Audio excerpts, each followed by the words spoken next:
The Executive Secret, a secret billionaire romance. Written by Kimberly Montpetit. Narrated by Stephanie Nemeth Parker. Chapter 1. Caleb Davenport gripped his briefcase, sliding out of the hired car paid for by the company account, which meant he didn't have to worry about throwing a few $20 bills at the driver or digging out his credit card. He strode toward the double-glass doors of the high-rise club in downtown Denver. Breathing in the crisp autumn air, Caleb finally relaxed. Despite the numbness of jet lag after getting off the plane from Hong Kong via Los Angeles. No more stifling, crowded streets with 100 different scents of food, perfumes, or body odor. Eager to meet up with the rest of his co-owners of Dreams, Inc., Caleb punched the elevator button for the 9th floor. His stomach grumbled. Perhaps he and his partners should have planned dinner together. The sandwich on the plane hours ago hadn't exactly been filling. It was Friday night and Denver's downtown streets were packed with taxis, rental cars, the 16th Street Mall shuttle, as well as the light rail commuter train coming in and out of the convention center. Personally, Caleb was conventioned out. 3 of them back-to-back overseas with more than a dozen companies signing on to their hot new app, Dreams. The computer site and app he'd spent years and years creating. All in all, the past week had been a resounding success. His little company had grown by leaps and bounds over the past 3 years, serving thousands of consumers with products from around the world. It was mind-blowing to think that their gross profits would be close to $1 billion by the end of the year, and it all started with his high school computer geek friends. Caleb's pace turned brisk when he pushed through the glass doors into the posh bar. The 5 of them, Troy, Brandon, Ryan, Adam, and himself, had sent each other a deluge of text messages while overseas on business. "Meet me at the 54, was the last text he'd sent out before boarding his flight. And like a 10,000-mile miracle from across the Pacific Ocean, he'd received 4 thumbs up. At the end of the plush, carpeted vestibule, Caleb opened a second glass door that spelled out the 54 in gold letters. He was greeted by a young woman dressed in a black dress that shimmered with a luminescent fabric. "Good evening, sir," she purred in a cultured voice with a slight accent. Italian? English? He couldn't quite detect her country of origin, although he'd been to London and Rome often enough the past few years on business. "Welcome to the 54. Do you have a reservation with us tonight?" "Yes, Caleb Davenport." The hostess placed a red manicured finger on her wait list. A small lamp on the tall desk illuminated the ledger with a golden glow. "I have you right here, Mr. Davenport," she said. "Please follow me." When she sashayed Caleb to his reserved table in the back, he noted her 5-inch stilettos. Even with the high heels, she was still much shorter than Caleb, who at 6'4" felt like a lumbering bear next to her. Even so, he stayed fit by running 5 miles every day. Despite the attractive women he ran into during his travel, most women were too short for his taste. He'd love a girl who was closer to 5'10" or taller, someone he could dance cheek to cheek with, a woman he could kiss without breaking his back or straining his neck. Of course, Caleb wasn't planning to hit on the 54's hostess, despite her beauty and lovely accent. But once again, whenever he saw a woman he admired, Caleb instantly found himself thinking about the woman he did want, the woman he wanted for his wife and the mother of his children. Someone to share all this crazy life, the money, the travel, and yes, the burden of running Dreams that had boomed so quickly it was often disorienting. Unfortunately, his business and foreign travel didn't leave much time for dating, let alone women he could talk to without an interpreter. Every time he got back to Denver, Caleb purposely ground himself to reality again by spending time with his best friends. He'd eat at his favorite restaurants, kick back with a Jason Bourne flick, sit outdoors at the Red Rock Amphitheater for a concert, or take a hike in the pine forests. And, of course, make a visit to his parents. Despite the guilt and pain those visits brought, his mother's birthday was coming up and he'd never be forgiven if he didn't arrive bearing a gift. Caleb gave a sigh and dropped his briefcase to the floor, glancing about for any sign of his team. The 54 was quieter than most upscale Denver hangouts, and having a membership here was an oxymoron, at least for him. He'd grown up in the poorest part of Denver, attended the worst elementary school, but fortunate that it fed into a better high school. His father had been a drunken mechanic, his mother a part-time school aide. At 10 years old, he used to dream of buying them a new house, mostly because he was the one who wanted to escape their depressing life in a house that was falling apart around them. Sitting in a posh bar was so completely opposite how he'd grown up that this current life was surreal. As if he could blink his eyes and it would all disappear, like a dream. "Hey, buddy, you actually beat me here," a voice came from behind. Caleb whipped around to see Troy Thurlow, his best friend, barreling toward him. They'd joined the chess team in high school, did math homework every night while watching the latest action flick, and surreptitiously studied the cheerleaders during lunch in the quad. The two of them had been complete geeks, despite Troy playing on the football team. "Looks like you're thinking too hard as usual," Troy said, slapping him on the shoulder. "Ha, someone's gotta do the thinking," Caleb shot back. "Your expression was very studious, shall we say? Bad flight home?" "Nope, completely uneventful. Just thinking, like you always say." "It's a woman, isn't it?" Troy gave a grin, waggling his eyebrows. "Who'd you meet in Hong Kong?" "Nobody," Caleb said with a laugh. "The airline attendant must have been hot then." Without warning, Brandon appeared and slid into a chair. "You met a babe flight attendant? Tell us more." Caleb shook his head. "I couldn't even tell you what the flight attendants looked like. Short, dark hair, polite. Served food and drinks. End of story." Brandon flipped open a menu. "Too bad. I was all ready for a juicy story." "You mean you didn't meet the woman of your dreams in Brazil, Brandon?" Troy kicked back in his seat and placed his hands behind his head after signaling to the waitress. "Next time, please send me to Rio during Carnival in March," Brandon told Caleb. "Nothing doing. You'd never come home again." "There are perks to this job, right?" Troy went on. "But no, our boss is all work, work, work. I spend half of my life sitting on planes." "Welcome to the real world," Ryan Argyle said, coming up to the table and bumping fists with the rest of the guys. Right on his heels was the last member of the Dreams team, Adam Caldwell, pulling off his tie and unbuttoning the top button of a crisp blue shirt.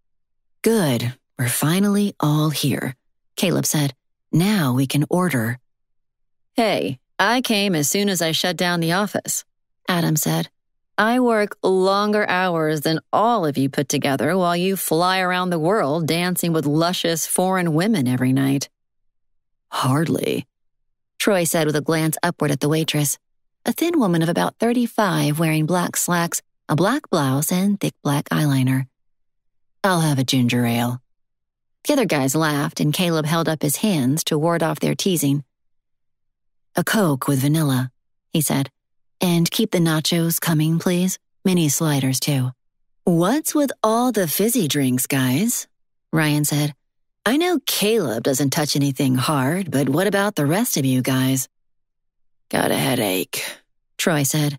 "Jet lag is getting to me. I can't even remember what time zone I'm in." "Mountain time, poor baby," Adam interjected. "Try sitting at a desk for 12 hours a day, logging orders and shipments until your eyes go numb. I'll have a cold beer, please." "Didn't know eyes could turn numb," Caleb said, giving the youngest member of their crew a teasing grin.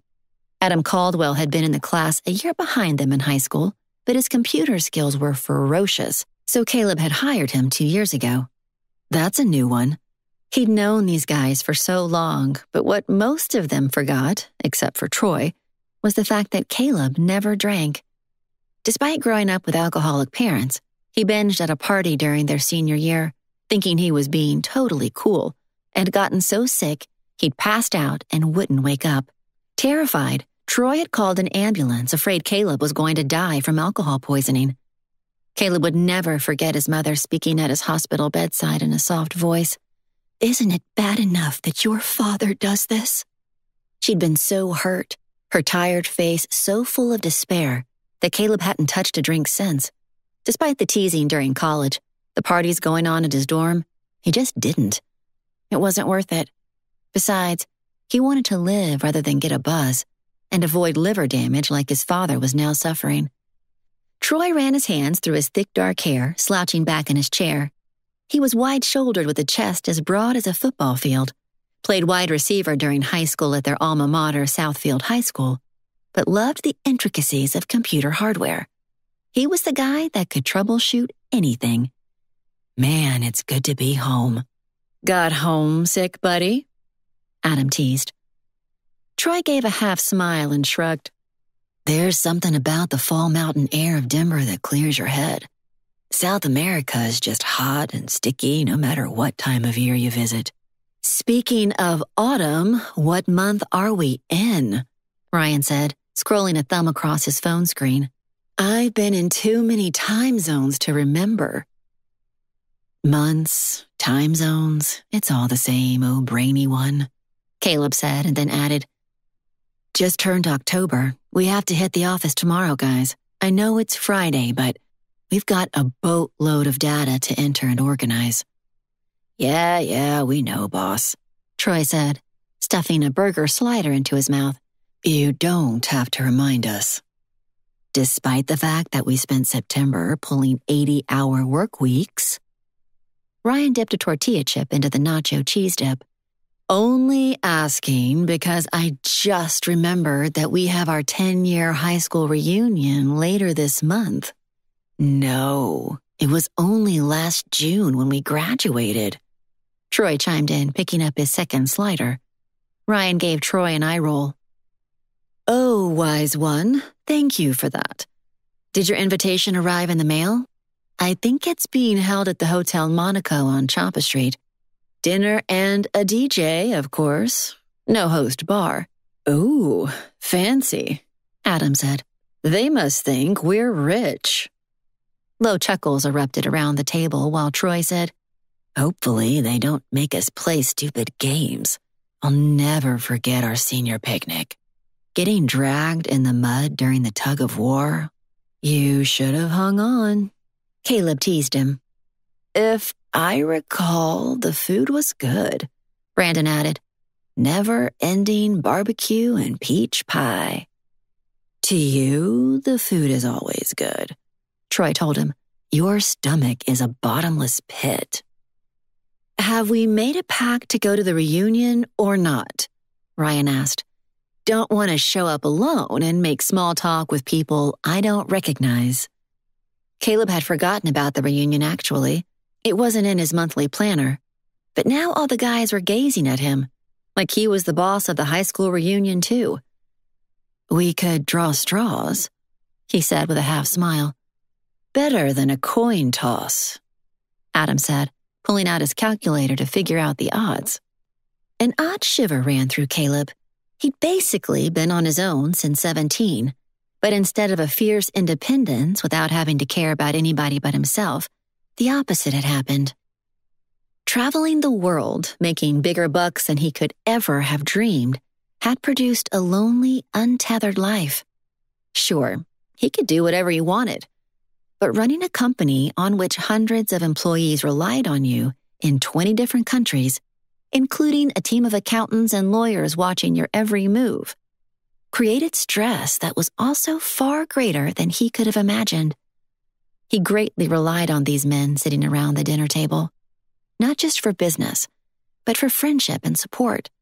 They'd become his surrogate family, and having them meant that he could avoid obsessing about the past and his derelict parents, except for one person that had never left his mind, the girl he'd had a crush on since he was in freshman English class. Sitting 2 desks behind her, Caleb used to stare at the back of her head like a dunce. He'd fantasize about running his hands through the silky strands of her shiny hair that swept down her back like a waterfall. Yeah, typical teenage boy stuff. But that girl was untouchable. far above his low-class life. She was soft-spoken and gentle, with a laugh that used to make him smile. She wasn't annoying or loud like most girls in high school, vying for attention or queen bee status. She was perfect. The kind of girl you could fall in love with and live happily ever after, if there was such a thing.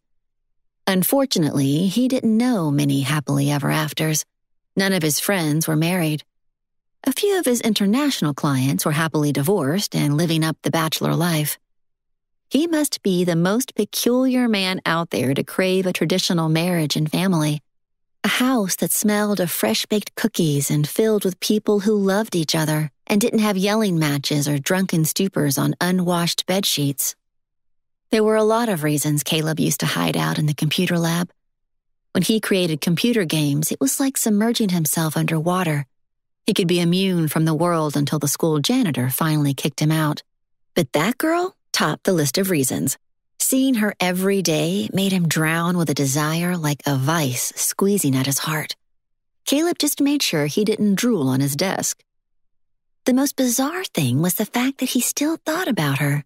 More than 10 years later, images would flash through his mind of her standing at her locker, spinning the combination lock, or thoughtfully eating French fries in the cafeteria. Or bent over a class assignment, scribbling furiously while her satin hair draped her arm. He'd get up to sharpen a pencil just so he could sneak a peek at her erasing a line on an English essay, rummaging in her purse, or drumming her slender fingers on the desk as if practicing piano scales. Everything about her mesmerized him. So, the question was, would she be at the class reunion? Caleb gulped down his drink, inwardly shaking his head at his idiocy. She was probably married and had 3 kids by now, with a mortgage and an accountant for a husband in the ritzy suburb of Greenwood Village. Of course, maybe she'd moved far away, like California or New York City. When Caleb discovered the high school reunion invitation in his mail a couple of months ago, fresh hope had lodged firmly in his throat. "Hey, Earth to Caleb, Earth to Caleb," Troy said, punching him on the arm. Startled, Caleb knocked over his glass, soda drizzling across the white tablecloth. He grabbed napkins and blotted it out. "Hey, watch it," he joked in an attempt to hide his daydreaming. "You all right, Mr. Boss?" Ryan said, motioning to the waitress for more napkins and a fresh drink for Caleb. "I'm fine," Caleb said, glancing around the table at his coworkers. "Never better." "Jet lag, I tell you," Brandon said. "Hong Kong is the worst. You lose a day, you gain a day, over and over again." Deftly, their waitress served a fresh glass of soda and ice, mopped up the spill, and then scooped up handfuls of soggy napkins. Adam stared after her retreating figure, obviously wishing he could flirt with her. The guy flirted with every female within 10 feet. "So," Caleb said, glancing around the table. "Everybody RSVP'd for the reunion then?" Ryan cocked an eyebrow. "Yeah, Mr. Boss. 5 minutes ago, we decided we were all going together. Stag. It'll give us a chance to check out the girls who broke our hearts 10 years ago. 14 years for old Troy here since he's been dopey about some girl since his freshman year. Now, I call that pathetic." "You must have zoned out," Troy said, staring at him. "We're leaving the 54 and just waiting for the check. We need real food, so we're going to Rossi's. This was just appetizers." Caleb wondered if he could stay awake that long. "Haven't been to Rossi's in ages." The check came, and after whisking out his American Express and scribbling his name, he rose to his feet, suddenly needing fresh air. The other guys filed out noisily, talking and catching up, while Caleb tucked his wallet into his back pocket. It was only 8 o'clock, and he'd look like a wimp if he went home without treating the guys to a nice dinner after their 10 days of travel. It was a tradition, actually. But man, he was dead tired. What was wrong with him? That was a stupid question. The thought of their class reunion depressed him. He could imagine getting dressed up, making the effort, only to find out the girl he wanted to see was living in a village in Bulgaria teaching English to 8-year-olds. The October air was brisk while they waited for a taxi. Standing outside, the light spilling from the lobby, Caleb surreptitiously reached into his wallet and flipped open the leather billfold. Inside was a small compartment. For years, he'd kept a secret within that tiny pouch, a dainty chain of silver with a red garnet and 2 small diamonds. He'd kept the necklace with him for almost 11 years, ever since she'd accidentally dropped it during their senior year. Caleb didn't take it out very often, but he was tortured by guilt that he had never returned it. When the taxi pulled up, Caleb slipped the necklace back into the pouch of the billfold, jammed it into his rear pocket, and gripped the handle of his briefcase. Enough was enough. He had to return the necklace. It was wrong to have kept it. But first, he had to find the girl who used to wear it, the gemstones dangling from her neck when she leaned over her math homework in the corner of algebra class, far away from him. Over the years, he occasionally ran into old classmates, but never her. Not that he hadn't made an attempt. Her parents were still in the phone book, but on a different street than where she had grown up. But she wasn't listed, and she wasn't on Facebook. Even though they'd been in class together off and on, she had never given him a second glance. Heck, he would have died and gone to heaven for even a single glance. The years had turned into a decade. "Where to?" the cab driver asked, pulling into traffic. "Rossi's," Caleb said, noticing how the other guys let him answer, deferring to him as the boss.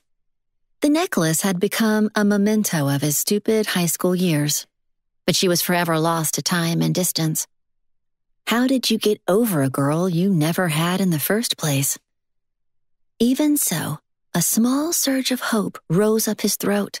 Would she be at the high school reunion? It might be his only and last chance.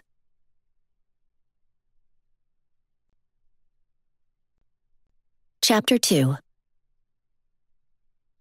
Rossi's was packed that Friday night, and Kira Bancroft's extra shift was a non-stop killer. She raced back and forth between her assigned tables to the kitchen, then to the drink-serving area, ringing up tickets at the cash register, and finally to the kitchen to pick up dinner orders, just to start all over again. All with a smile and, hopefully, food that was still hot. At least the plates were. She was nursing a burned finger, but refrained from sticking it in her mouth to cool off. Kira reknotted her work apron tighter and threw a conspiratorial eye roll at Jan, the head server. "Is the president in town or something? My cheeks are starting to hurt from smiling."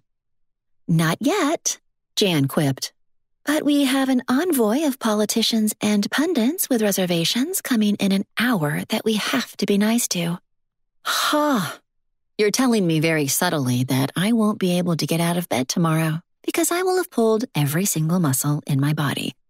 "You won't be able to count those sore muscles, girlfriend. Not even crutches will help you." "But I've got a wheelchair for rent." Kira sucked in a breath. The words hit her like a hockey stick to the chest. Water splashed over the rim of the glasses she was filling. Her coworker was only joking, of course. Jan wasn't trying to refer to Kira's father, whose trucking accident in his 18-wheeler had put him in a wheelchair 2 years ago. But Kira had to take deep breaths to keep the sudden emotion from spilling over. She blinked hard, sure that it was merely fatigue, and worry about her October rent, which was already late. She'd been helping her parents make their mortgage payments the past few months, and now she was stretched tight for her own rent. Maybe her mother was right, and she should move back home. But the thought of it was worse than getting a tooth pulled. Jan's shoulders slumped, her face suddenly stricken. "Oh, Kira, I'm so sorry. I didn't mean to. Your father... Oh, that was really stupid of me." Kira put a smile on her face. "Hey, we're joking around. Slip of the tongue." "It was thoughtless. Please forgive me." "Nothing to forgive," Kira said, heading to table 3 with a tray of sodas and water. "See you later when we bump into each other at the counter grabbing our tickets." Jan blew her bangs off her perspiring forehead. "I just hope we get to eat leftovers. I'm starving." At the mention of food, Kira's stomach growled too.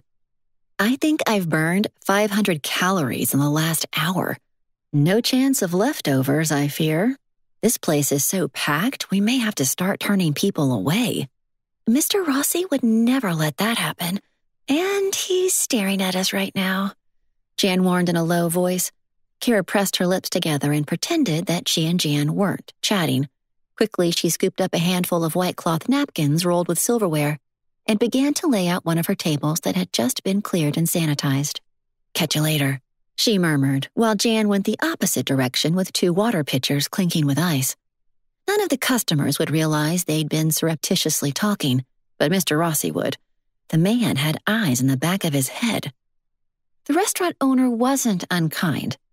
He just ran a tip-top establishment and liked perfection on the tables, and good manners from his servers, as well as the best food in Denver from his chefs. About 8:30, there was a slight slowing down. A family birthday party from her largest table finally emptied. Most of her other tables were perusing the menu for dessert, and another young couple was slowly easing their credit card out of a wallet while making eyes at each other. Her smallest table was a solitary older man who came in like clockwork on Friday nights. Mr. Gene Bickles had been dining at Rossi's since it opened 40 years ago. The gentleman had to be going on 80 years old. Widowed for the last decade, Jan had once informed her. All the staff treated him with deference and loving attention. Kira enjoyed serving him, not only for his sweet personality, but the gentleman always left a generous tip, which kept her afloat in groceries. "May I get you anything else, Mr. Bickles?" Kira said now. "More coffee, tea?" "A shot of whiskey," the older man said with a sly grin. "The bar is closed, I'm afraid," Kira said, teasing in return since they both knew Rossi served wine and beer only.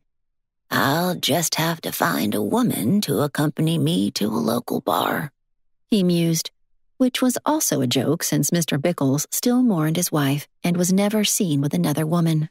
Still, people often had secret lives, except for her, of course. Kira was positive she was the most boring person on the planet, at least in Colorado. "You wouldn't care for a nightcap, Miss Bancroft," he said now with a humorous wink, slipping a gold American Express card on the table for Kira to finish off his bill. "I'm afraid I have the breakfast shift in the morning." This was their usual conversation, too. "I'll just have to go home and watch the news," Mr. Bickles said with a sigh. "Or read a book. Does anyone still crack open books these days?" "I do every night, although I usually fall asleep over my Kindle. But I know perfectly well that you have a big group of poker friends over every Friday night after you leave here." "True, and I always win." He grinned while Kira cleared his empty cheesecake plate and went off to slide his credit card, bringing back the slip for his autograph. Just as she returned, Jan hissed in her ear, "Looks like you've got incoming, girl." Kira's chin jerked up. Sure enough, the hostess was seating a group of young men at her large, empty table. She sighed. Her calf muscles were really starting to ache. A massage and a hot bath would be heavenly, if she could afford it. Unfortunately, those luxuries would have to wait until the afterlife. She bid Mr. Bickles goodbye and greeted her new group as they shrugged off black overcoats and cashmere scarves, hanging them on the back of their chairs. All 5 of them were talking, rearranging themselves, glancing around the restaurant, oblivious to her as she placed menus at each chair. "Good evening, gentlemen," she said, straightening a napkin. "Welcome to Rossi's." When she glanced up, one of the young men was staring at her, pointedly staring, as if he'd seen a ghost. She glanced behind her, but no ghosts were lurking, as far as Kira could tell. "Can I... Kira cleared her throat and tried again. What can I get you to drink tonight? I understand from the maitre d' that the white wine is terrific. We also have beer on tap." She lifted a hand, brushing at her face, wondering if she had whipped cream on her nose or mustard on her blouse because the guy was still looking at her. To cover up her confusion, Kira fumbled with the pencil and order pad. "Tonight's special is the slow-roasted beef with Yorkshire pudding. Our chef's English cousin is in town, and it's to die for, served with roast potatoes, glazed carrots, and lots of homemade gravy. We also have a wonderful baked salmon with asparagus." an herbed baked chicken with broccoli and au gratin potatoes. She stopped because they weren't paying much attention, still shifting around in their seats, talking to each other as if they were long-lost friends. But Kira noted that they were actually mixing a smattering of personal with business, phrases like factoring cost and Hong Kong markets and rate of return interspersed their friendly dialogue. Perhaps drinks first, sirs? Water all around, one of them said, a broad-shouldered guy with dark hair. Looked like an ex-football player. And we'll take your best beer on tap. Another added, eyes glued to the menus. She could have been 300 pounds for all they cared. Kira had never been one to attract wolf whistles, but these guys must be hungry. Coming up in 2 minutes. I'll take your orders when I return. She headed straight for the drink serving area, feeling eyes watching her. Glancing back, she noticed it was the same young man, surreptitiously giving her glances. Careful to keep her head down, she filled tall glasses with ice water and lemon wedges, checking him out in return. Was she supposed to know him? He didn't look one iota familiar to her. Before she forgot, she stuck Mr. Bickle's bill into the register and wiped down the spray of water she'd left near the sink. Placing the ice water on a tray to carry over, she could slyly give him a once-over without appearing to gape. He was actually extremely good-looking now that she was over her stuttering and confirmed she was wearing a clean apron. Clean-shaven, straight white teeth, and startling blue eyes. His hair was a rich chestnut color, curling around his ears, and brushing in wisps along his coat collar. Tousled in a casually messy way that was devastatingly attractive, which sent a peculiar tingle up Kira's neck. Something about the group was slightly familiar, but she was sure she'd never seen them before. Perhaps they were just reminiscent of the many parties of men who came in on the weekends to eat and then go gaming, or off to a late-night bar to try out pickup lines on women. Okay, what can I get you? She said, clicking her pen. Any of the specials sound good? The group of men suddenly turned silent. 5 pairs of eyes fixed on hers, and a shiver ran down her neck. It was as though they had just been gossiping about her and then snapped their mouths shut when she walked up. Is something the matter? She asked. Did I forget something? The tallest of the group, with the broad shoulders, the football linebacker guy, gave her a crooked smile. You don't recognize us, do you? Kira's gaze went from face to face. The blonde with the sunburned nose, the dark-haired man pulling his tie loose and stuffing it into the pocket of his jacket. I have to admit, you all look slightly familiar, but not recently. I must have served you on a previous visit? I think I'd remember that. The man seated at the far end with the dark, almost brooding face said. He reminded her of the male characters from 19th century British literature. Kira had a vision of a silhouette of a man standing on the Yorkshire moors, the wind blowing at his hair. Maybe it was just that visiting London chef in the kitchen with the lovely English accent causing her imagination to run away. You all must be from out of town. It occurred to Kira that they had the air of people who'd just flown in. They were wearing business casual, and 2 of them had briefcases tucked under their chairs. Nope, born and bred right here in Denver, the blonde said cheerfully. Okay, spill it, Kira said, and then cocked her chin at them with a grin. Or order your food. You pick. Goodness, was she flirting now? She hadn't intended to. The man who had stared at her from the moment she'd seated the group didn't speak, although she wished he would. The linebacker said, I'm Troy Thurlow. You attended Southfield High, didn't you? Kira felt a jolt in the center of her chest. How did you know? I think we all went to school together. Did you graduate about 10 years ago? She nodded, heat rising up her face. Yeah, 10 years last spring. I think you and I had biology together. A flash of memory flooded over Kira. Oh my gosh, that's right. I'm sorry I didn't place you right away. You all look so different, so grown up. 10 years does that to you. Kira let out a laugh. I guess it does. These men had a worldly air about them. Not in a negative way, but they were successful and confident. She had known many boys in high school like that. Those long-ago teenage boys had been nerds, band geeks, drama weirdos with their own specific lingo, or sports stars who strutted about like they owned the school. It's a good thing we grow up, huh? Kira pressed down so hard on her order pad she tore the sheet. 10 years after high school, and she was a waitress. She didn't even get to finish her graduate degree, needing to work so she could get caught up on her student loans that had gotten out of hand. Her dream of a music career had vanished the day her father was struck by the semi-truck. He'd been changing a tire on his 18-wheeler one snowy night in the middle of Nebraska, and the impact had shattered his back and legs. 10 surgeries later, what little hope she and her mother had held on to disappeared. Her father was paralyzed forever. Now Kira's beloved piano sat at her parents' home, mostly unused. Every Sunday after church, she had dinner with her parents and dusted the black upright like a ritual. Her mother would serve her father as dessert and coffee in the recliner and beg her to play Chopin or Rachmaninoff.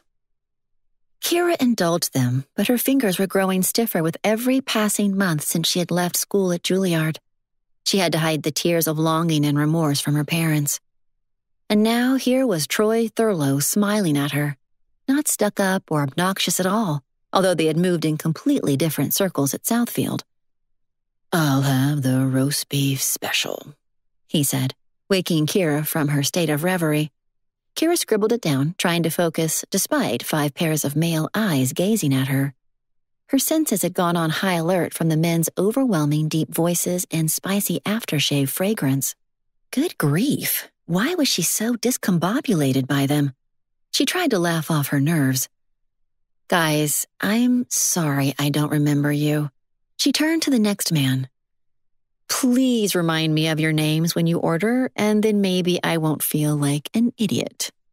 Adam Caldwell. I'll take a sirloin, medium rare, baked potato and veggies, and, he added wryly, I actually graduated a year after you. No classes together, so no guilt. Kira let out her breath. Thank you for making me feel better about my terrible memory. She moved clockwise around the table. Yes, sir. What would you like to order? Brandon Halton, baked chicken, French fries, lots of ketchup. He handed over his menu and sipped his water. The other guys groaned. You should graduate to fry sauce at least. You're not in middle school anymore. Hey, I like my ketchup. It's Heinz, right? He asked Kira, a boyish plea in his blue eyes. Always Heinz, Kira assured him. Next? She asked, studiously avoiding the man that continued to gaze at her 2 seats away. He glanced away every now and then, but then his eyes would slick back towards her as though he couldn't stop himself. Ryan Argyle, give me your best burger, please, with all the trimmings and mustard, onion rings on the side. Good all-American choice, Kira murmured. A burger, Troy said, giving Ryan a hard time, when you could have prime rib at Rossi's. Hey, I've been eating beans and tortillas in Peru for the last 2 weeks. I want a juicy, sloppy hamburger. Peru, that sounds exciting, Kira said. She'd never traveled out of the country, and hearing about exotic places just made her long for a different life than the one she'd been dealt. Thoughts like that only caused her to feel guilty because it certainly wasn't anyone's fault that her parents were in dire straits medically and financially. Business, Ryan said with a shrug. Not that exciting, but the women were pretty. Okay, last one, she said brightly, curiosity rising. Who was this man with the mesmerizing eyes? Caleb Davenport, he said, his voice holding a smooth tenor of seductive sweetness. Caleb Davenport. Their eyes locked, and Kira experienced a definite shiver that rocked her from her head all the way down to her toes inside her sensible black work shoes. Right, Caleb, she said, keeping her face down to avoid those dreamy, intense eyes. He sat up straighter, his arms resting along the edge of the table. "So, you remember me?" "No, I'm sorry, I don't. Guess I was trying to pretend." "Don't pretend," Caleb said. "You don't need to, Kira." He spoke her name eagerly, as if he'd been waiting years to say her name out loud. The peculiar reaction she was having toward him confused her even more. "What can I get you, Mr. Davenport?" she asked softly. "Call me Caleb." "But you're the boss of this group, aren't you?" His eyebrows lifted. "How can you tell?" She shrugged and then laughed self-deprecatingly. "I don't know. I'm a good guesser." Troy shot her a grin. "Good one, Kira. You must be giving off president of the company vibes, Caleb." Caleb was giving off vibes? That was for sure, Kira thought. Flushing, she halted, nearer to Caleb's chair now. She could smell the faint scent of a clean spring day as if he'd just taken a shower. "I'm sorry, I forgot to take your order, Caleb." He spread the menu open while Kira studiously focused on her order pad, trying to ignore the guy's nice hands. "I'll have the roast beef special too. Even though I've been to England several times for business, I've never had Yorkshire pudding. Is it good? Does it come in chocolate?" She was amused. "I'm afraid not. It's not actually pudding. A thick bread baked in the oven in oil. You put the roast beef gravy on it, and it's terrific." "Can't wait." He handed her his menu and their fingers touched. She swore it took him longer than necessary to release the menu into her custody, even though it was a fraction of a second. "So, Caleb Davenport," she said, gathering up her courage to ask, "did you and I ever have classes together?" "Yep," he said softly. "English and algebra one semester when we were freshmen. Maybe American history. High school feels like ancient history. Pun intended," she told him. He smiled, his teeth so white and straight, Kira was sure he'd had an excellent orthodontist, or inherited some darn good genes. Ryan spoke up, raising an empty glass which Kira filled. "We were just talking about our 10-year high school reunion. Did you get an invitation? We've been debating about whether to grace everyone with our presence," he added with a wink. No, I didn't actually. Maybe it's in the pile of mail at my folks' house. I'll look." "You don't need the official invitation," Brandon said. "We're all inviting you right now. Can't leave out a local classmate. The more the merrier." A high school reunion wasn't exactly high on Kira's priority list. She'd rather be back at school in New York, frankly. "When and where?" "Hotel Monaco, next Friday at 7, Ryan answered. "Dinner, a live band, a slideshow with old pictures so we can all laugh at each other," Troy added. "Hey, we'll even take turns giving you a spin around the dance floor." "Won't you be bringing your wives or girlfriends?" Kira teased. The guys all shook their heads, lifting their left hands up in the air in a mocking fashion.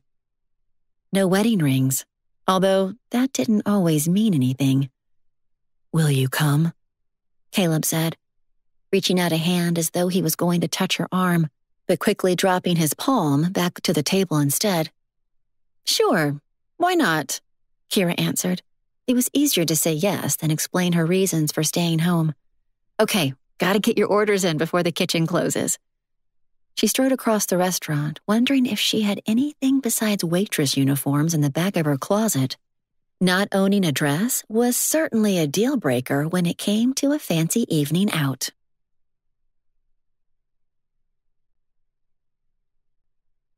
Chapter 3.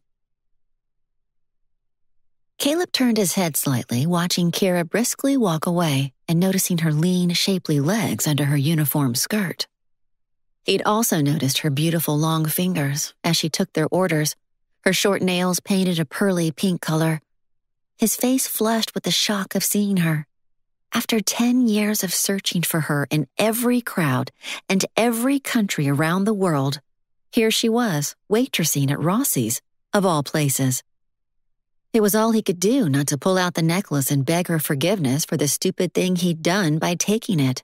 He had never meant to keep the necklace. Caleb had always assumed he'd run into her somewhere, a gas station, the grocery store, the movies, and when weeks turned into months, he had originally planned to call her up and bring it over to her house, apologizing profusely, and then finally ask her out if she wasn't totally pissed off at him. But the longer it took him to drudge up his courage, more months passed. By then, he was embarrassed to tell her the truth. He knew she would hate him. The idea of Kira rejecting him, yelling at him to get lost, was more than he could bear. So he ended up avoiding it completely, until years had gone by and his new company had swallowed up his entire life. Even so, Caleb kept one ear tuned into the gossip of Southfield, in case there was anything said about a missing necklace through the grapevine. A year or two after high school, he'd attended the University of Colorado's business school right there in Denver, and there was a rumor Kira had gone out of state to college, which meant that Denver had most likely become a distant memory for her. Caleb used to picture her touring with a symphony orchestra, wearing elegant gowns that brushed the stage, marrying the rugged first chair guy from the brass section. He tried to tell himself that the necklace was a cheap nothing, but that was merely rationalization for his growing guilt. Over the years, it nagged at him worse than ever, especially when he couldn't reconcile the fact that he'd probably never see her again. Kira Bancroft was always the girl he'd wanted to ask out, but never did. Never had the courage or the confidence. In high school, he'd been a total loser, and Kira had never looked at him twice. And now, despite a wrinkled apron and tired circles under her eyes, Kira was even more beautiful than Caleb remembered. If anything, she had blossomed over the past decade, still slim but with startling curves and a smile that made his body go warm. Humor that was subtle, yet completely endearing and charming. The biggest question was, why wasn't she a concert pianist? What the heck was she doing serving food and wiping down tables at Rossi's? Something had gone terribly wrong, and Caleb intended to find out what had happened to her. Chapter 4. Kira had never felt so self-conscious being around her last table of dinner customers. These men she'd gone to high school with raved about the food, drank 3 bottles of wine, divided by the 5 of them didn't amount to that much really, and then it was 2 coffee pots until the restaurant closed. "Thanks for letting us hang out here to go over our trip reports," Caleb said when she handed over the check and a credit card. "The other guys were needling me about an early morning tomorrow. Now we can all sleep in an extra hour." "You're very welcome. I hope you enjoyed everything." Even to herself, Kira's reply sounded formal and stiff. Her awkwardness around these tall, handsome men showed in spades. They had all become so handsome and successful, and it was embarrassing to only be a poor waitress with aching legs and family woes that grew worse all the time. The only place she could ever forget was on the piano bench, lost in her favorite music, fingers flying over the ivory keys like dear old friends. She often felt Mozart sending love through the centuries, or Rachmaninoff showering her with romance. Maybe that was pathetic, but it was true. She rarely dated, and evenings with friends were rare since she began working nights 2 years ago, adding extra hours or shifts when they were available to make ends meet, not only for herself, but her parents. Pasting on a smile, Kira took the credit card from Caleb. "I'll run your card and be right back." His fingers were warm on hers, and she had to force herself to wrench her hand away so she could concentrate on her job. Kira swore she could feel his eyes on her back as she walked to the register. Caleb's face held a curious melancholy of his own. Had there been some kind of history between them 10 years ago and she'd completely forgotten? That would be embarrassing. Tonight's encounter left her unsettled and more than curious. Unless she'd been suffering from amnesia the last decade, Kira knew she had never spoken to Caleb Davenport before. They had never dated, not even gone to any of the same high school parties. He must be mixing her up with somebody else. The group of 5 rose from the table and then shrugged into jackets when she returned with the dinner receipt. Caleb scribbled his name and left it on the table, giving her a small wink. A peculiar thrill ran up her neck, and Kira forced the blush that was rising down to her toes so she didn't embarrass herself further. "Hey, Kira, save us a dance at the reunion party," Troy and Ryan joked as they departed. She lifted her hand in a brief wave, exhaustion hitting her when she glanced at the time on her cell phone. Caleb and his group of friends had closed up the place. It was close to 11 o'clock and her eyes were scratchy with fatigue. Kira cleared the last of the dessert dishes, hurrying so the cleaning staff could get to work. It would be close to midnight before she got to her apartment. Underneath Caleb Davenport's dessert plate, she found his business card for his company. Dreams, the words read in a striking gold font. His name, business address, and phone number were on the bottom. She was curious to learn more about the business these guys dealt in and why they seemed to travel so much. "Huh," she said, wiping down the table with antiseptic soap and putting the business card into her pocket. Dreams is an app. It was interesting that 5 guys from high school had started a company together. The groups of boys she remembered hanging around the high school corridors were usually the sports players, not computer nerds. But what did she know? She'd never taken a computer class. She was always in the choir and then musical theater for one semester, accompanying the singers on the piano. "Long night, huh?" Jan said wearily, running a hand through her hair as they headed to the door to go home. "We still have the rest of the weekend, don't forget," Kira reminded her. "Ms. Bancroft," Mr. Rossi called out. "Yes?" Kira said, turning toward her boss and stifling a yawn. "You forgot to pick up your tips. It must have been a good night," he added, handing over an envelope. She gave him a tired smile. "That's always the hope."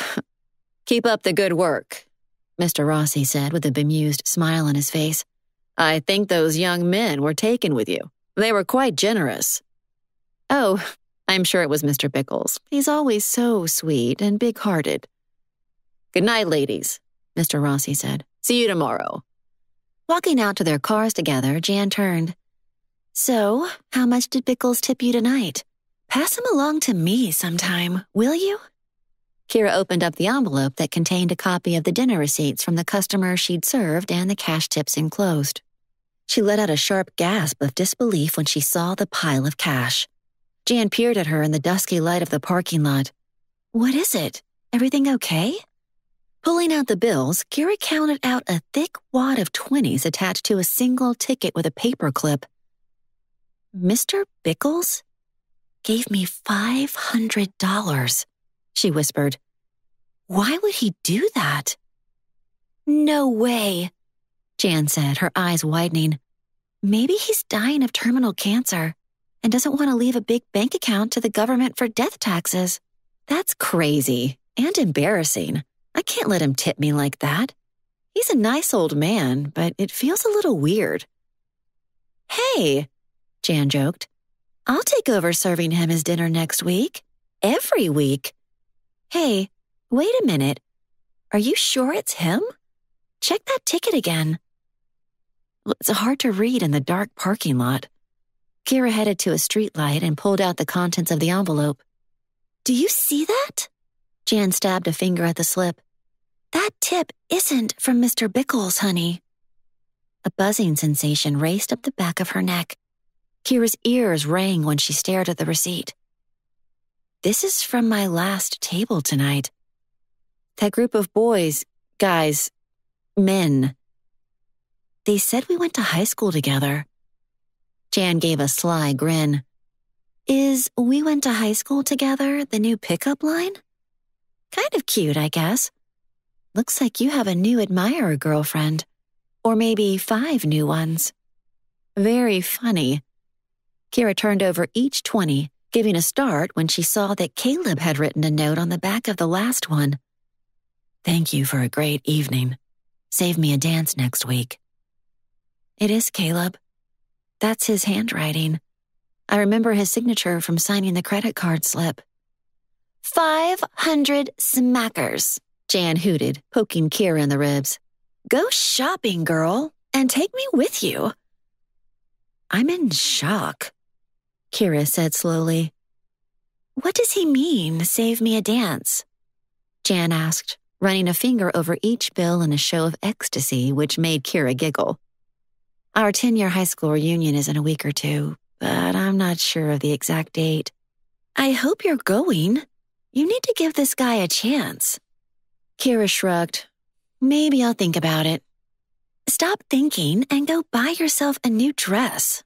That's an order," Jan added, climbing into the seat of her car. Chapter 5. "Was I too obvious?"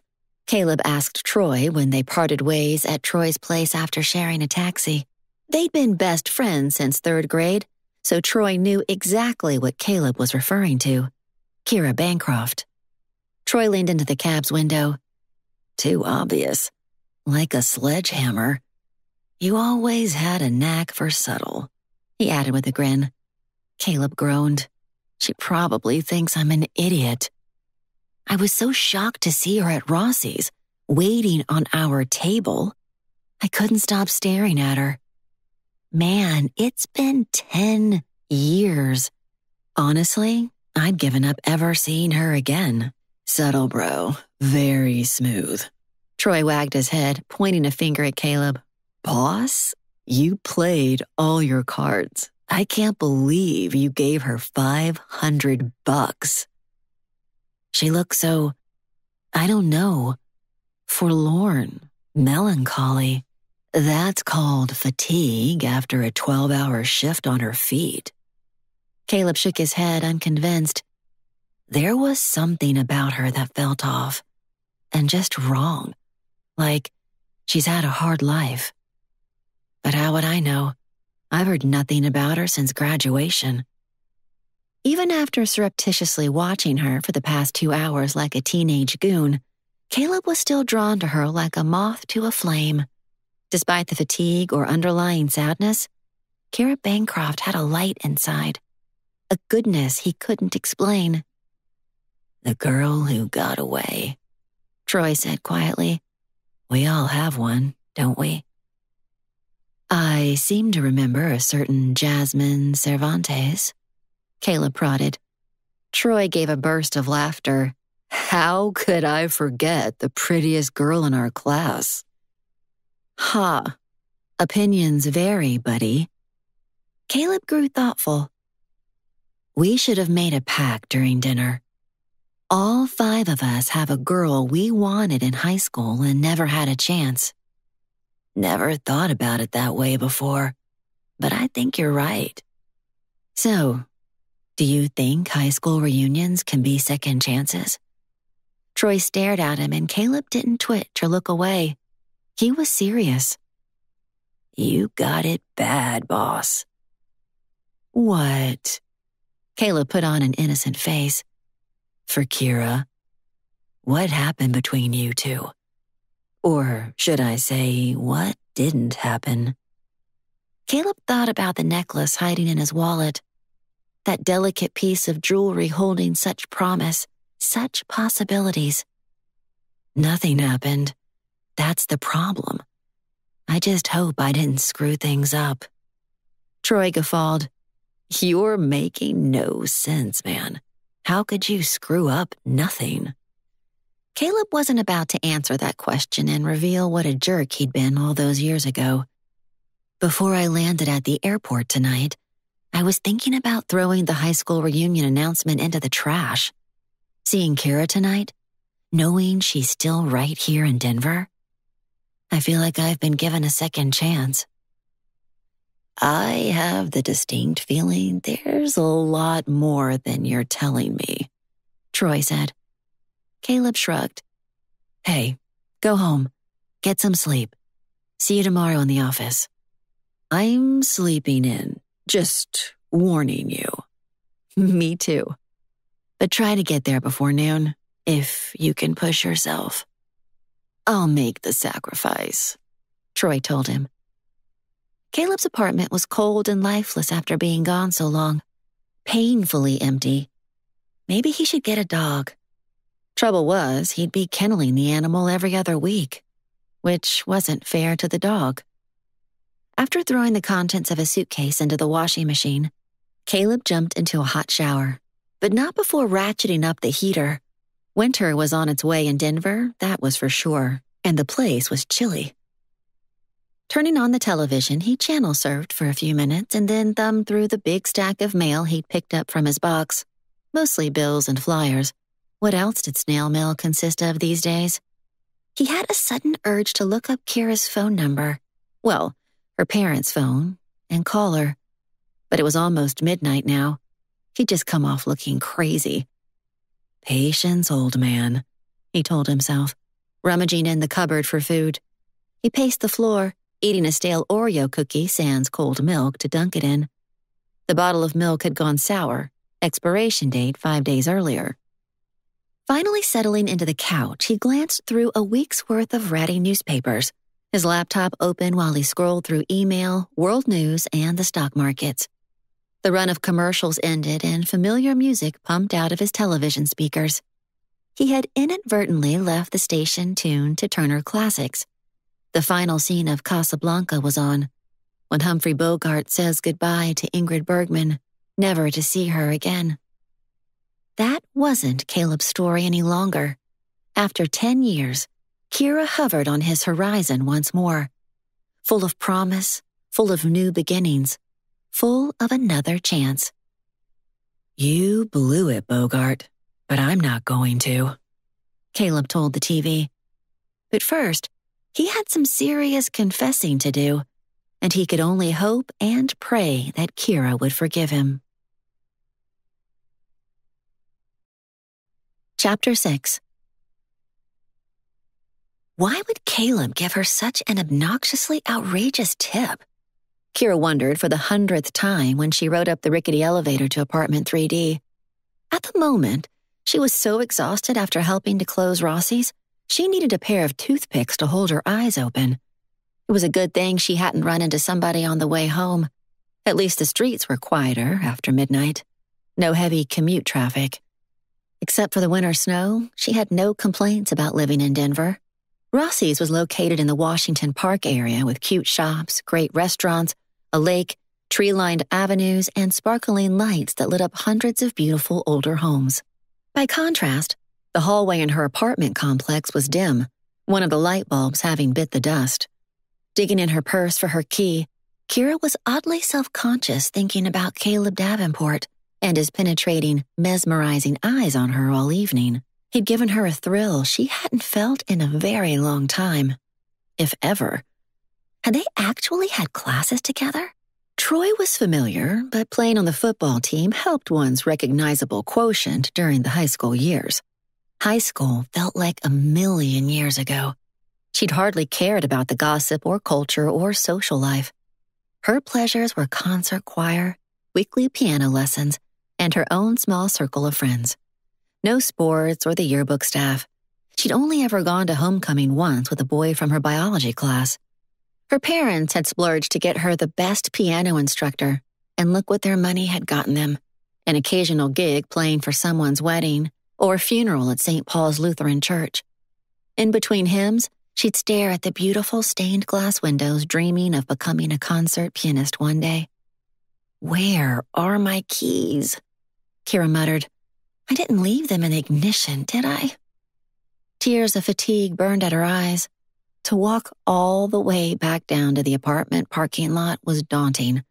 She just wanted to crawl into bed and pull the covers over her head. One of her neighbors cracked open their door. Insomniac Mrs. Peters, mid-60s, pleasant, but she possessed a sixth sense for when Kira arrived home. Kira, is that you? Mrs. Peters hissed. Yes, it's me, Mrs. Peters. It's late. What are you doing up? Do you really have to ask? I'm binge-watching every version of Pride and Prejudice that was ever produced. You're a woman after my own heart. Hope it's a good one. A smile crept over Kira's lips. Ever since Mrs. Peters' grandson showed her how to play movies and television shows on Netflix, the woman stayed up all hours of the night. At least it gave her something to do while she tried to overcome her insomnia. The 1940 version leaves a lot to be desired, despite Laurence Olivier. A little too stiff, and I wish it was in color, not black and white. I think I prefer the more modern Keira Knightley version, and to think you have the very same name, although she spells it differently. Kira gave the woman a weak smile. Long day at the restaurant, dear? Very. Anybody interesting come in tonight? Kira lifted an eyebrow. No, why do you ask? Just wondering, no reason. Mrs. Peters was just as eager as her parents were for Kira to find the one and get married. It was sweet, she supposed, but finding her soulmate seemed as far away as Mars. There's something taped to your door, dear, Mrs. Peters added, pointing one long finger, nails painted a chipped bright red.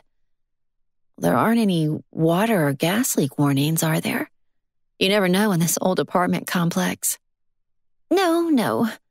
Mrs. Peters pretended not to know what the notice was, but Kira knew better. She'd probably already read it word for word. Well, good night. Enjoy P&P. I hear it ends pretty well. Oh, it does. This is my second time through, but I just love the happily ever after. That's called an HEA nowadays. It stands for happily ever after. Kira told her. HEA? How interesting. Sounds like a homeowners committee, not a romance. Kira gave a chuckle and a small wave. Inserting her front door key that she'd at last found in the bottom of a side pocket of her handbag, she ripped off the paper taped to her front door. Sleepiness hit her like a ton of bricks, and she fell inside her door and then kicked it closed, holding up the paper to the light so her blurry eyes could take in the words. Notice to terminate tenancy. To Kira Bancroft. You are hereby notified that your tenancy of the Sunrise apartment complex is hereby terminated due to 2 months past due rent and late charges. This is a demand for payment. You must pay the full amount owed as stated in this notice within the next 72 hours. If you fail to make full payment of the amount due, your right of possession to the property will be terminated and eviction proceedings will begin immediately. Only full payment of the amount owed will prevent the termination of your lease. No partial payments will be accepted without the written consent of the landlord. The words ran together in a long string of dreadfulness. Kira sagged against the wall, her knees crumpling as she slid to the floor. The dingy paint peeling on the corner stared at her balefully. The yellowing linoleum, scratched kitchen sink, frayed carpeting, her secondhand furniture. She paid too much for this dump, and now they were kicking her out? But I paid my rent. You've got the wrong person. Miss Pixie meowed plaintively, appearing around the corner of the living room. Hey, sweet thing, Kira said, reaching out to pick up her cat and hold her close. The white cat with black paws was soft and warm as she pressed her face against her neck. Got some bad news, Miss Pixie. Kira had adopted the feline a few months ago from the animal shelter, and it was so nice to come home to someone, even if it was a cat who could only follow her around the apartment and demand to be fed. She was a pretty good listener, though. Cats usually were, and she was incredibly sweet. Kira lifted the eviction notice up again with a shaking hand. Yep, it was real. There was her name in big black letters, her apartment number, 3D, with a slow chugging elevator that groaned like an elephant in labor, and an emergency button that had been broken off. Even so, it was her home, even with dingy lighting and peeling paint. Her place of respite and quiet from her parents' problems and working too many hours. Except it lacked her piano, the one thing she missed more than a perfectly clean, perfectly furnished residence. She never invited her friends or parents here. It was too depressing. Although she did have lovely windows and her mother had helped her sew sunshine yellow curtains to brighten it up. I paid my rent, she said now, voice rising at yet another problem demanding her attention. Every month, I've never missed. Kira took a deep breath while she rose to her aching feet. She kicked off her shoes and they flew under the brown sofa. The panic and tears were right there, just waiting to dribble out of her eyes. As if things weren't bad enough with her father and his medical bills. The only reason she'd moved out a year ago was that she got a bit agitated being around her mother, who probably needed medical attention herself for an overactive dose of melancholy that was getting worse, not better. Her father tried to stay positive. That was the kind of man he was. But his healthy life and career had come to a screeching halt at the age of 64. When Kira quit school at Juilliard and began working full-time to help pay some of the astronomical medical bills for her father, she moved into her own place just to have some separation. Besides, after losing the family home Kira had grown up in, the house her parents bought held no memories or nostalgia, and it was much too small for all of them. Her apartment became a refuge, a place to feel normal for snatches of time, whatever normal was. Staggering to the fridge, Kira snapped open a Diet Coke. Filling a glass with ice, she switched on the television. Sipping her soda, she went back over the last few weeks, trying to piece together the timeline of work and bills. It was only a week past the first of the month. Flipping through her check register, Kira saw that she was short $100 to pay November's rent, because she had paid September and October. If the rent checks hadn't been sent or cashed, she'd have an extra $1,500 in her account. Miss Pixie circled the armchair, mashing down the extra pillows to find the perfect spot, while Kira dumped out her purse. The envelope from tonight's waitressing tips fell into her lap. She had almost $700 in tips from tonight alone, $500 just from Caleb Davenport. What on earth possessed the man to give her a $500 tip? He was crazy. Or he just got a bonus and was throwing hundreds around for the fun of it. It did not make a bit of sense. Even so, the $500 was like manna from heaven. She could pay for groceries, the light bill, and fuel for her vehicle. After she figured out what happened to the last 2 months' rent checks, Kira counted the tip money one last time and then hid the envelope in her sock drawer, suddenly starving. Shoving her purse onto the bureau, a card fell to the floor. Caleb's business card. She flipped it over, studying the logo. Dreams. Make your dreams come true. 4 pennies on the dollar. What sort of business was he in that he flew all over the world? Draining her soda, she split open a bag of Doritos and opened her laptop. Within seconds, the Dreams' ultimate website came up. Scrolling through the pages, she began to understand what Caleb did for business. Dreams dealt in, well, a little bit of everything. Clothes, toys, furniture, jewelry, costumes, furnishings, draperies, vacations, hotel rooms. You name it. You could get expensive Disney plush toys for a fraction of the cost. Diamond earrings for wholesale prices. Cruises for a few $100s to the Caribbean, including snorkeling and scuba diving excursions. Customers put out bids and companies around the globe supplied them. Goods in Asia, Europe, South America, and Africa sold at wholesale prices, or less, through the Dreams app. And Caleb was the genius behind it all. From the conversation she'd caught in snatches, Adam was the computer wizard and the rest of the guys found suppliers, flew around the world making deals, and somebody, maybe Ryan or another employee, was in charge of the shipping end of things. Somebody else, customer service. The categories of goods and services was staggering. Dreams was a monolithic company, 10,000 variables and suppliers to supervise and oversee. Kira closed the lid to her laptop and switched off the TV, her mind buzzing from the Doritos and caffeine. She got dressed for bed, turned up the heat a little, and climbed under the thick comforter. Staring at the ceiling, she was thunderstruck all over again. Caleb Davenport had to be a freaking millionaire. Somebody she had gone to high school with. Reaching over to her nightstand, she snagged the business card again. No address was listed. Just an email, company website, and a customer service 1-800 number. Flipping open her laptop again, she typed in Caleb's name. How many Caleb Davenports were there in Denver? Only 2. Caleb and his father. So, Caleb was a junior. A number 2. Caleb Davenport II. No address listed, though. Heck, maybe he had homes in several places around the world. The guilt she'd been feeling over accepting a $500 tip began to dissipate. The guy could certainly afford it, despite the incongruity of the entire evening. With thoughts of Caleb swirling in her mind, the pure exhaustion from her day finally claimed Kira as she fell asleep. Miss Pixie curled around the bottom of the comforter. Chapter 7. In the morning, dreams fled as soon as the sun hit Kira's eyes.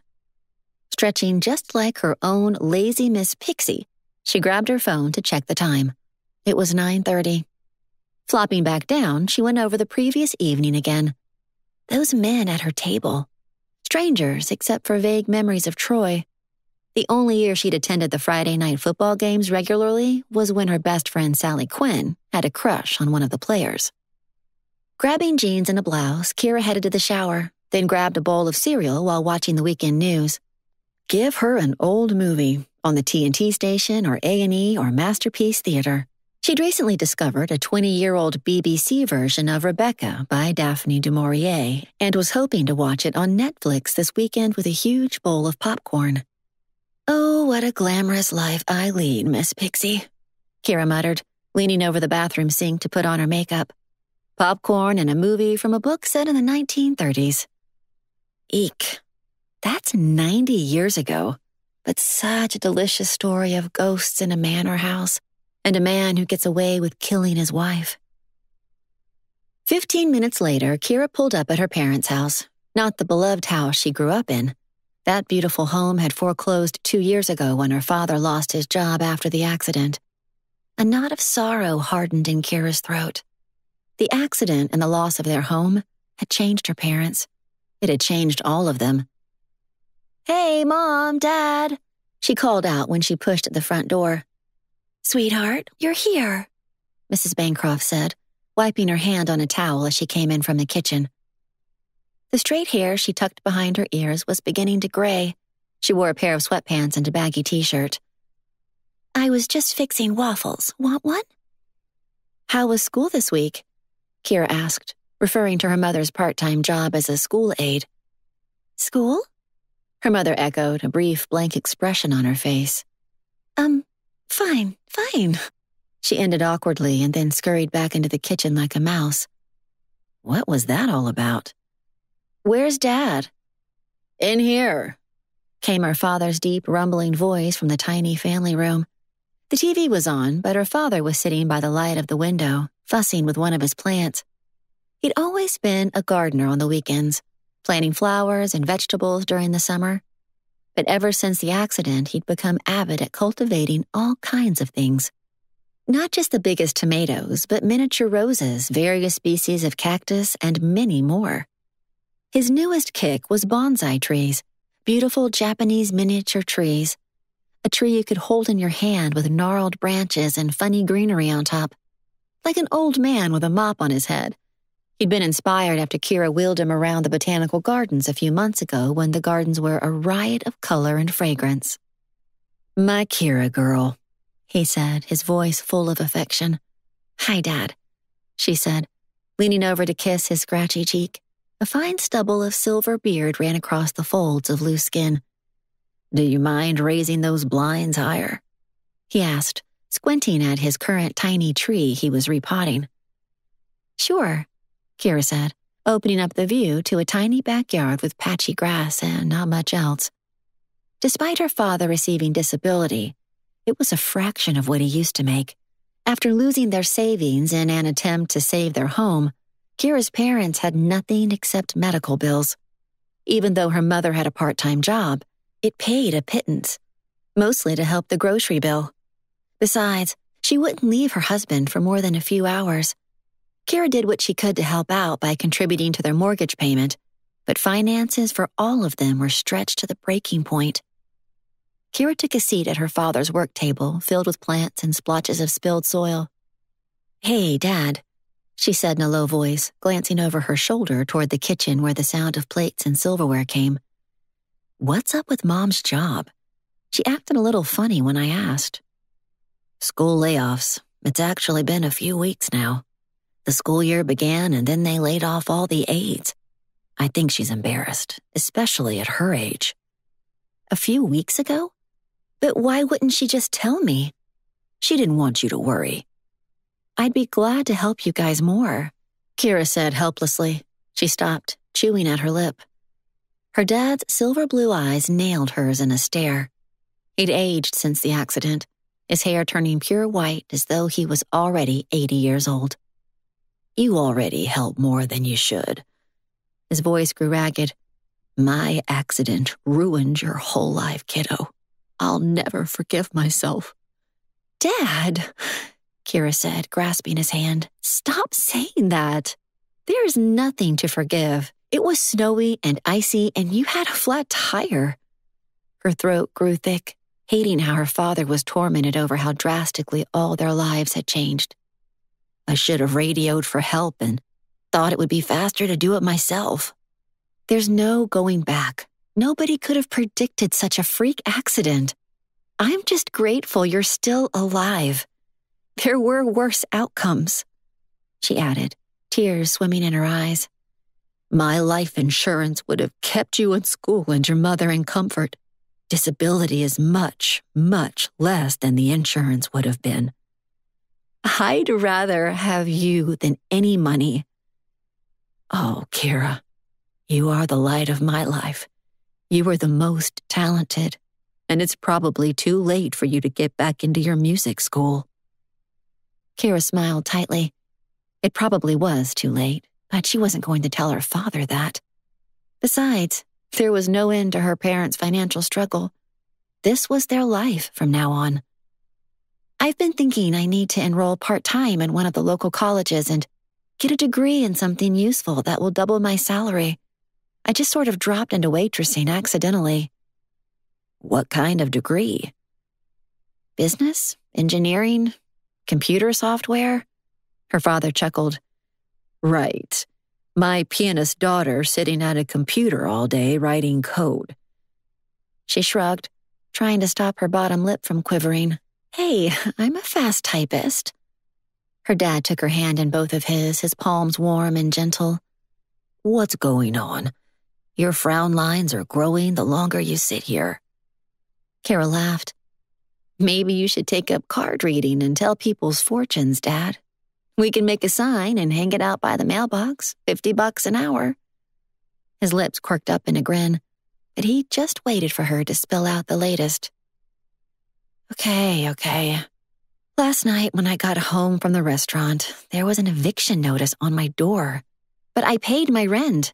I have never missed, never even been late, although sometimes it's by the skin of my teeth." "Gotta be a mistake." "It had my name and apartment number on it." All of a sudden, Kira couldn't breathe. She'd just remembered that she'd given her mother the rent checks to mail for her. A month ago, she'd been here for dinner right before the 1st of September.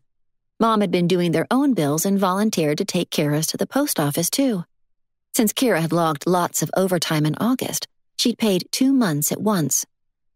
She should have gone online last night and checked her account to see if the checks had been cashed.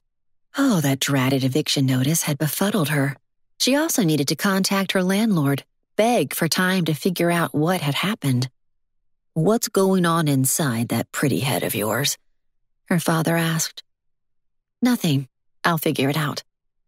"Breakfast," her mother called gaily, setting down plates of steaming waffles and a pitcher of warmed syrup on the table.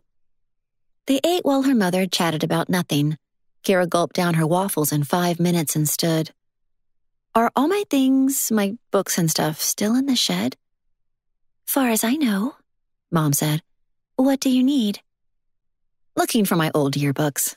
"Why would you want to look at those?" I ran into some guys last night who said they graduated with me, but I don't remember them. Thought I'd look them up.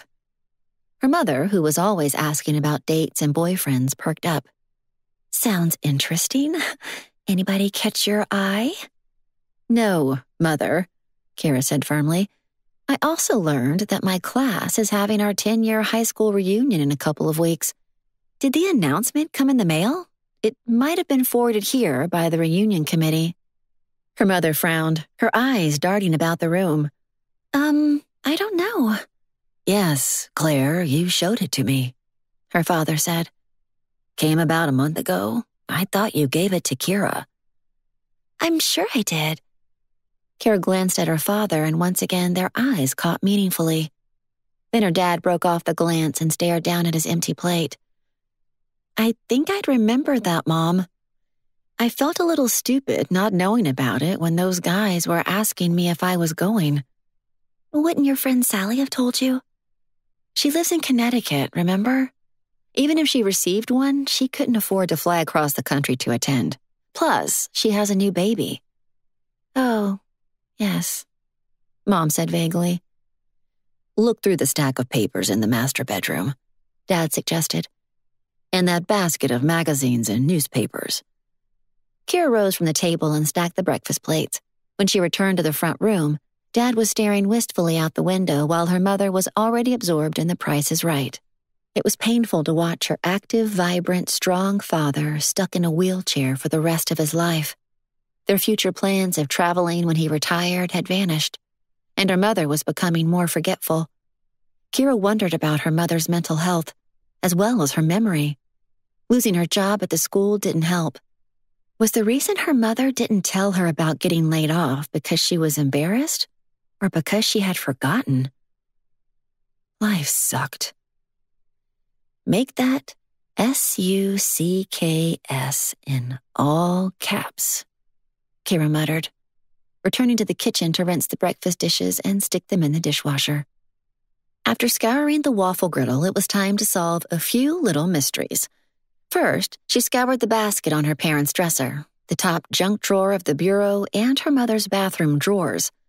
Kira sucked in a breath when she discovered, amidst a jumble of receipts inside an outdated ledger on her parents' bookcase, one of the rent checks from 2 months ago, still in the envelope, stamped, and ready to be posted.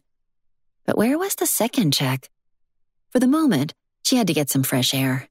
Trudging outdoors, she unlocked the shed, leaving footprints in the dusty floor while she searched through a stack of boxes marked with her name. At the rate she was going, she should probably just torch it all.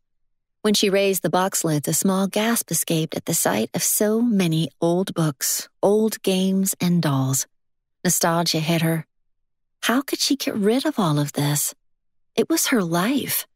Back when life was innocent and sweet, before her father's accident, before she had to quit school, before Roger Caldwell, the guy she'd been dating at the time of her father's accident, and who broke her heart when her dad was in the hospital hovering between life and death.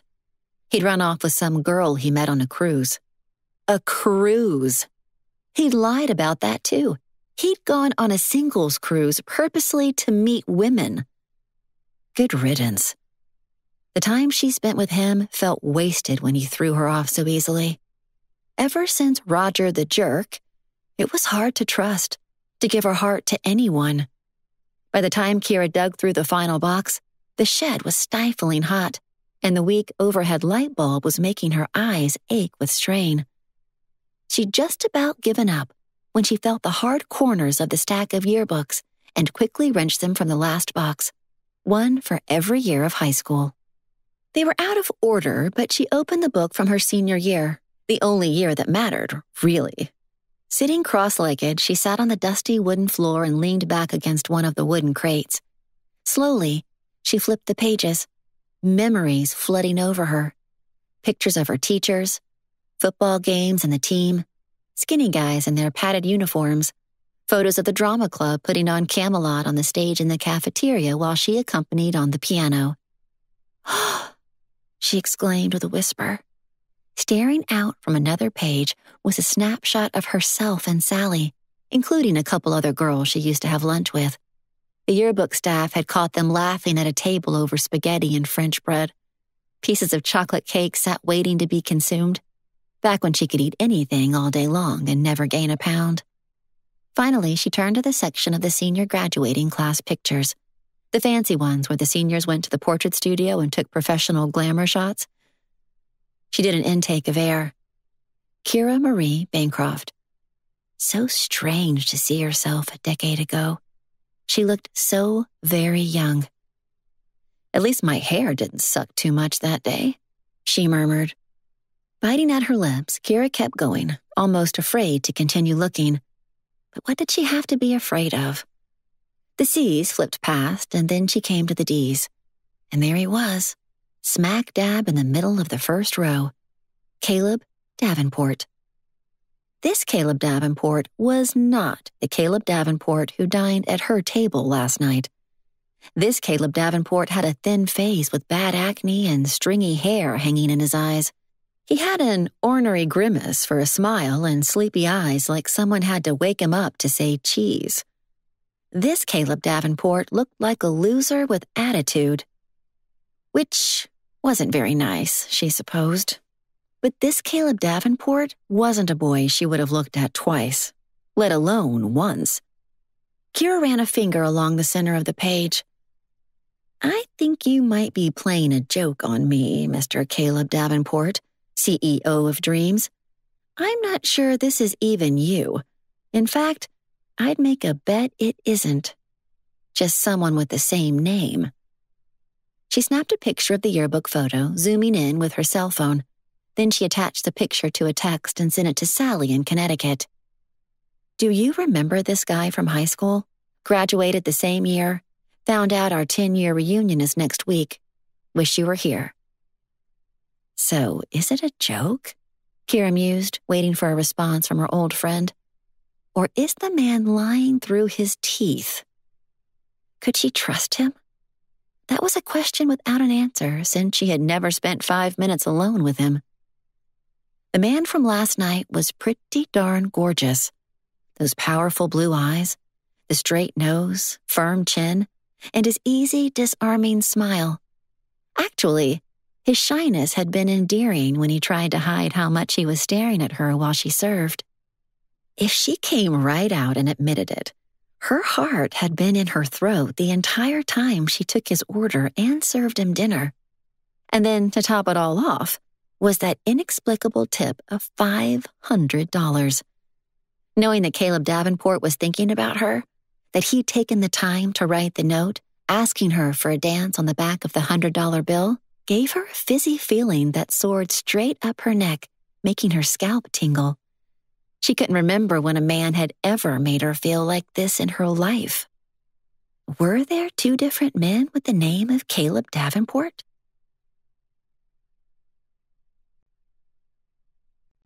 Chapter 8. A text from Sally came through when Kira got to the back porch. The screen door snapped behind her as she paused to read it. Sorry, don't remember this dude at all. You sure he graduated the same year? Stay away from him at the reunion. He looks like trouble. Wish we could get together. XOXO. Gosh, she missed Sally. The last 2 years had been hard enough without her longtime friend to share the sorrows and fears of Dad's accident and the multiple surgeries. Although Sally had called every day while her father had been in a coma that first month. At first, they didn't know if he'd live or die. Multiple fractures and lacerations, brain hemorrhages. But worst of all came the news that her father's spine had been severed, and Dad became a paraplegic for the rest of his life. Leaning against the back door, Kira took a moment to get her emotions to settle down. She brushed at her eyes and poured a glass of ice water to rinse the dust out of her throat. Hey, Mom, can I show you something in here? She finally called out, remaining where she was to force her mother to come to her. Yes, sweetheart? Mom's eyes were bright with false cheerfulness when she stopped in the doorway, as though she suspected that her daughter wanted to have a private talk and would rather go hide in a closet. Can I make you some lunch? Nope, it's only been an hour since breakfast. Well, I'm sure you're a busy girl and have lots to do before you have to go to work. Are you trying to get rid of me, Mom? You look so thin these days, sweetheart. I hope you're eating something besides Diet Coke and Doritos. Well, at least her mother remembered her favorite snack food. Kira took her mother's hand and led her into the master bedroom, shutting the door behind them. Dad had an old John Wayne Western playing on the television, the volume turned up loud. She suspected he was beginning to lose his hearing. Her mother always wanted Kira to go to the doctor with them so she could have help folding the wheelchair into the trunk of the car, help Dad in and out of the front seat, using the unique belt from the hospital to steady and secure him. At least, Dad still had most of his upper body strength, which helped with getting in and out of the car or his bed in the morning. Mom busied herself rearranging knickknacks on the dresser. Moving Dad's spare change, she stacked the quarters, dimes, nickels, and pennies in rows. She straightened her sock drawer, stuck a bobby pin in her hair to get it out of her eyes. When she began cleaning a hairbrush with quick, jerky movements, Kira finally stopped her. Mom, please sit down. I have so much to do. No, you don't. You're fussing and avoiding me. Her mother's eyes widened in horror. I would never avoid you. I found my rent check from last month in your stuff. But where's the other check? I had 2 months' rent to be mailed. One was a little late and the other was a little early because I'd worked overtime and wanted to make sure I didn't get late fees twice in a row. That check is missing. Missing? Her mother swallowed hard. I'm sure it's just misplaced. Once you explain to your landlord, it's going to take some sweet talking to shred that eviction notice. Her mother gave her a small pat on the shoulder and began cleaning the bathroom, talking through the door in a louder voice. It will all work out, sweetheart. Mom, I need that check. Where else can we look? Water in the sink began running, and Kira could hear her mother rooting under the sink for the cleanser and wet wipes. Mother, she said again. You wanted to talk some more? Kira got up and firmly set the cleaning supplies down. I think you took the check, Mom. But why? Are things so bad? Her mother turned away, but not before Kira could see her eyes filling with tears. What did you use it for? And why didn't you just talk to me? Somehow her mother had doctored the check and was able to deposit it or cash it, which was extremely disconcerting to know that her mother could be so devious. I'm sorry, honey. I haven't had a paycheck for 2 months and your father's medicine is so expensive. I was waiting for the reimbursement from insurance. The paperwork is endless. So overwhelming, you have no idea. It takes me half of every day, and I don't understand most of it. Kira watched her mother throw up her hands as though already defeated. Even bankruptcy costs everything. It's just too much. I think you need to get a checkup done with your own doctor, Mom, and you need some help here. Her mother gave her an offended look. I don't need any help. I'm perfectly capable. I know you are very capable, Kira assured her. Her mother pressed her lips together. Don't patronize me. Maybe you just need some hormone pills or something. You've probably neglected your own health taking care of Dad the past 2 years. It's completely understandable. Her mother suddenly dropped to the bed, her face in her hands. I'm a terrible wife. There are days that I just want to run away. Kira sat down beside her and put an arm around her shoulder. I know you love Dad. Nobody doubts that for a minute. You have a lot you're trying to take care of. But right now, we need to take care of you. I'm scheduling you for a full checkup with your primary care doctor. And I'm going with you. You don't have time. You already do too much yourself. You've given up your schooling and your own life. I want you to be healthy, Mom. Dad needs you to be healthy. I'll get it scheduled and go with you. We'll have lunch afterward. It'll be fun. We haven't been out just the two of us for a long time. Her mother's voice trailed away. She reached for a tissue from the dresser and blew her nose. Maybe we can go shopping for a decent dress for my high school reunion, too. Her mother's expression perked up and a tremulous smile crossed her lips. Going to the mall for a new dress sounds heavenly. Grocery shopping is just drudgery, pinching pennies and cutting coupons. Why do you think I drink Diet Coke and chips all the time? Kira laughed. Well, a frozen bagel or pizza once in a while. At least I get one good meal a day at Rossi's on my break.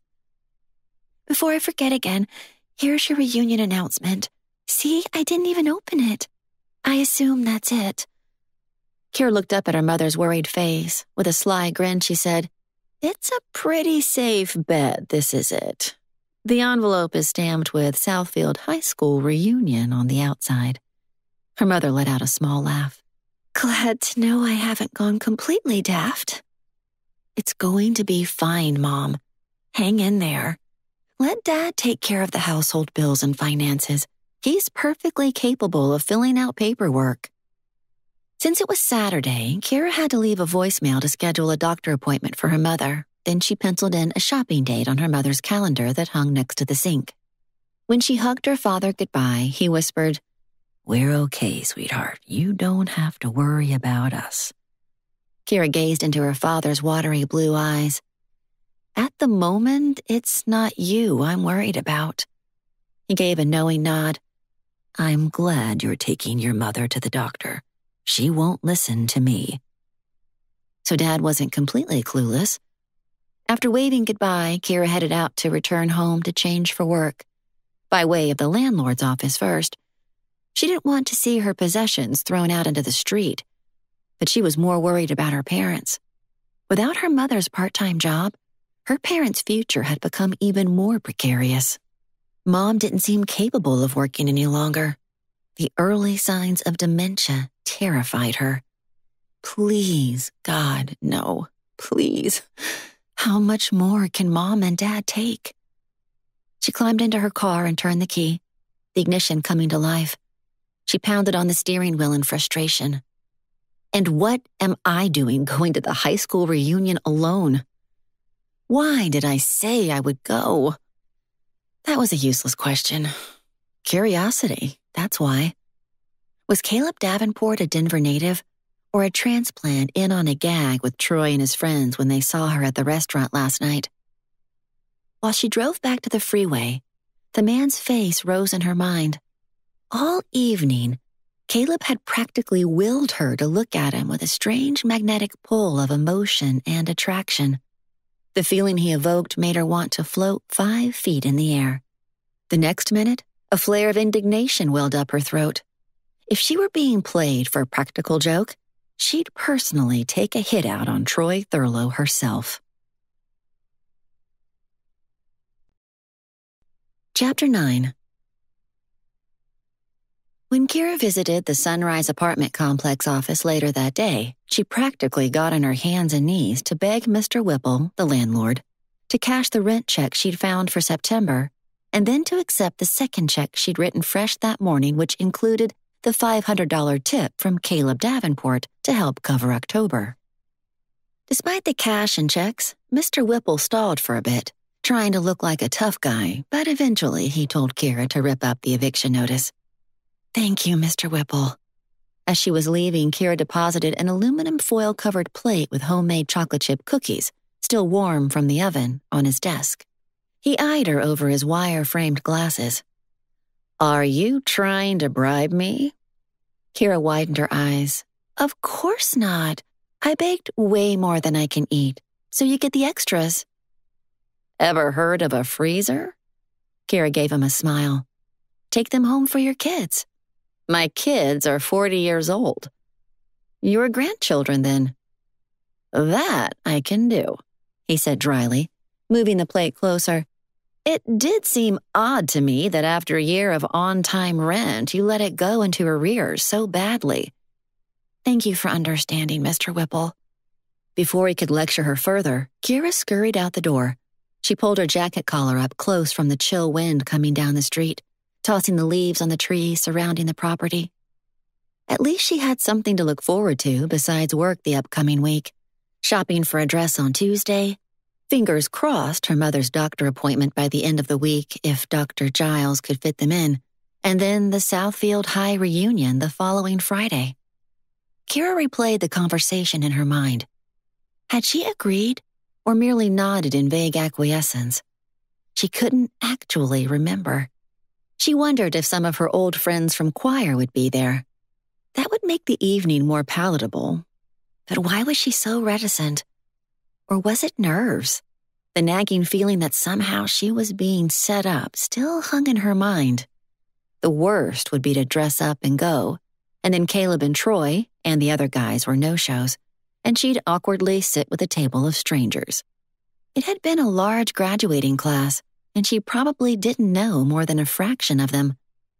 For the moment, I will remain happy that I still have a place to call home, Kira thought out loud.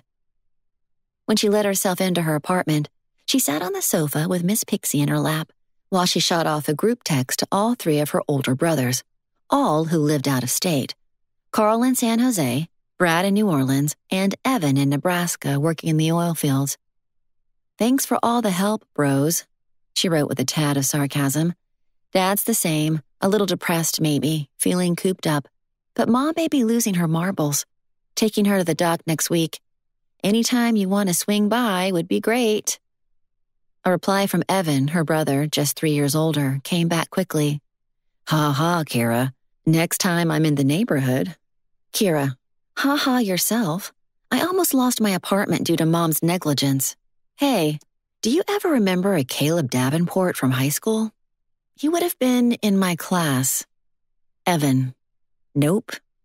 Didn't pay attention to the babies below me." Kira: "Don't get lost in the oil fields. Just bring us home some black gold so we can all retire early." Evan: "Sure. I'll tell my boss to hand over the company to me just because you asked nicely." Kira: "Can't blame me for trying."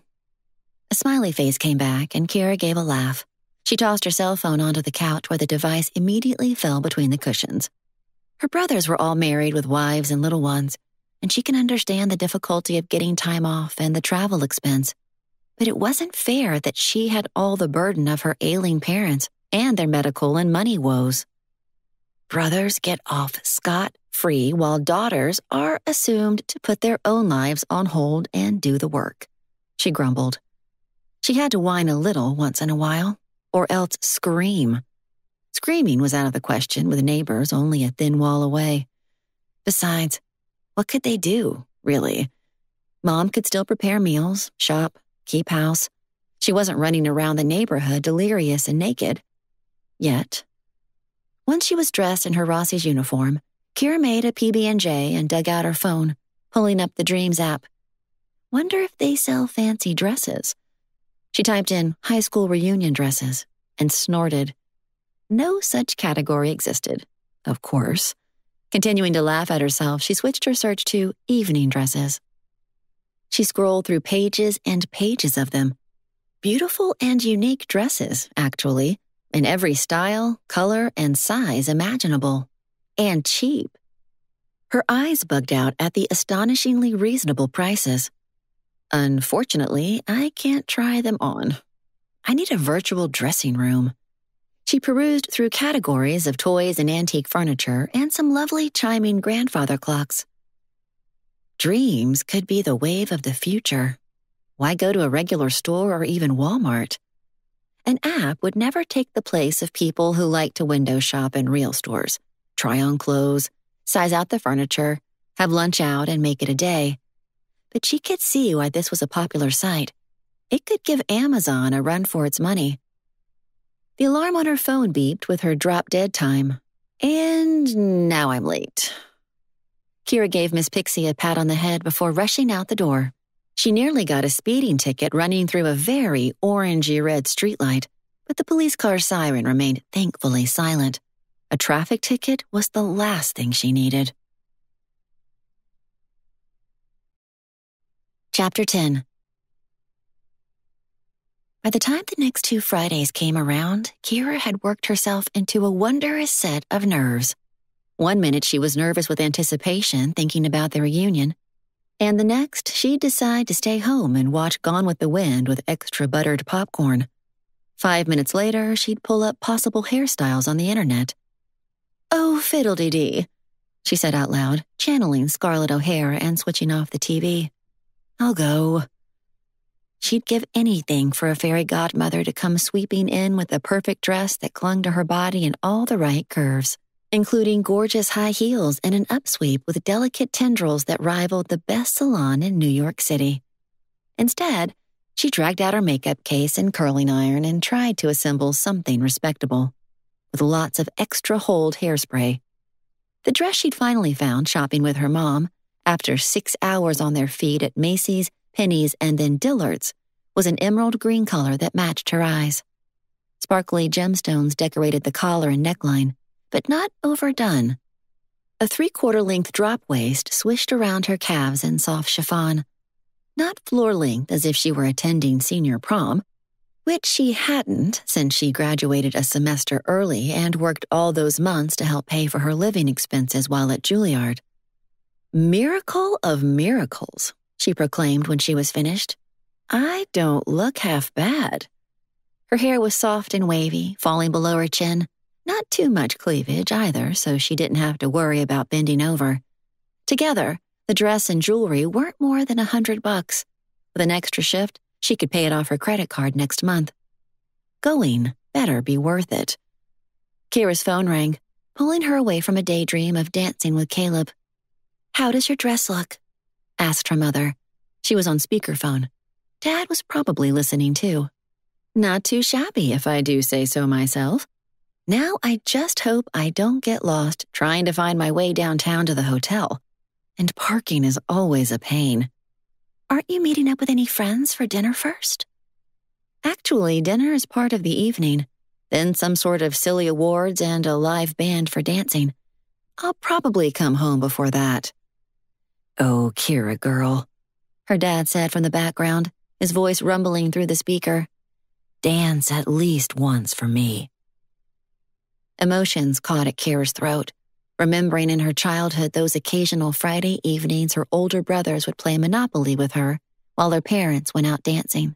"Okay, Dad, just for you. And I'll imagine it's you swinging me around the room like we used to." "Have fun. Forget about your worries and just enjoy."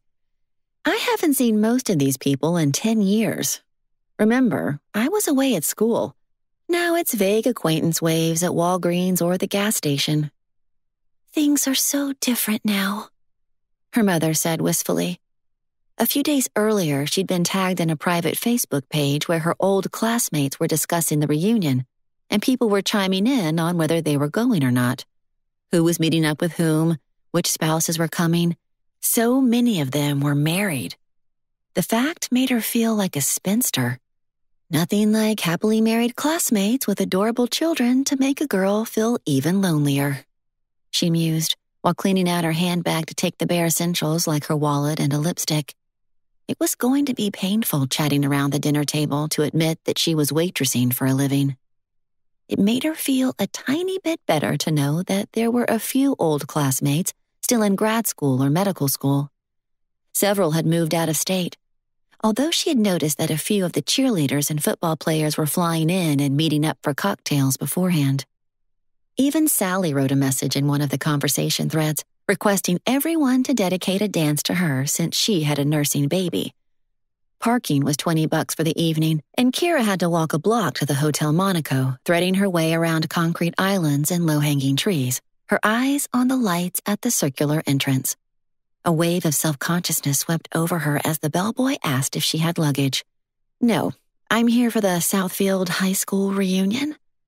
"That will be in the grand ballroom, straight past the front desk, turn right, and go all the way to the end of the hall," he instructed. The closer she got, her heels quiet on the hotel's plush carpet, Kira heard the noise of music and the sound of a lot of people talking animatedly in 100 different conversations. A table sat outside the open double doors. Inside were more tables laid with flowers, china, and silver.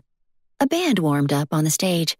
More than 200 people were attaching name tags to their lapels, milling about and talking a mile a minute. She hardly recognized anyone at first. And then some faces began to focus back into old classmates. The girls had become women. The boys, men. Mature, wearing glittering gowns and suits, some in tuxedos. So many she did not recognize. Might be spouses or significant others. "Name, please, and your ticket," the woman at the table asked when Kira walked up. Not a flicker of recognition, and Kira didn't try to figure out if she knew her. She was a platinum blonde with false eyelashes, including a breast enhancement that had been a little too exuberant. It might be more comfortable if she just pretended she was at a cocktail party with strangers. "Ticket," Kira repeated quietly, pretending to rummage through her purse. "I'm afraid I forgot to purchase one." "Oh dear, we're booked up. You had to have a reservation." Kira bit at her lips and tried not to show her alarm while keeping her stupidity at a low profile. She hadn't read the announcement closely enough. How stupid and distracted she was. "I guess I thought we could pay at the door," she finally said. "I didn't realize—" Her voice trailed off. The woman gave her a brief look of empathy. "Let me check and see if we've had any cancellations." She turned away to consult with another woman, tall and heavy-set, who was apparently in charge and giving orders right and left to her committee. Panic rose up Kira's throat. She hadn't brought her checkbook or a credit card with her either. Stupid. Dad had had a bad day and she'd spent her morning over there, helping her mother who was getting more scatterbrained by the day. Today, she was the scatterbrained one. "Kira Bancroft?" a voice called from the other end of the registration table. She swiveled her head, and there was a former member of her choir class smiling widely at Kira. She rose from her chair and leaned over the table to hug Kira. "Allison," Kira said, the woman's name coming just in the nick of time. "You look fabulous." "Well, thanks. You're looking pretty darn good yourself. We graduated 10 years ago, not 3, girl." "Very funny, but thank you. I think I've earned every single year and then some," Kira said with a laugh. Allison Park had also sung soprano, and they'd been in the special audition-only madrigal group, a group of about 15 of the best singers who got to put on their own Christmas performance and perform at churches and festivals. Those were some of Kira's best high school memories. "We have a great turnout tonight. Go on in and find a table for dinner. Want to sit together so we can catch up?"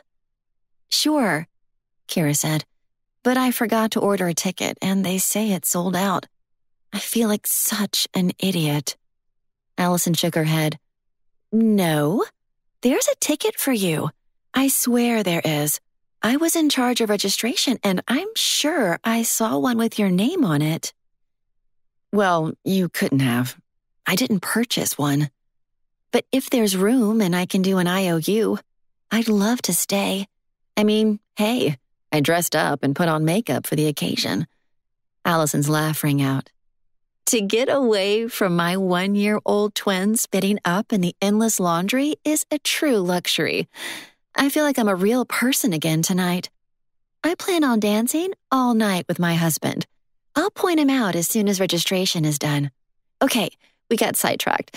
Let me find your registration," she said, narrowing her eyes to snatch up the A through F box. "You're very sweet, but I know there's not a ticket." "Aha! Here it is. I knew I'd seen your name." She flourished it under Kira's nose. Sure enough, the envelope had Kira Bancroft in gold print with little flourishes on either end of her first and last names. "That's impossible. You must have purchased it so long ago you forgot." "No, I didn't. Unless I'm losing my mind and everyone forgot to tell me." Allison flipped the registration card over. "You signed up for the filet mignon meal, no vegetarian for you, and," she squinted, "looks like Caleb Davenport did the registration." "Caleb Davenport?" Kira blinked. Allison leaned forward. "You and he have a thing going?" She glanced pointedly at Kira's left hand. "No ring, I see." Kira raised her head, hoping Allison hadn't assumed she was married and was having an affair. How embarrassing. "No, we don't have a thing." She snapped her mouth shut when her breath caught in her throat. For a moment, she couldn't speak. Caleb Davenport was gazing at her across the foyer, standing just opposite the open double doors. She stared back for a long moment and then gave him a small glare with her eyes. Before she could take another breath, Caleb strode across the floor, slipping around the crowd, pinning on name tags. 3 seconds later, he stood before her, all 6 feet 4 inches of him, broad shoulders, shining deep blue eyes, and a sexy smile to boot. Kira gulped, trying to breathe again. "What are you doing?" "Attending our high school reunion." Waving the registration envelope in front of his face, Kira said, "And what's all this? Don't you think I can pay for my own registration?" "Of course, I think you can. But I wasn't sure you'd get the info in time, and the deadline had already passed when I saw you last week at Rossi's. So I made sure you weren't turned away." You... Kira didn't know what to say. "I'm going to pay you back, you know." "I wish you wouldn't. I know waitresses don't make that much, even at Rossi's." Kira rose up to her full height, 5 feet 10 with heels, so she could practically look Caleb in the eye. "I support myself. Besides, you gave me a big enough tip to pay for 10 reunion registrations. That was for terrific dining service." Kira let out an uncomfortable laugh. "I'm sure you tip like that all the time." "Not." "As a matter of fact, he does," Troy said, appearing behind Caleb's shoulder. "He's obnoxiously generous, this old boy." A sheepish expression crossed Caleb's face. "I'm going to get you back, Caleb Davenport," Kira said, shaking the envelope at him. He shrugged and crooked his elbow at her. "If we don't go in now, we'll get terrible seats in the back," he told her. Troy nodded knowingly. "The band is excellent. Not sure where they imported them from. All the music of the 90s and the new millennium. Our very own era. I hope you plan on kicking up your heels, Kira." "Do you guys actually dance?" she teased when they entered the ballroom. Most men never learn. They turn in a simple circle around and try not to step on their date's toes. "So harsh," Troy burst out. "You've wounded Caleb and me. I guess you'll just have to wait and see." The room engulfed Kira with its lights and noise and chatter. The band was playing a mashup of All My Life by KC and JoJo. The emotions of the song swelled around Kira, bringing back a flood of memories. Everyone was dressed so elegantly. You'd never dreamed that 10 years ago they were high schoolers with dyed blue hair and ripped jeans. Crystal chandeliers hung from the ceiling in a sparkle of light. On one half of the room, tables were laid for dinner, waiters preparing to serve. A dance floor had been laid on the other half of the room. The band's opening number turned to soft, dreamy music for dinner ambiance. Kira felt a light pressure on her back as Caleb guided her to an empty table. "Will this be all right?" he asked. It was in a slightly quieter spot so they could talk and not be right in the middle of the noise and crowds. The tinkling sound of silver cutlery and crystal goblets rose as the attendees began to be seated. While they wove their way through the tables, heads turned in their direction. Voices murmured, "Is that Caleb Davenport?" 2 women gossiped under their breaths, but the words carried to her ears despite the weak attempt to lower their voices. "Couldn't be him.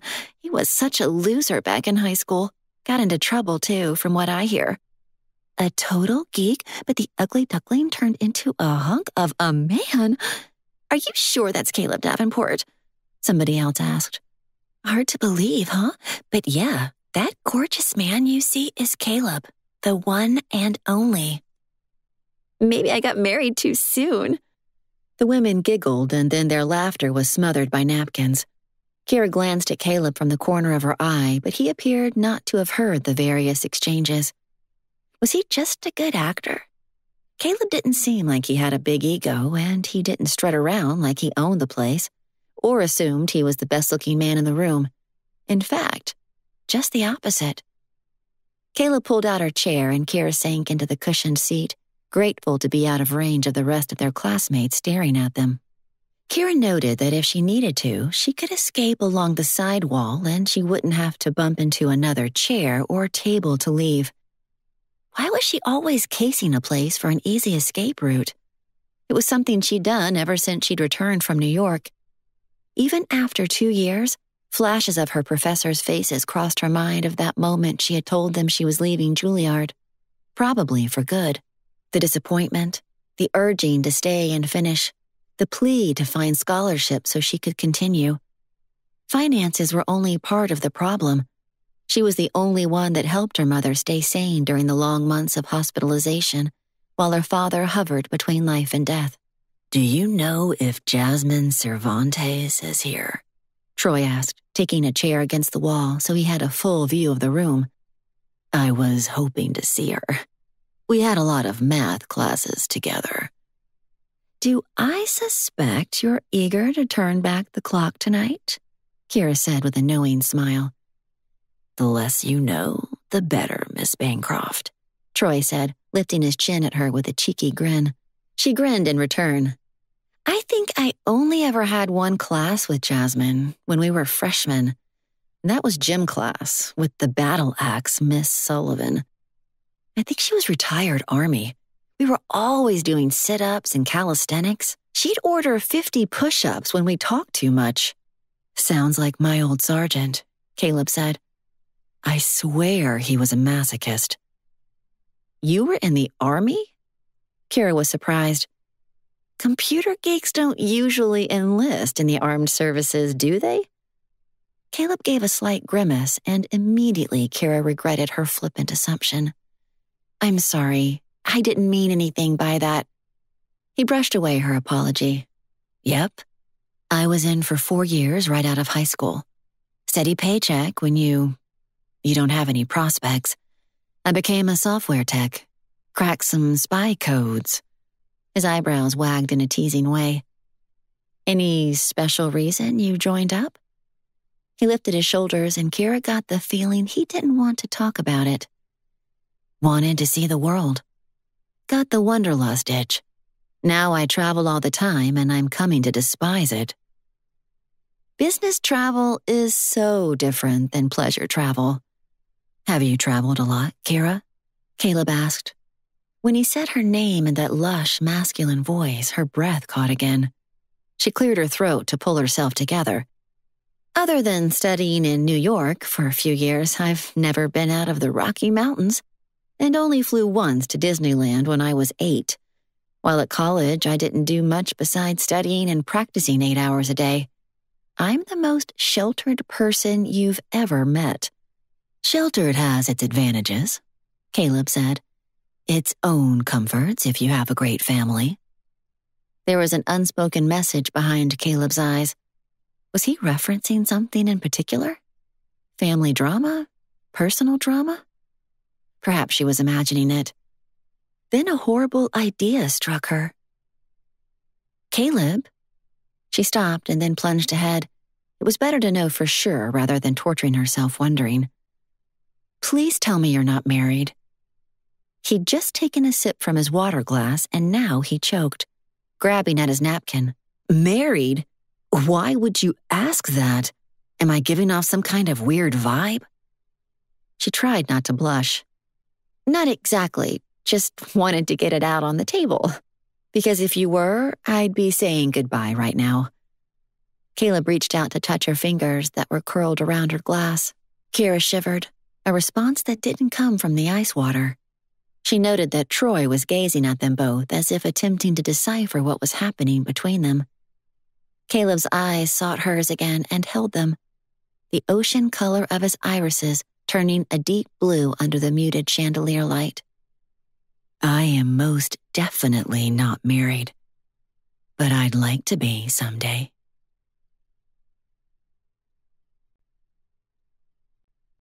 Chapter 11.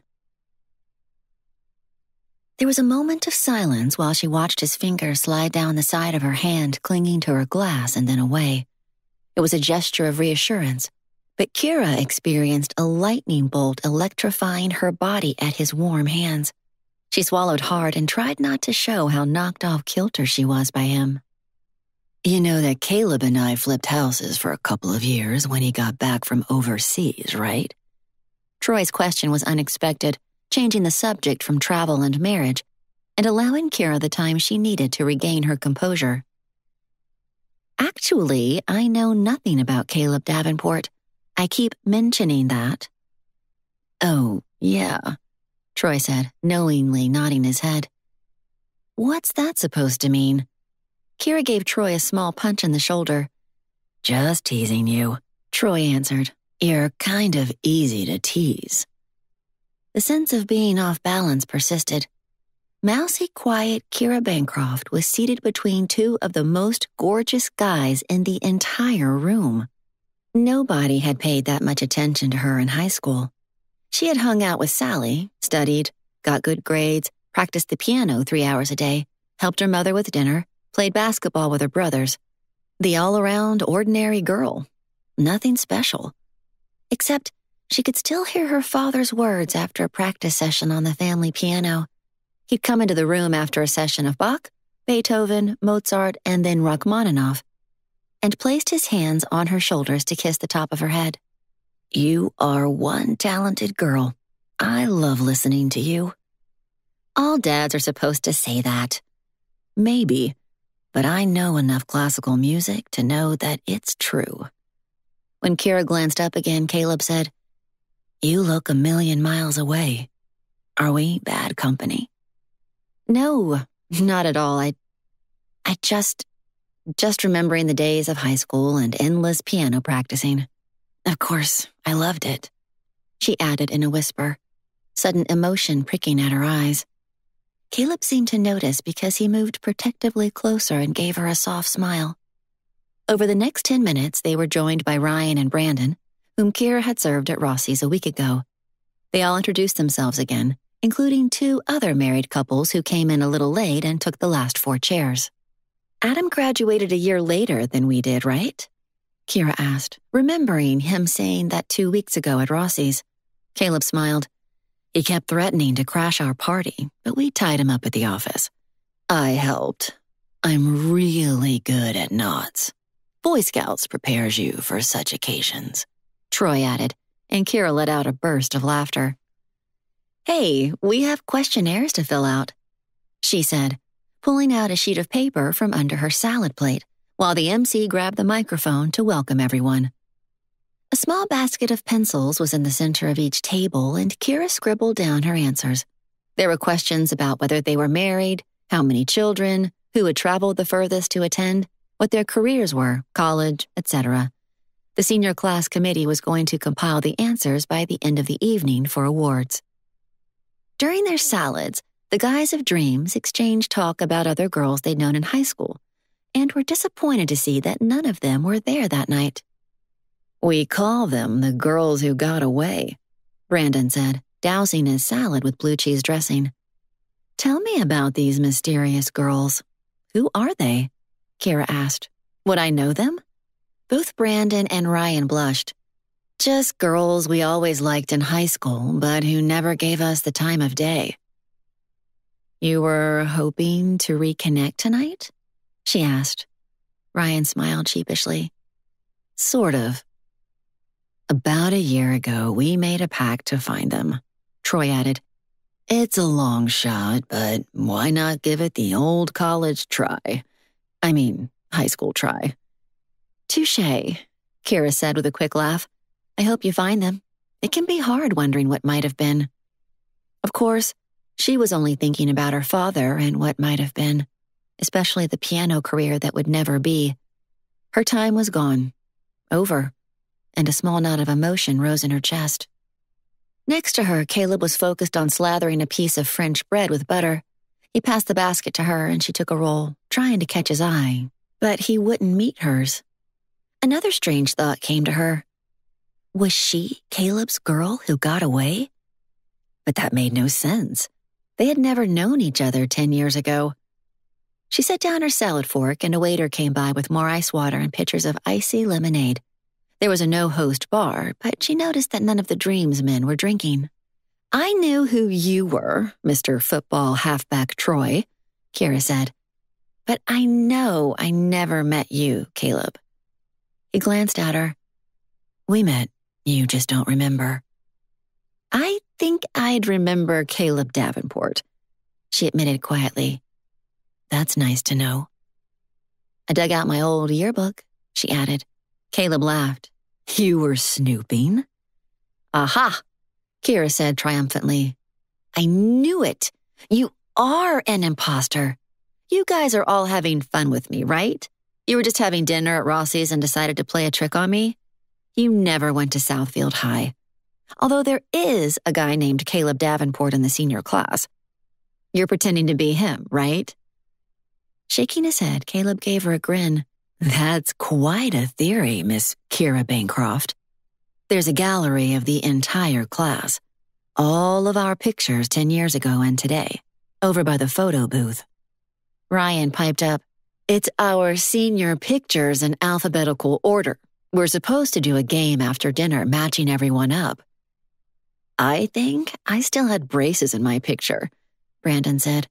"I stuck my yearbooks in a box and forgot about them. Unfortunately, I had a jaw alignment issue and had to have surgery.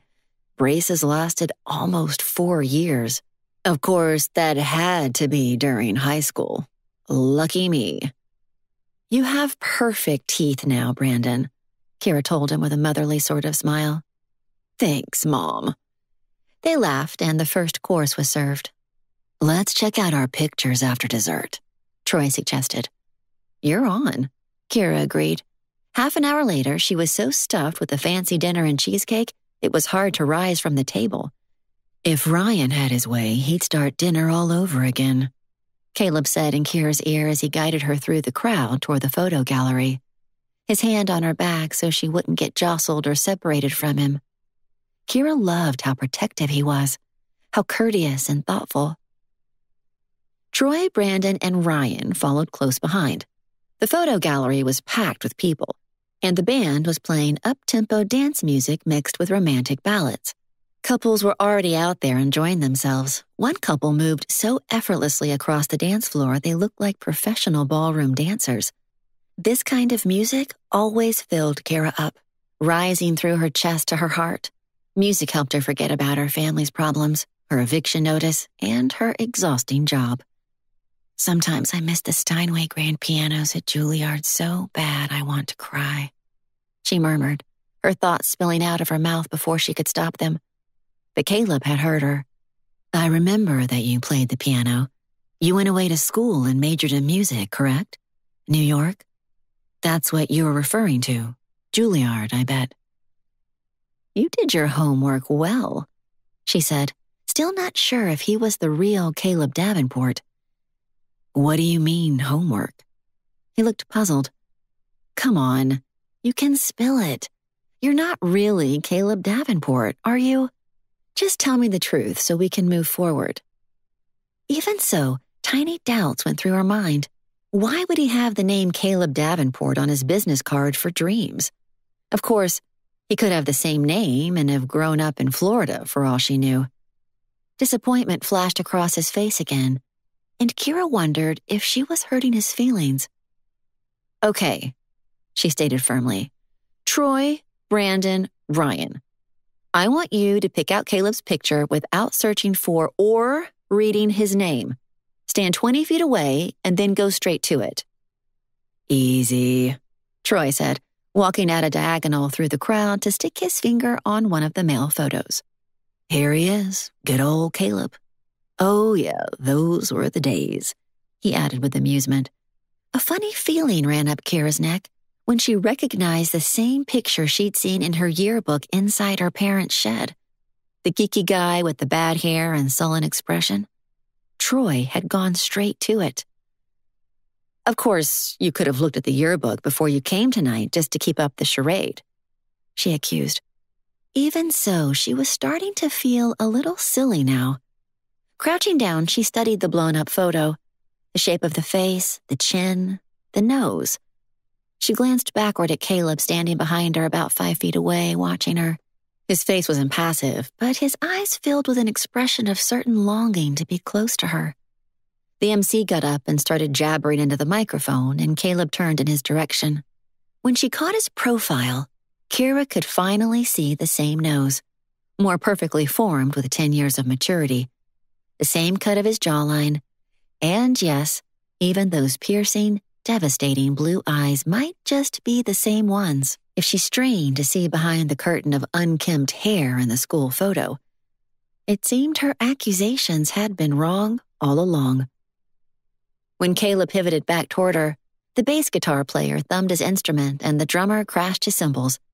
At that moment, the CEO of Dreams smiled at her, a flicker of amusement crossing his lips. His eyes held hers tight, and then, all at once, he was in front of her, brushing a stray curl from her eyes. "May I have this dance, Miss Kira Bancroft?" She nodded, biting at her lower lip. Caleb's eyes flickered down to her mouth and then up into her eyes as he circled her waist with his arm and pulled her onto the dance floor. Chapter 12. They were the perfect height together, Kira thought as Caleb's left hand caught hers and held it close to his chest, while he moved with her across the floor in a slow foxtrot. As they weaved in and around the other couples, Kira was sure she was on fire, electrified by Caleb's presence. She was aware of his broad shoulders, the crease in his suit coat under her hand, the warmth of his hand along her back as he guided her, his breath spicy on her cheek as he pulled her a little closer so as not to bump into the professional couple who acted as though they owned the dance floor. To be so intimately aware of this man exhilarated Kira and scared her just a little, too. "You're really Caleb Davenport, class of 2010? His face angled toward hers. "Yep, the one and only. Computer geek, juvenile delinquent, social outcast, and ripped jeans who didn't use a comb." "You're exaggerating. If you were such a scary guy, then why don't I remember you?" "I finally got a better haircut. Grew another 4 inches. Every little bit helps. But you look prettier than ever, Kira. Gorgeous, in fact." "Don't give me a big head, Mr. Davenport," Kira chided, trying not to sound prim or coy. "Actually, I'm glad you don't remember me. I would have given you nightmares. But I must confess that I was very aware of you. In fact, I had a crush on you. A major crush." Kira tried not to blush furiously. It was strange to think of him watching her, crushing on her all those years ago, and she wasn't the least bit aware. "I attended your choir performances, including the Madrigal Christmas concert our senior year." "You did?" Kira took a step backward in surprise, then hid a smile of pleasure when he pulled her close again, his cheek against her hair. "I sat in the back, and it was dark. I think you guys had set up candles or something. Plus, I left as soon as it was over," he conceded. "I couldn't give myself away. But I'd never heard someone play the piano like that before. You were incredible. Why aren't you on stage enjoying standing ovations in every big city across the country?" Tight emotion grabbed at Kira's throat. "My dad, he had a bad accident 2 years ago. I didn't finish my degree." Caleb's arms tightened and she was highly aware of his large hands encircling her waist. If he kept that up, Kira thought she might get close to swooning, but she tried to maintain her composure. When their heads turned to speak past the band's volume, his lips were close to her own, and she found herself glancing down at his mouth constantly. She noticed that he was looking at her lips too, and she needed to get a grip on her feelings. "I'm so sorry about your father, Kira. I didn't realize that. Are your parents still in Denver? Has your father recovered?" "Medical expenses put them into bankruptcy. They sold the house I grew up in. Disability doesn't go too far, but you don't want to hear all this." "Yes, I do. It sounds like your family has been living a nightmare. How is your father now? Tell me about it. I honestly want to know." Kira took a breath. He was in a coma the first month, had multiple surgeries, and now lives in a wheelchair. Caleb's brow furrowed in shock. "Dear God, Kira. That's worse than I thought." "Hey," she said weakly. "This is supposed to be a party, and I'm spoiling all the fun. If you want to dance with the other girls from our class, go right ahead. I'm not going to monopolize your time. I only came because I wanted to spend time with you." "You're too flattering." "It's the truth, Your Honor. The whole truth and nothing but the truth," he added with a grin. The music stopped, and yet Caleb's arms hadn't dropped from around her shoulders, his hand still gripped in hers. She smiled in return. "Don't tell me you're a secret lawyer, too. You must have an IQ off the charts." "No law school, but after 5 years owning your own business, you learn a lot. And no, I'm not a member of Mensa. You have to score an IQ of at least 144, and I only hit 138. That made Kira laugh, and she punched him lightly in the arm. "You are such a tease." The next song began, and Caleb's hand slid down Kira's arm, so warm and tender she wanted to melt like butter at his feet. Or were all these feelings and attraction just because she hadn't had a date in a year? "Can we go outside for a moment?" Caleb asked suddenly, slipping his fingers into hers. "Sure, but why?" "There's something I need to tell you, and it's too noisy in here. Don't worry, we'll be back before the award ceremony. Besides, we need to get our picture taken." "That'll be a first for me. I never made it to senior prom, graduated early." "Me too. I graduated early and didn't go to senior prom either. No girl would be seen with me. I think I got the ugliest senior award," he added, attempting to make light of it all. "I was a rebel and thought that rebelling was the method to fight against my awful life. Only problem is, by not showering and wearing 3-day-old clothes, you alienate just about everyone. And that does nothing to serve your cause." "Aw, come on, that's not true," she protested. "You must not have looked too closely at my senior picture." "I did." "Your mother must have made you wash your hair just for picture day," she teased. "Are you kidding? It was the school counselor who told me I'd regret it if I blew off the pictures. I'm still not sure if she was right or not." Caleb laughed at himself, but Kira went perfectly still, gazing at him with new eyes. His self-deprecation was tinged with an undercurrent of anger. Where had his parents been? Didn't they care about school pictures and activities and his happiness? Before Kira could respond, Caleb had grasped her hand and, without skipping a beat, he led her back into the open foyer. Once they were out of the ballroom, the music faded. The hotel halls were muted, the carpet soft under their shoes. "I feel like we're ditching class," Kira said, smiling as they ran lightly down the hall. She picked up her skirts and was thankful her heels weren't too wobbly. "I like ditching with you," Caleb said lightly. "Much more fun with you than skipping school with the guys." This Caleb was definitely a different person from the boy in the senior photograph. He was straightforward and unassuming, and the most gorgeous man in the room now. After running down a couple of hallways, Caleb finally pushed through a pair of outer doors, and a moment later, they were standing in a garden patio. Twinkling stars sparkled overhead, the night sky black as ink, and the air was crisp and fresh after the heat of dancing. The last of the flower beds on the patio were shriveling up, but still gave off a hint of perfume. The first snowfall was definitely in the air, as if the distant mountains were warning them of the coming winter. "What a beautiful night," Kira breathed. Caleb nodded, but he wasn't gazing starstruck at the heavens. Instead, when Kira lowered her chin, she found he was staring at her. "You're making me self-conscious," Kira admitted.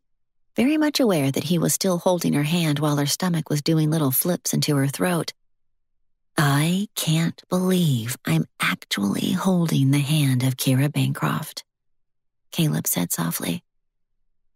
She stared at him, trying to puzzle him out. We never once spoke to each other, did we? I still remember that you played "O Holy Night" for your piano solo during the Christmas performance. I can't believe you remember that. She studied his face and then took a tiny step closer. Dancing with him had been a heady experience, and she wanted more. But they had barely met. Except, she reminded herself, she'd spent an entire 2 hours waitressing their table a week ago, and she'd spent time studying his bio and profile on the Dreams website. Maybe you really are the true Caleb Davenport, class of 2010. That's what I've been trying to tell you, he said, his smile growing into a teasing expression. You're like a kid. Holding your hand, dancing with you. I feel like a teenager again, he admitted, doing all the things I never got to when I was 17. It's the reunion ambiance. We've all gone back in time 10 years, like a time machine. I wish I could invent a time machine right now, Caleb said, his voice quieting. Why? We've come a long way from 18, and I, for one, do not want to return. Kira shrugged. Of course, if I could erase the hardships of adulthood and my father's accident, maybe I would go back in time. Why do you want to go back? Caleb's eyes glittered under the stars, the silvery light illuminating his face. To make things right with you. It was a hard admission to make to herself, but Kira knew that she probably wouldn't have looked at Caleb Davenport twice. Most likely, she had seen him in the school halls and ignored him. Thank goodness for second chances, then, she said. I actually tried to find you a few times over the years. You did? He was full of surprises. All I knew was that your family was no longer living in the house you grew up in.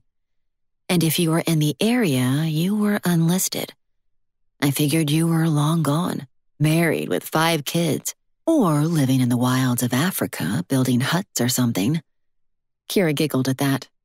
I'm not sure I've had 5 dates in the last year, let alone 5 kids. Changing diapers by day, wowing audiences at night at Carnegie Hall? You mean that daydream? Something like that, Caleb said. All at once, he was a whole lot closer, and Kira found herself holding her breath. Caleb's free hand smoothed down her bare arm, the other still holding her hand. He lifted her fist up to his lips, gently turning her hand over and continuing to hold her gaze. He kissed her palm. Shivers turned into a roaring train making tracks down the back of her neck. It was getting more chilly as the evening grew later, but her skin burned as if she were on fire. What did you want to tell me, Mr. Caleb Davenport? She asked softly.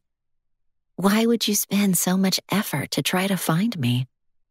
Suddenly, he seemed nervous, the muscles in his jaw flinching. I had a crush on you back in the olden days that lasted years.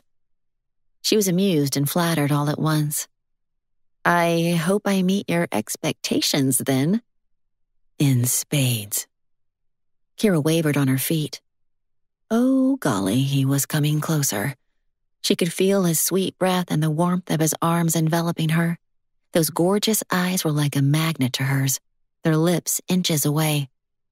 All of a sudden, the doors down the side of the building banged open and the music of the band spilled out into the dark night.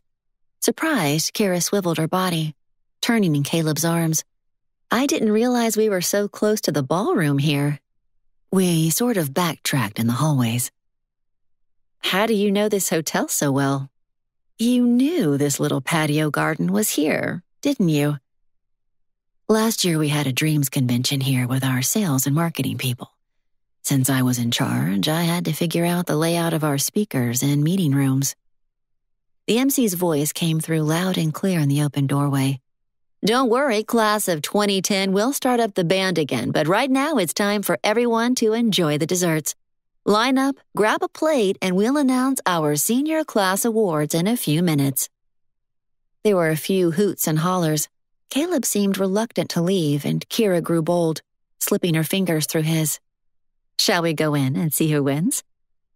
I'd rather stay out here with you. He broke off as the voice of his friends came towards him, looking up in time to see Troy, Brandon, and Ryan coming into the patio. We wondered where you two disappeared to, Troy called out. If you don't come in fast, you'll miss all the fun inside. You may be the big winner of the night. Yeah, guys, Caleb said with an eye roll. Fingers still entwined, he gently pulled on Kira's hand as they walked back in together.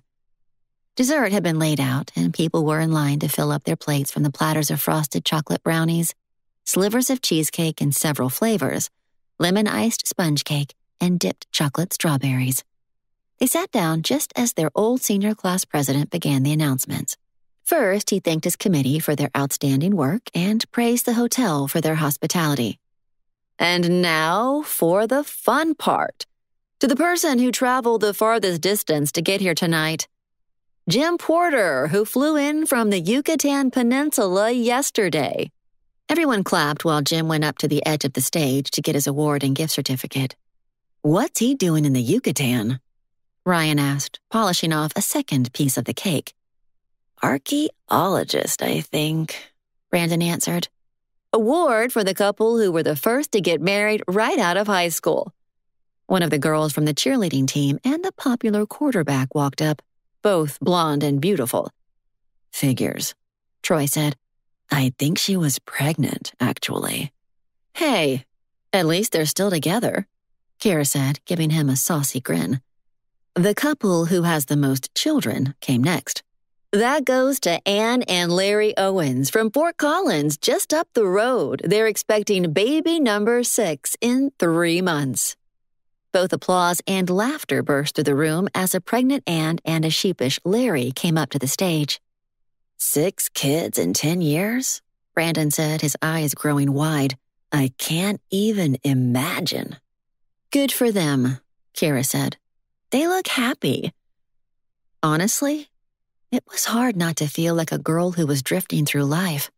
No boyfriend, no husband, no kids, no real career, and an apartment she was barely hanging on to.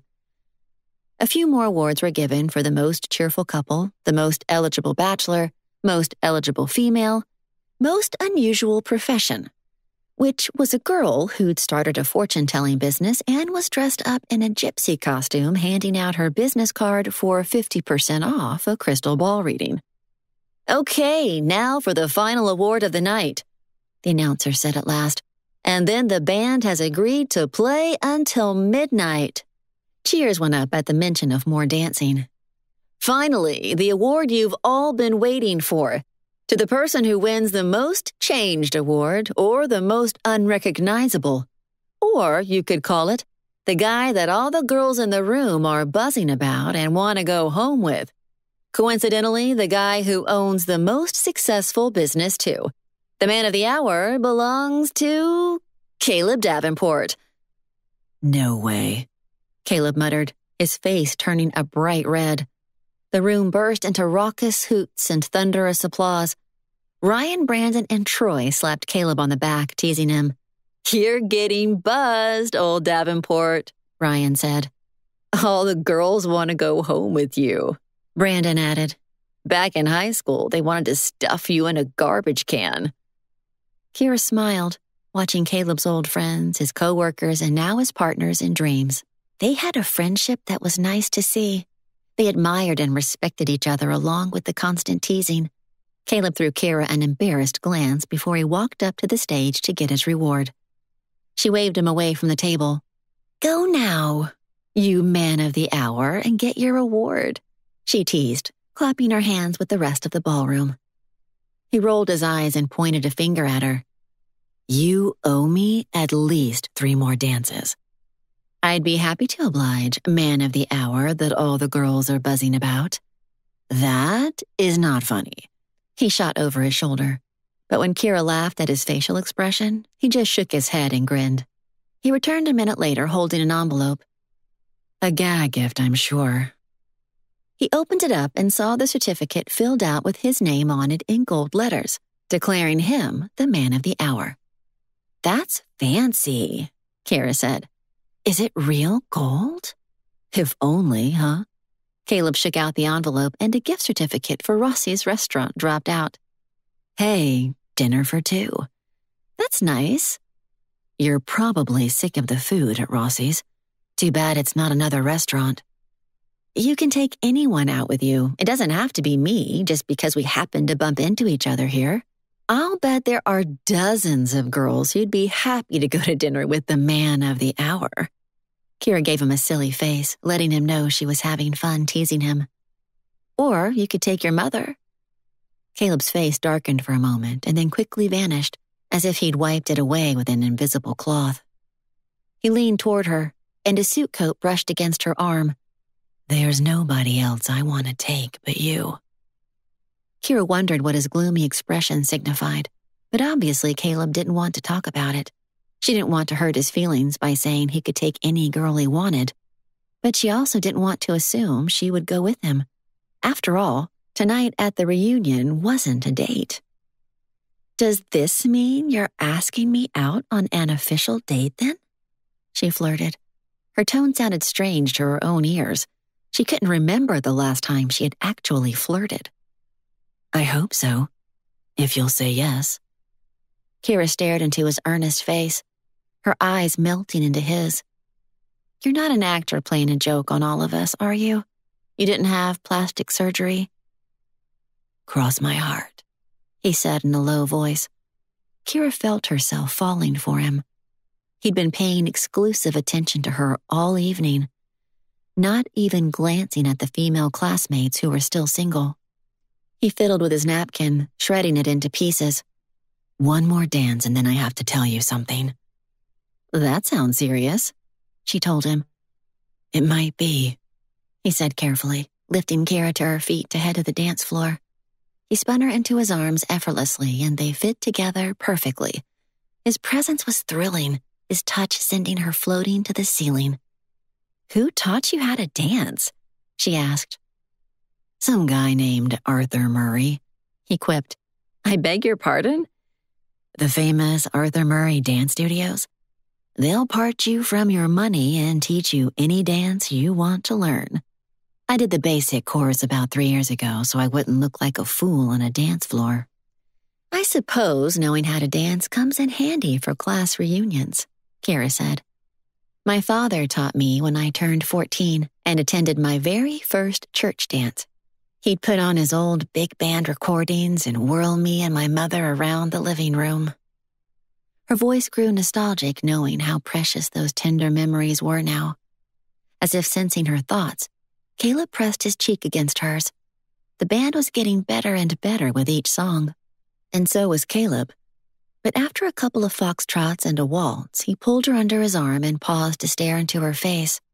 For a moment, Kira thought she'd swoon like a heroine out of a romance novel. All at once, the song ended, and Caleb placed an arm around her shoulder. Let's go somewhere more private. If I don't do this now, I never will. You're so mysterious. No, it's just something I've needed to do for 10 years. Even more mysterious.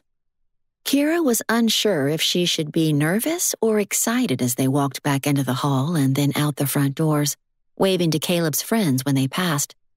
Troy was dancing with a different girl than an hour ago, and the other two were deep in conversation about the potential snowpack for skiing this winter.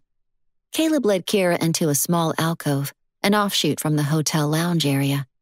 They sat on one of the sofas and he turned to face her. Man, this is hard. After what I tell you, I think you may hate me.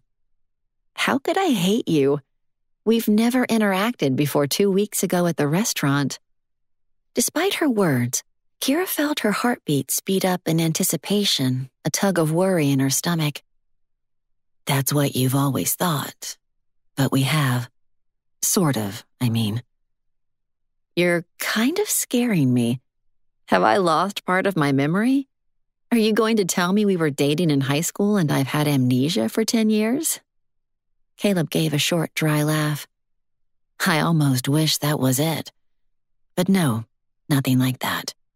Although I used to daydream about you when I sat behind you in Mrs. Holt's English Classics class. Kira stared into his face, confused. Okay, this is getting a little weird. He spread his hands. Hey, I was a weird teenager and a stupid guy. Very, very stupid. You're not stupid. You're the brains behind dreams. Besides, aren't all teenage boys a little weird? Kira smiled, trying to lighten the moment. Computers, that's the easy stuff. I was never very good at human interaction. Spill it, Caleb, you're worrying me. He let out a slow breath. Remember when I told you I had a crush on you? Yes, about 3 times now. I seriously had a crush on you. You walked the school halls so tall and regal and confident, like you knew exactly who you were and where you were going. And yet, you were considered one of the nicest and kindest girls on campus. Kira gave a short laugh. Really? I didn't know that. And, well, I thought I knew where my life was going back then, but look how my career turned out. Concert-level piano isn't something you can pick up and put down for years at a time. Bad things in life happen. I know that too well, too. Tell me about your family, she urged. I really want to know. He shook his head. Not tonight. Right now is about you and something I did that was wrong. You never did anything bad toward me. Caleb's expression was pained when he reached behind him and pulled out his wallet. Kira gazed in silence as he opened the wallet and slid a piece of silver chain from a hidden pocket. That looks like a necklace. It is a necklace. A necklace that belonged to you. Untangling the chain and the gemstones, Caleb laid the necklace across his palm to show her. The chain turned into a delicate, old-fashioned piece of jewelry of finely made silver with a hanging pendant of ruby and diamonds. A hoarse gasp escaped Kira's lips. The room seemed to explode around her. Her ears began to ring. That's my necklace. I lost it during my senior year. Where did you get it? You remember your senior Christmas choir program, right? That was the night I lost it. Kira's voice was shaking. But I didn't realize it until the concert was over and we were cleaning up. When I caught my reflection in the window of Mrs. Olson's office, my neck was bare. I searched for over an hour. Everyone else joined in, the rest of the madrigal group, our teacher, our parents. But the necklace had disappeared into thin air. Kira stared at Caleb, her heart pounding, her legs quivery. How did you get my necklace? Where has it been all these years?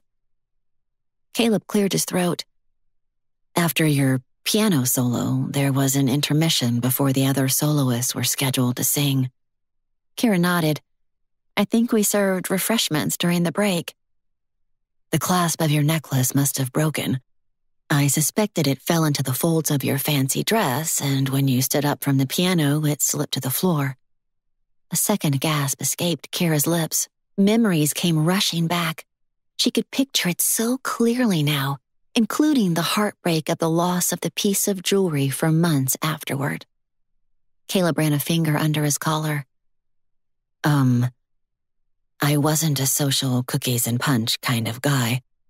I didn't stay after your solo, and I had to go to work anyway. Kira tried to recall this man standing in front of her as a scruffy, sullen boy 10 years ago at the concert, leaving to go work a night job, but she couldn't. When I slipped past the crowd around the refreshment table, I headed for the door. That's when I saw something on the floor by the pedals of the piano. When I crouched down, it was your necklace. The necklace you used to wear almost every day. You picked it up? Guilt washed over his face. It was something that belonged to you, as pretty as you were. You took it? The shock in Kira's voice was unmistakable. I was going to give it to you, but there was a crowd of people around you, raving about your performance, talking. I wasn't thinking straight. I figured I'd give it to you at school. But you didn't. She tried not to sound angry, but it was hard to keep the distress from her voice. I tried, but never got the chance. We didn't have classes together that semester. Either I didn't see you, or you were rushing by, or surrounded by other people. Days went by, then weeks. It got more and more awkward. I didn't want you to think I'd stolen it. Kira blinked the emotion from her eyes. But that's what happened in the end. I know it sounds crazy, but I didn't take it for that purpose. I tried to contact you after graduation, but you'd gone away already. I hated myself for a long time, but at the same time, I liked having this little memento of you. When I saw the necklace, I was racked with guilt, but it also brought your face to my mind. I had no chance with you, but I hoped someday to find you and give it back. I always intended to. Kira tried to take in everything Caleb was saying. She was having a hard time reconciling what he'd done. The heartache she'd suffered thinking she'd never see the necklace again. Your necklace was so perfect. It fit you so perfectly. It became my good luck charm too, you know. No, I don't know, Kira blurted out. I cried all the way home over losing this necklace. Her fingers shook as she reached out and snatched it from his palm. I'm so sorry, Kira. I knew you'd be upset, and I did try to find you. Guess I should have anonymously mailed it back to you, but I was afraid it might get lost and that would be worse. I knew it belonged to you and needed to go back to you someday. It sounds crazy, but I wanted to keep it safe until I found you again. Kira swallowed hard. The necklace is actually an antique, a family heirloom. It belonged to my grandmother. I was very close to her, and she had died a few months earlier during my senior year. The necklace had belonged to her mother, who brought it with her from Ireland. Caleb attempted a small smile. So it was your great-grandmother's lucky charm, too. Kira blinked back the bite of emotion behind her eyes. I suppose you could say that, she said grudgingly. But I wasn't that hard to find. I admit that I gave up for a few years. I focused on the army and then came home to fix up houses while I worked on my computer programming at night. When I started Dreams, the company has taken all my thought, time, and focus for the last several years, which is not an excuse, I know. But a couple of years ago, I started trying to find you again. You seem to have disappeared off the planet. Now I realize it coincided with your father's accident. I'm so sorry, Kira. How can I make it up to you? Kira's throat was so tight she could hardly speak. I don't know if you can. How could I ever trust you? Pain flashed across Caleb's face. Will you give me a chance to earn your trust? He tucked the necklace dangling from Kira's fingers into her palm, enclosing it tightly. Will you please forgive me? The warmth of his hands holding hers was confusing and distracting. But why me, Caleb? Why did you choose me? He shrugged, biting at his lips. I thought you were the most beautiful creature I'd ever seen. The kindest, the most talented. I was in awe of you. And tonight, I am more than ever. What are you talking about? You sacrificed your own life for your parents, for those you love. And you didn't yell at me just now when you had every right to. Kira suppressed a smile. Only because we're in a public hotel. If we were anywhere else, I'd be punching you out." "You can punch me out any time you'd like, Kira." Caleb took a step forward, but Kira took 2 steps backward away from him. "I need some space to think about all of this. I think it's time I went home."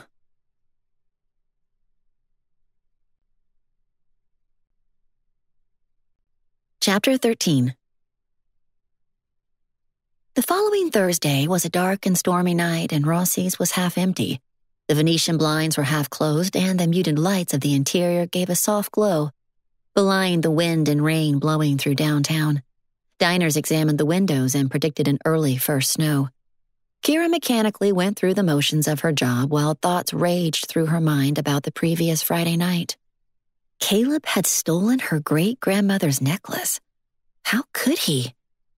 And yet, he didn't know it was an antique heirloom.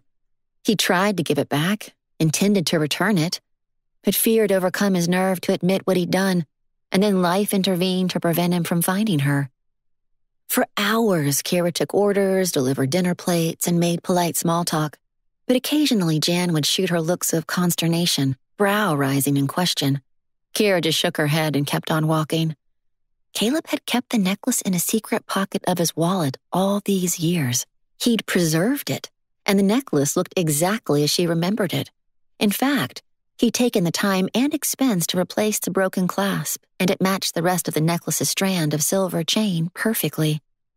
Each morning when Kira put it on, she marveled that it was back, not lost for good as she'd feared all these years. In many ways, it was like a miracle.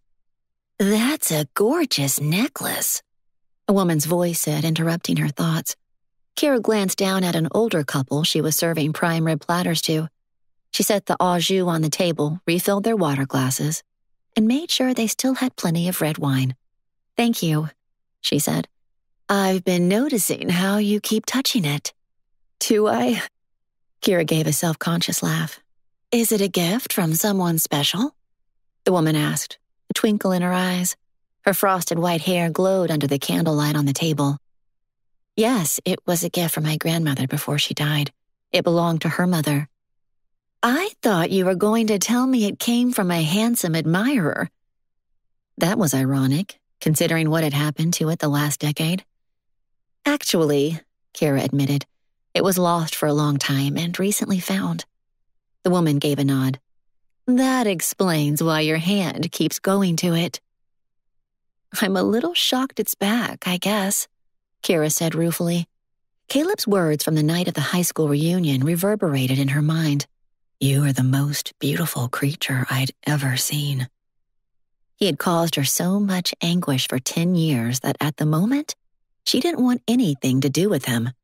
But at the same time, Caleb was an enigma, a bundle of contradictions, a nobody in high school and now boasting a multi-billion-dollar enterprise to his name.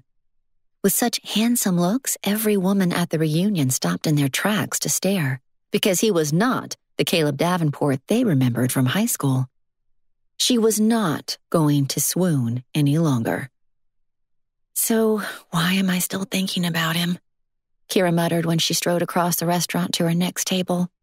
Because he'd been calling and texting her, and so far, she'd ignored all of them. She was doing her best to ignore the man because she had felt that rush of tingles up her stomach when he danced with her. The admiration in his eyes when he looked at her from across the table made her heart go crazy. The warmth of his fingers slipping through hers when he held her hand was enough to turn her entire body into a puddle of longing. Kira couldn't get him out of her mind, but she was having a hard time reconciling his actions. A group of teenagers swooped into the restaurant, laughing and chatting and wanting to order dessert. A few of the boys wore Letterman jackets, probably coming from the football game. Pretty girls with shiny hair hung on their boyfriends' arms, teasing, bumping into each other in a youthful courtship dance. They looked so young it made Kira feel old and wistful. She'd never been a part of that scene. A moment of sympathy came over her for the 17-year-old Caleb Davenport he used to be. He'd been an outsider, always looking on from a position of loneliness outside the circle, like an outcast. Kira laid out dessert menus to the group who barely glanced in her direction. She set out ice water and Cokes. A few wanted hot chocolate with whipped cream. So what had Caleb done with his life instead of giving up on himself? He'd built an empire to help fulfill other people's dreams. He'd followed his aspirations and made an incredible life for himself. He certainly wasn't working at the local gas station for minimum wage. But what had she done? She'd poured her heart and soul into music, but when life crashed down around her, she gave up. When she climbed into her car after her shift ended, Kira scrolled through Caleb's text messages and voicemails asking to see her, to let him explain, to apologize and beg her forgiveness. It had been almost a week, and she hadn't responded to a single one yet. She'd been too upset. It wasn't like her to ignore somebody so completely for so long. But a small streak of stubbornness had taken over. At first, the invitations were for dinner, tickets to a showing of the Broadway musical 42nd Street at the theater, an indie movie at the plush 16-screen movie house. Then it became, how about meeting for coffee?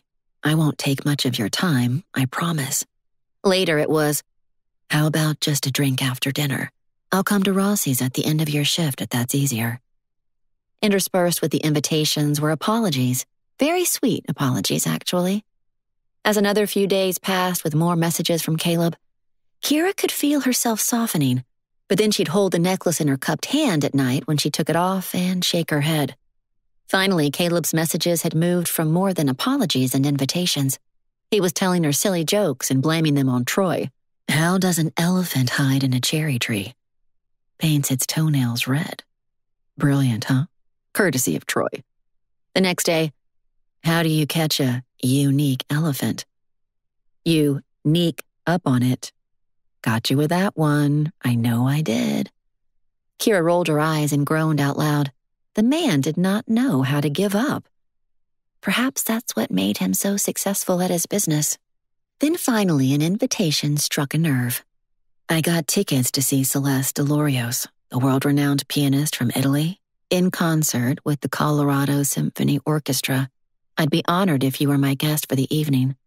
Caleb sounded so formal. It was kind of charming, actually. She wanted to keep her pride and tell him no, but Celeste Delorios? Several months ago, Kira had heard the well-known pianist was on a U.S. tour and coming to Denver. What a dream that would be. She feared it would only make her sad to have been away from the piano for so long. Not that she didn't play once in a while. Her father often begged for a piece or two, but she hadn't played seriously. And Kira knew she was losing her touch to time and distance. But the invitation to be inspired by the famous pianist was more than tempting. After receiving the invitation to the concert, Kira did her grocery shopping, got her hair trimmed, paid her bills, and cleaned the house. Caleb texted again that evening. Come on, Kira. It's Celeste Delorios. Please say yes. I'd be honored. I'll merely be a polite, gentlemanly escort so you don't have to sit alone. I won't say a word. It won't be a date. But I'd hate for you to miss out on such a performance.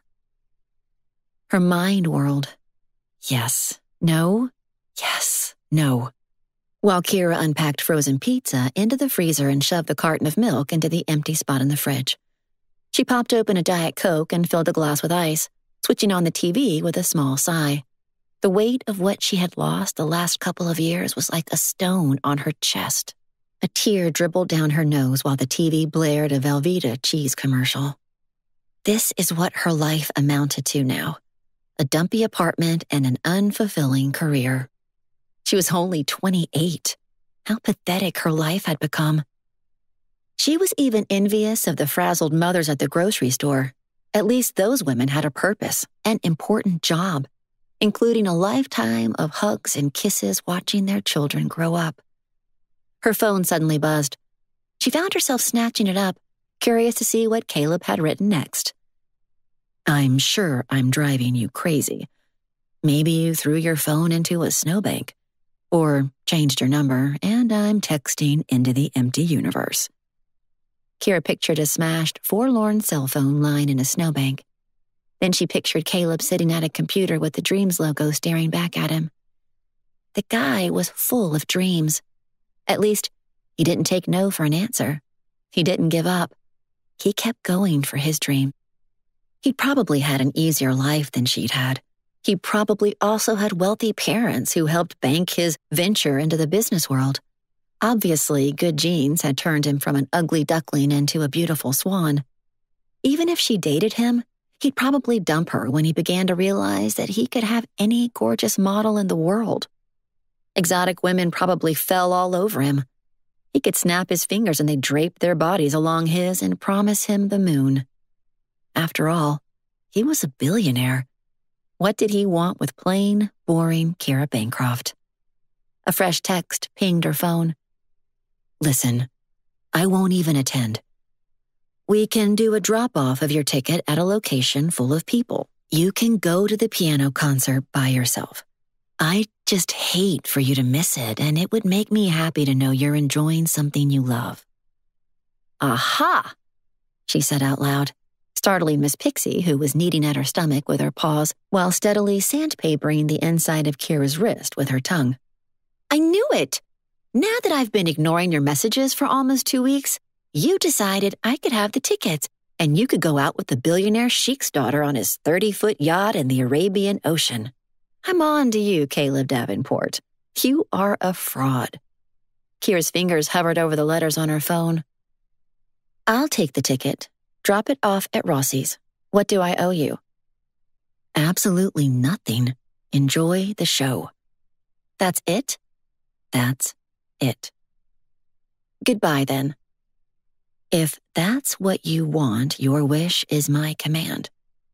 "That was easy." "It's not easy for me, but I'll respect your wishes." "Quit being such a gentleman and yell at me for being a jerk to you." "I'd never even dream of yelling at you." "There you go, dreaming again." "It's in my job description." "Or do you mean your genes? Is there a difference?" Kira burst out laughing so hard she almost fell off the couch. She flopped backward, startling her cat. The feline gave a low growl in her throat, then jumped down with great dignity and went off into the corner to lick her ruffled tail. Kira's heart was racing, pounding as fast as the lightning speed of their text messages. Caleb was funny, and he possessed a quirky sense of humor. He wasn't supposed to be charming and handsome and rich. He was too good to be true. But he had taken her necklace. No, he'd stolen it. He was a lazy thief. She'd cut him off at the knees.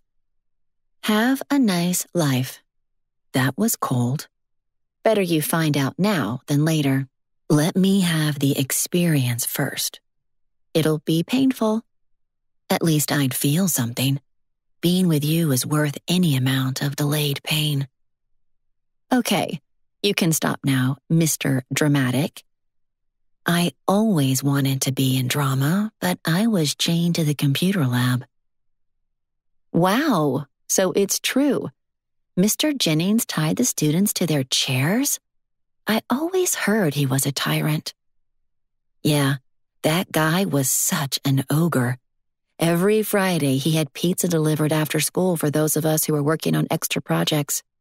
We were such code monkeys." "Is that what you call a programmer nerd?" "Code was our best friend. Maybe I should say is our best friend."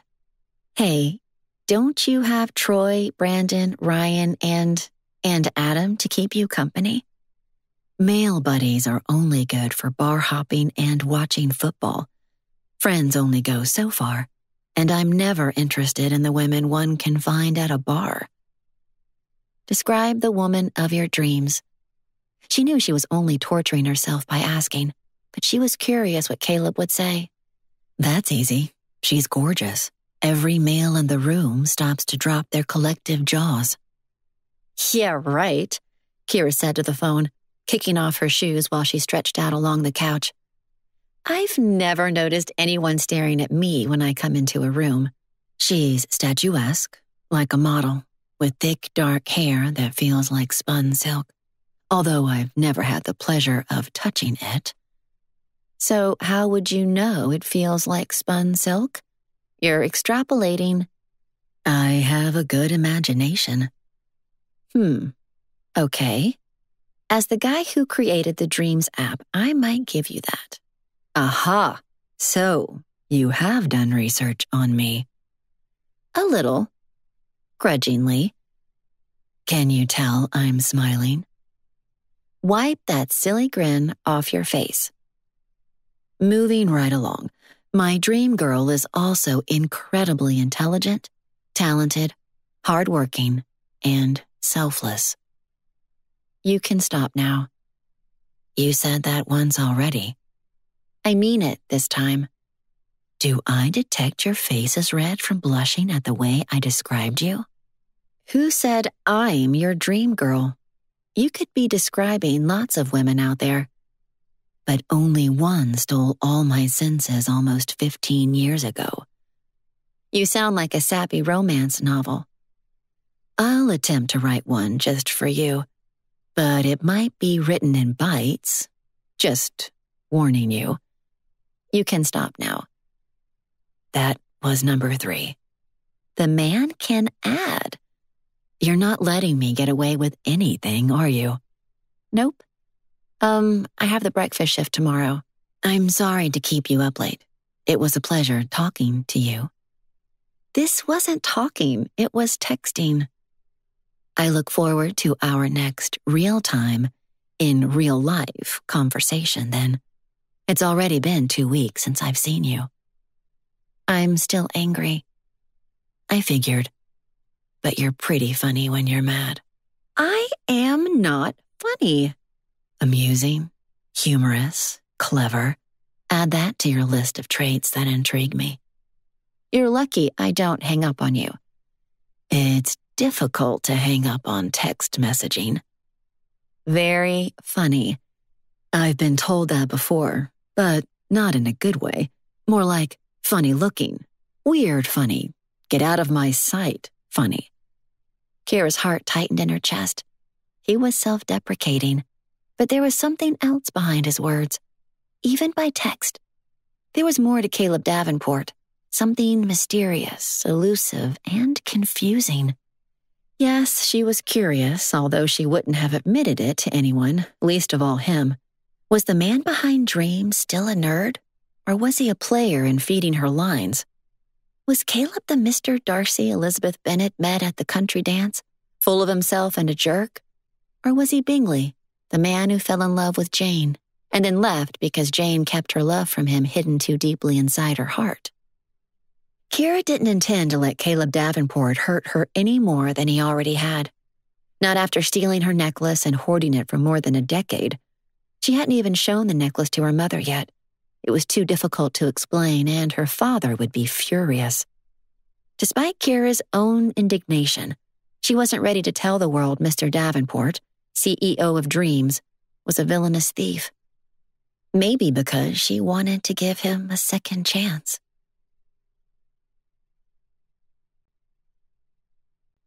Chapter 14.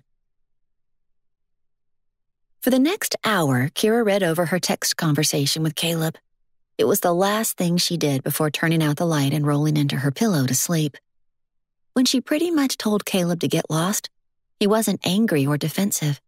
Instead, he told her she was the most beautiful woman he'd ever known, and that he'd loved her from afar for more than 10 years.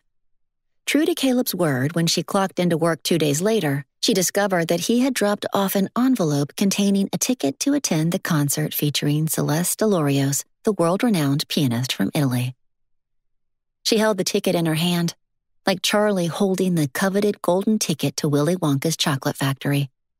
Her finger glided over the printed words, a border of fancy gold swirls decorating the perimeter. Her heart beat faster when she thought about sitting in the plush concert hall downtown, the sound of perfect music flowing over her entire body and into her heart. When the following Friday came, Kira showered and dressed with care. Mr. Rossi had given her the night off when she told him about the performance. He knew she had once majored in piano performance, and the older man sympathetically rearranged her schedule. Kira stretched out the enjoyment of the evening by taking a long, hot shower and using lotion and perfume. After drying her hair and applying her makeup, she slipped into her nicest dress, a red sheath with a gold belt. The dress swished about her legs, making her feel elegant. Finally, she hunted down her best black coat, digging it out from the back of the closet. It was November now, and the evening temperature dropped fast when the sun sank below the mountains.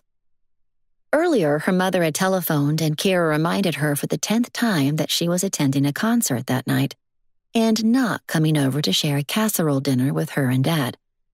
"I don't understand how you can go to a concert by yourself," her mother had asked. "Won't it be terribly awkward to be there alone?" "I'll be surrounded by other piano lovers, Mother. I will be drenched with music. I don't care if I don't have someone to compare musical notes with or get a drink with during intermission."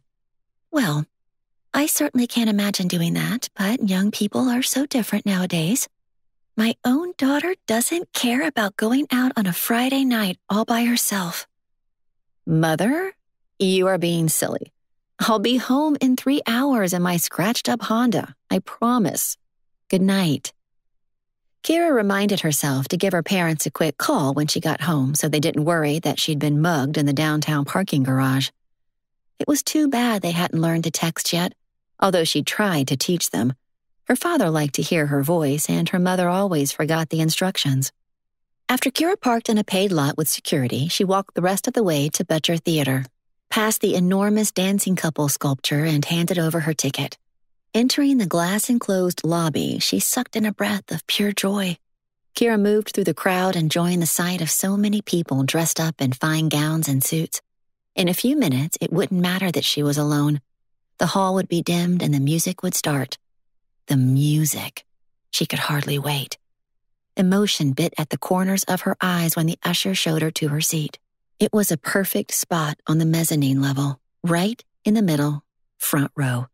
She couldn't have gotten a better seat if she'd tried to bribe someone or paid for scalp tickets. Caleb must have purchased the tickets when they first went on sale, which meant that he attended piano concerts on purpose? That was an interesting thought. Kira had assumed he'd bought tickets for the express purpose of asking her out. Oh, the joy of the perfect line of sight of Miss Delorios. The orchestra members were already in their seats, tuning their instruments. A cacophony of strings and horns and flutes. Combined with the hum of the crowd, it made the most pleasant sound in the world. The air was thrumming with the sound of anticipation and excitement. She slipped out of her coat and laid it back against her chair, sinking down onto the velvet seat.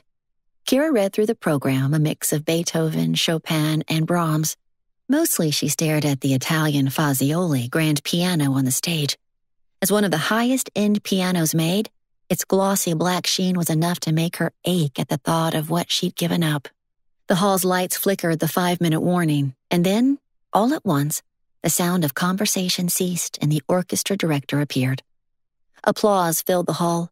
He was a well-known director in the Denver area, but Kira hadn't seen him in concert for a long time, not since her parents used to bring her for her birthdays.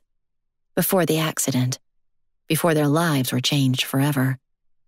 A shadow appeared at her elbow, someone coming in to take the still vacant seat next to hers, barely in the nick of time. "Excuse me," a low male voice said, just as he accidentally bumped Kira's elbow. She murmured an automatic, "No problem," and folded up her elbows to give him room. She lifted her eyes, ready to give a stern glare if the guy was going to be one of those fidgety patrons who would distract her during the performance. Instead, she let out a small gasp. "Caleb Davenport?" She hissed at the sight of him inches away. Her nerves were suddenly on fire when he pushed down on his seat cushion and in one fluid motion sat down next to her. His leg brushed up against hers, and the vibes that came off the man sent Kira into a tizzy. "What are you doing here?" she asked, trying to keep the outrage in her voice to a minimum so she didn't get kicked out by an usher. "I plan to enjoy the performance," he whispered back. "You told me this wasn't a date. I refused." He glanced at the audience members seated close around them and leaned toward her.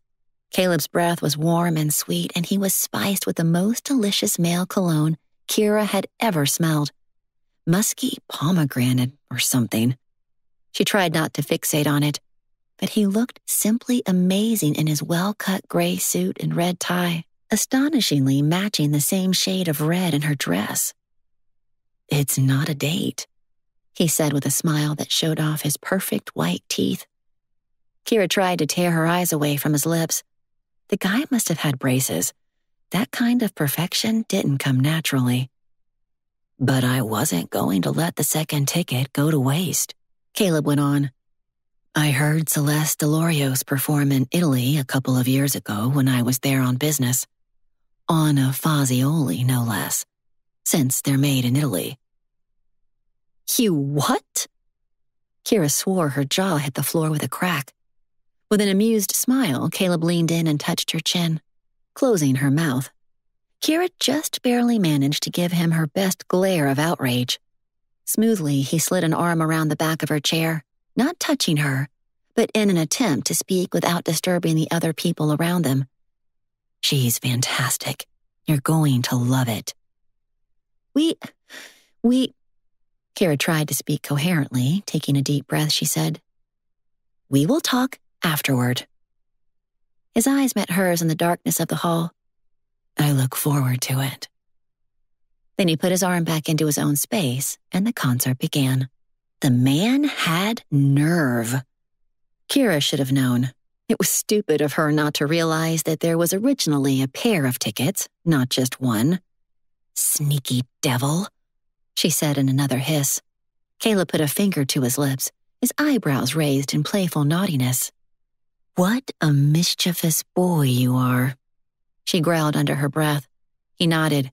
Yup, that's what my mother always told me. All through the first half of the performance, Kira was wildly aware of Caleb sitting next to her. She was still in awe of what a tall and large man he was, and her mind cast back to the dances they had shared at the reunion 2 weeks earlier. His thighs were muscular, his arms and the sleeves of his gray suit coat, powerful. How did a guy who sat behind a computer most of the time get so toned and buff? The exotic scent of his cologne wafted over to her every few moments, causing even more distraction. He was quiet, focused on the performance. She was half annoyed that he'd shown up without telling her he was coming, and half thrilled to be so close to him. He sent her mind swirling, her heightened senses soaring into orbit. Every breath, every move he made kept her on alert. Kira held herself stiffly, afraid to move even the slightest bit that might convey her attraction to him. Besides, she was still peeved and suspicious of who Caleb Davenport really was. He still had a long way to go to prove himself. Another girl with this kind of supercharged attraction might be content with a brief fling. But Kira wasn't that kind of girl, and she didn't give her heart away easily. The lights for intermission suddenly lifted, and Kira blinked in the brightness. Shall we get a drink? Caleb asked, offering his hand to help her rise. She shook her head stiffly. I'm fine. I have no preconceived ideas or impulses. I'm not forcing you into a relationship, Kira. I admit that I want to get to know you better. I always have. But I know I hurt you, and I'll back off. She stared at him, unsure of what to say. Did he really mean what he'd just stated? You mean you'd go away and leave me completely alone if I asked? He winced, but Kira held her ground. She was curious as to what he'd say to that request. I'd be more disappointed than I've ever been in my life. But if that's what you really want, I'll get up right now, walk down to my car, and drive away forever. Her breath caught.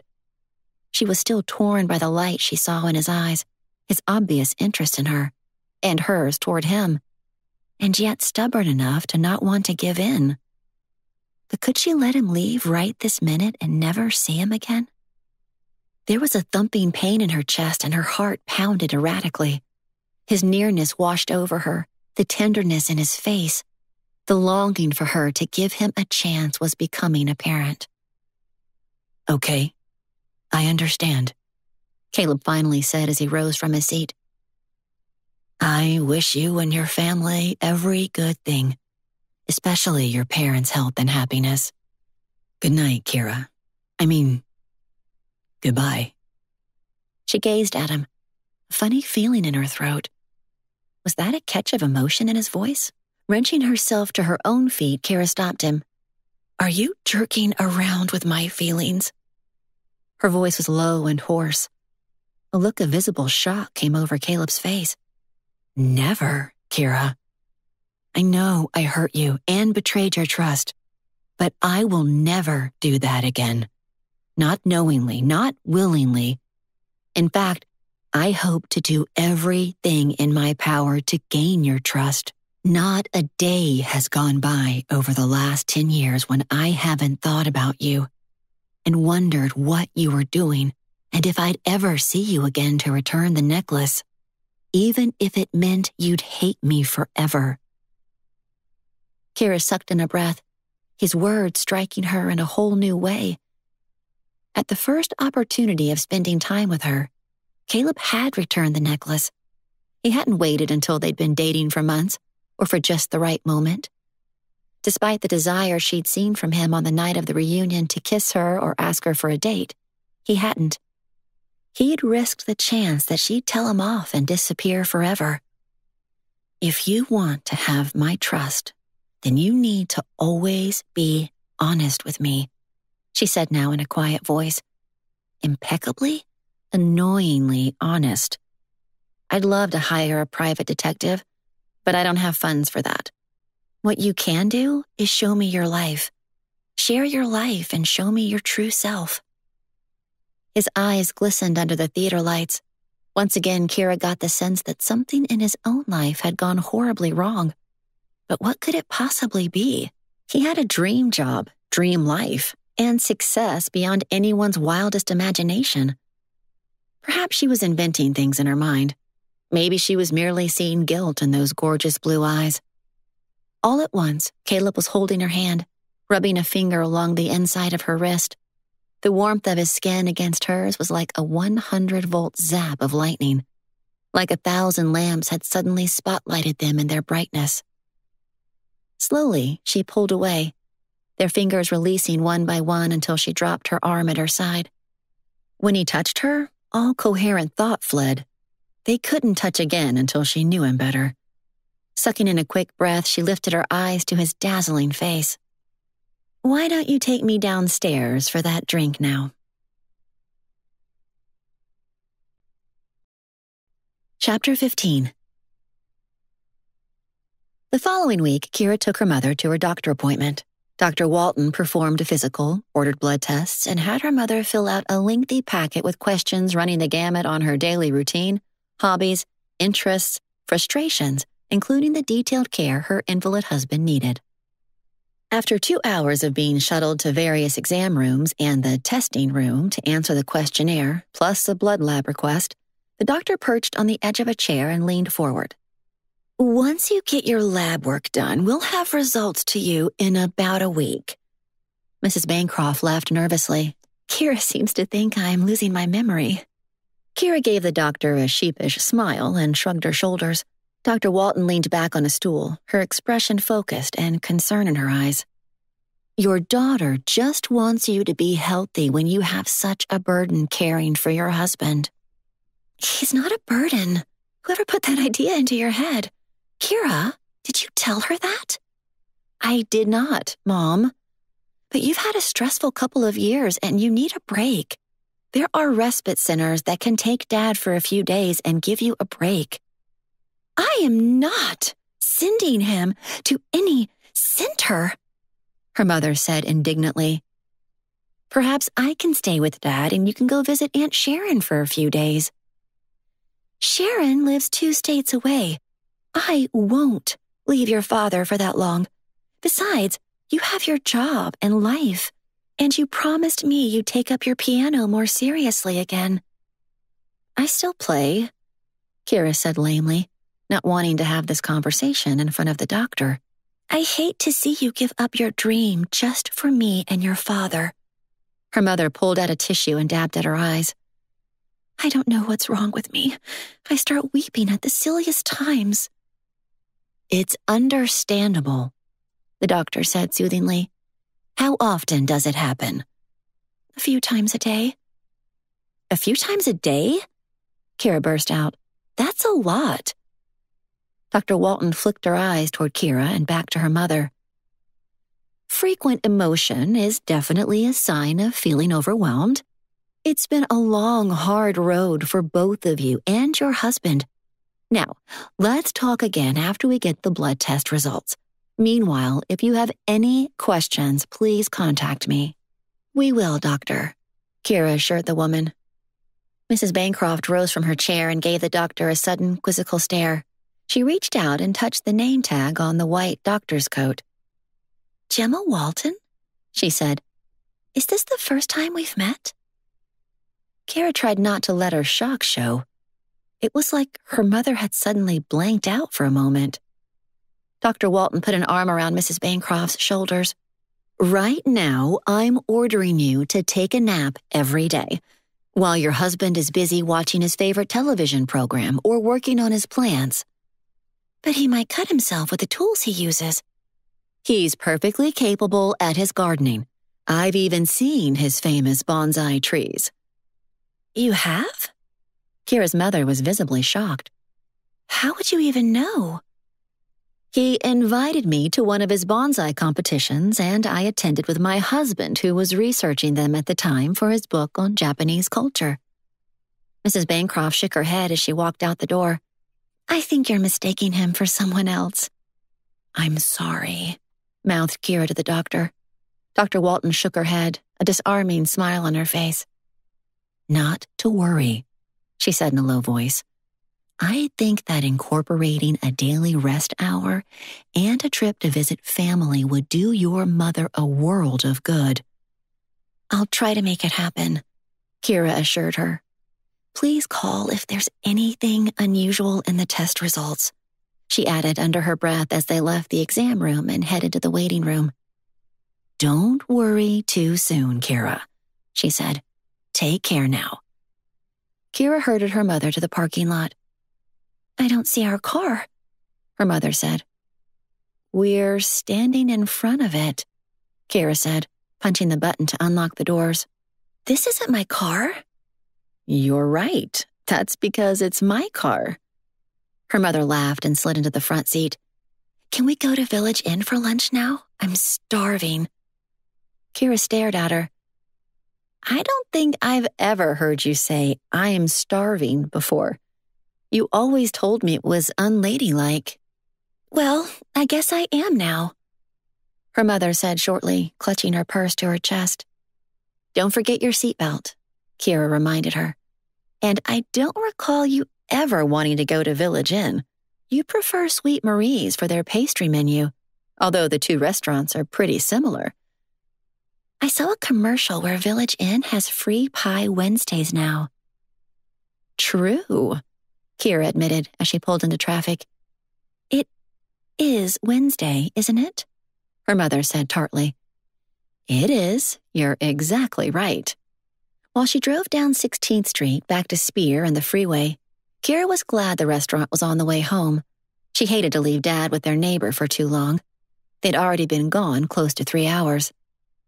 We'll bring Dad some pie, too. His favorite is pumpkin. No, it's actually pecan. I think I know what my husband likes better than you do, Miss Smarty Pants. Kira continued driving, her trepidation rising. They couldn't go to Tricor Labs soon enough to stick a needle into her mother's arm and fill those vials of blood for testing. Her nagging worry was growing, not diminishing. What was happening to her mother? The future was suddenly looking much bleaker. By the time they finished the lab work, ate lunch, and she deposited her mother at home, Kira was strung out and exhausted herself. She had to be at work in an hour. But first, she forced her mother to lie down while she told her father about the doctor visit. Running home, she changed into a clean uniform and quickly sorted through her mail. Her phone buzzed with a text. It was Caleb. Seeing his name come up was like a welcome relief after the difficult day with her mother at the doctor's office. Thinking of him brought back the night of the concert last Friday, too. Every day, Kira had relived the thrill of seeing Celeste Delorios perform.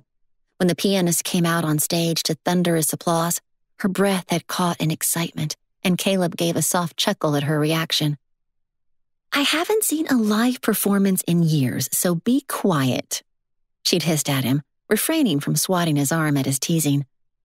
Ms. Delorios had looked positively regal that night. Her pale skin, the glamorous evening gown, and her midnight black hair pulled into an elaborate chignon. Like an actress straight out of the 1940s, she was elegant and beautiful. Best of all, the woman was a sensation.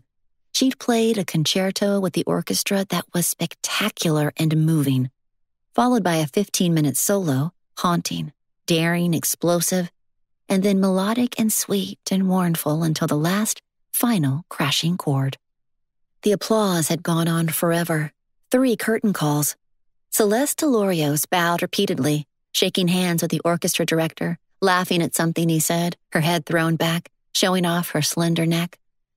Kira wished she could be a mouse in her pocket, watching those hands move with such finesse, grace, and strength.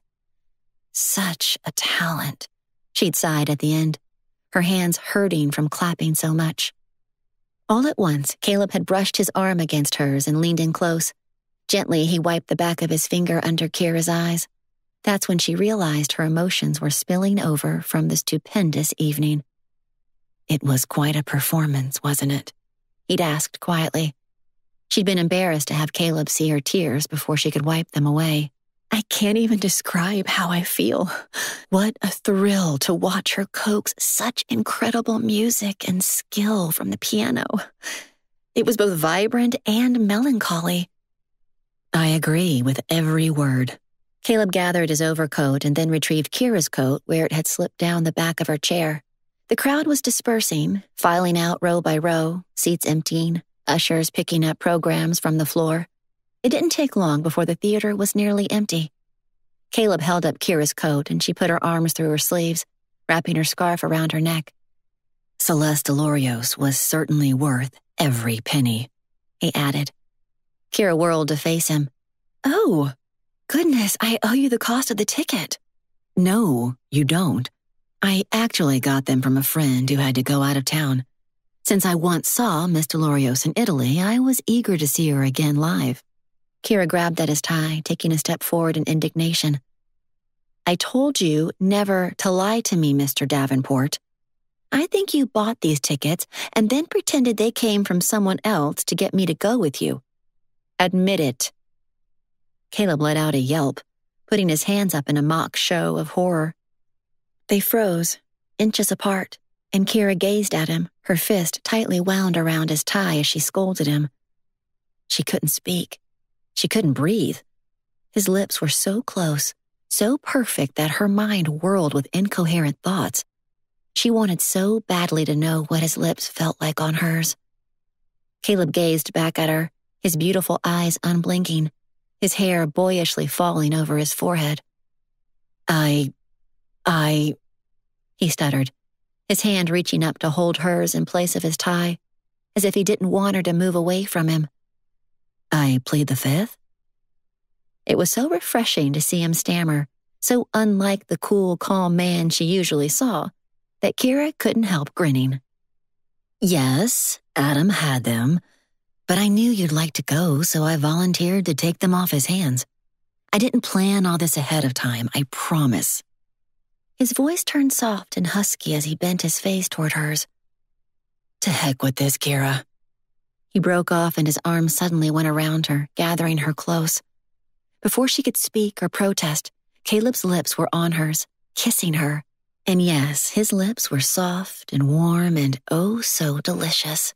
It didn't help that the musky pomegranate cologne he wore made her head swim with ecstasy. Before she had left for the concert, Kira had sternly admonished herself that if Caleb tried to kiss her, she would resist. He had to work for it. He had to earn it. In fact, he may never have the privilege of kissing her. And here she was, swooning into his arms. His lips pressed against hers, hungrily, tasting her. Kira held her breath, telling herself she should break away, but wanting him to keep kissing her forever. Stars exploded behind her eyes. The lights are flashing, Caleb finally murmured against her mouth. I think they want us to leave. Kira's eyes slowly opened. She broke away, trying not to breathe too hard, trying to hide what his kiss had done to her. She wasn't sure she'd ever been kissed like that before in her life. "Oh, Kira," Caleb whispered as he held her, his cheek pressed against hers. She tried not to melt into him and start kissing him again, but it was difficult. Instead, she straightened her scarf, picked up her handbag, and stuffed her program into the side pocket with shaking hands. "This way," an usher said, appearing out of the dusky hall. "There's an exit over there," she directed, pointing a flashlight toward the neon green sign, as if she could tell Caleb and Kira had gone blind from passion.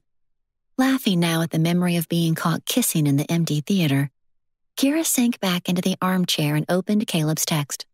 He'd texted her every night, asking for a repeat of the concert 5 days ago, and every day she'd refused. And then she'd relive the kiss and wonder why she was refusing. That kiss, it had come out of nowhere and everywhere. Unexpected, but more badly desired than she had ever expected. Her phone beeped at her again. "Kira, are you there?" "Yes, I'm here." "Is it a bad time?" "Yes, no, I don't know." "You're killing me, my sweet." "I'm not yours. At least, not yet." "Then there's hope. Hope springs eternal. It's an old saying, in case you didn't know." She laughed, which suddenly felt so much better than crying. "What am I going to do with you?" "Let me show you who I am. Let me give you a gift." "You are not spending money on me." "I wasn't proposing anything to do with filthy lucre. It's sort of a surprise. Will you give me a chance to surprise you? You'll like it. In fact, you'll love it." "I admit that you do have me curious." "Curiosity is good. I propose a picnic this Saturday. I know this old park outside of town next to this really great house. Great views of the mountains and a lake." "A picnic, huh?" "I'll bring the food." "What should I bring?" "Just yourself." "But it's November. It's cold." "Be adventurous. Trust me." "Oh, Caleb," Kira sighed. "Can I trust you?" "I'll bring blankets, but only for sitting on." "I'll pick you up at 11 then." "Promise me no kissing." "You drive a hard bargain, but I promise I will be a perfect gentleman."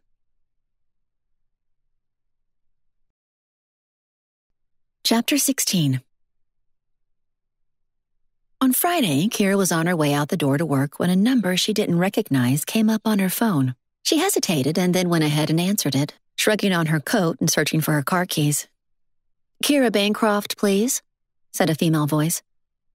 "This is Kira." "Oh, good, I caught you. This is Gemma Walton from Denver Health Partners, your mother's primary care provider." Kira let out a note of surprise. "Oh, Dr. Walton, thanks for calling. I was going to call your father, but I hesitated, not knowing how he'd take the news I need to share with you." Kira's heart dropped. "Oh dear, this doesn't sound good." "I would normally go straight to the patient, but I've known you since you were a toddler, and the fact that you accompanied your mother last week during her appointment." The doctor broke off and Kira could hear paper shuffling in the background. "After your father's accident, your parents signed the consent form that allows me to discuss their health issues with you." "I'm the only one of the children that lives locally, so that makes sense." Bracing herself, Kira added, "It's not good news, is it? Your mother is showing signs of early dementia." "Is that Alzheimer's?" "Not exactly, but it can be a form of it and often an early symptom of Alzheimer's. I don't want you to be alarmed because there are new medicines all the time and new forms of life skills and rehabilitation therapies." Kira's throat went dry. "How in the world will my mother care for my father?" "You have older brothers, Kira. I suggest you connect with them and create a family plan for the short term and another plan for long term. It will be helpful for all of you." So, did this show up in the blood tests or something else? The blood work plus her written SAGE evaluation was pretty conclusive. And then there was the small episode your mother had in the office as you were leaving. That told me a lot right there. "I know," Kira said with a drawn-out sigh. She got worse on the way to lunch. But once we'd ordered our food, she was fine again. In the early stages, it can definitely come and go, all the time. Dementia progresses slowly, too, which gives you time to prepare and plan for the future. I guess that's heartening, but she's only 65. Unfortunately, we sometimes see it even earlier than that, Dr. Walton said soberly. I'd like to recommend an evaluation by a clinical behavioral doctor who can recommend medication and knows the programs here in Denver that assists families through this. She's going to fight the diagnosis, Kira said softly. She insists there's nothing wrong. Would you like someone with you when you tell her? I can do a referral for a counselor. I'll call my oldest brother and see if he can come out for a few days. Please stay in touch and let me know how I can help. I've been your family's primary care doctor for a long time. My nurse will contact you on Monday and we'll be sending out some materials to read. Thank you, Dr. Walton. Kira hung up and glanced at the time, but the numbers on the kitchen clock blurred. Then she realized that she was now late to work. Hurrying out the door, she accidentally dropped her keys. After she picked them up, her gloves fell to the floor next. Blinded by the tears swimming before her eyes, Kira tried to scoop up her gloves and failed. And then she burst into tears. It was a long drive to work and an even longer day getting through her shift at Rossi's. Add to that the 3 painful phone conversations with her brothers during her late dinner break. They weren't too happy about the late-night call, but they didn't say much. Her brothers often didn't, especially when it came to difficult topics. Kira could hear her nieces and nephews playing in the background, the voices of their wives preparing dinner, scolding, the usual family antics. Her eyes burned with a funny kind of homesickness. Her nieces and nephews were growing up too fast. Despite the occasional call and Skype visit, she wasn't a part of their lives in any meaningful way. Who had money to fly across the country? Or the time off? Carl finally said, I have some comp time coming. I'll use that to come out and help you figure out therapy and meds with Mom and Dad. But what do we do when she can't take care of Dad, let alone herself? What if she burns the house down some night forgetting to turn off the gas stove? Relax, sis, it'll be okay. I think Mom's been hiding it for a while. Now that I think back over the last few months, she's said and done some weird stuff. Nothing huge, but the signs were there. They can't afford to hire help or a live-in, and neither can we. So maybe we have to put her in a hospital. That's cold, Carl. Her eldest brother could be so aloof. You can't separate them, and Dad needs help too. It's a slow, degenerating disease. She won't need live-in care for a long time to come. I'll let you know when my flight is next week. Meanwhile, read the doctor's paperwork, send a copy to each of us, and set up appointments so I can make good use of my time while I'm there. Kira stuck her tongue out at the phone, as if her time wasn't as important as his. Carl had one valid point. She couldn't do anything until the packet of materials arrived from Dr. Walton, and she researched some therapists and treatments. Grabbing a bite to eat at a drive-thru burger joint, Kira stopped in at her parents' home to check on them.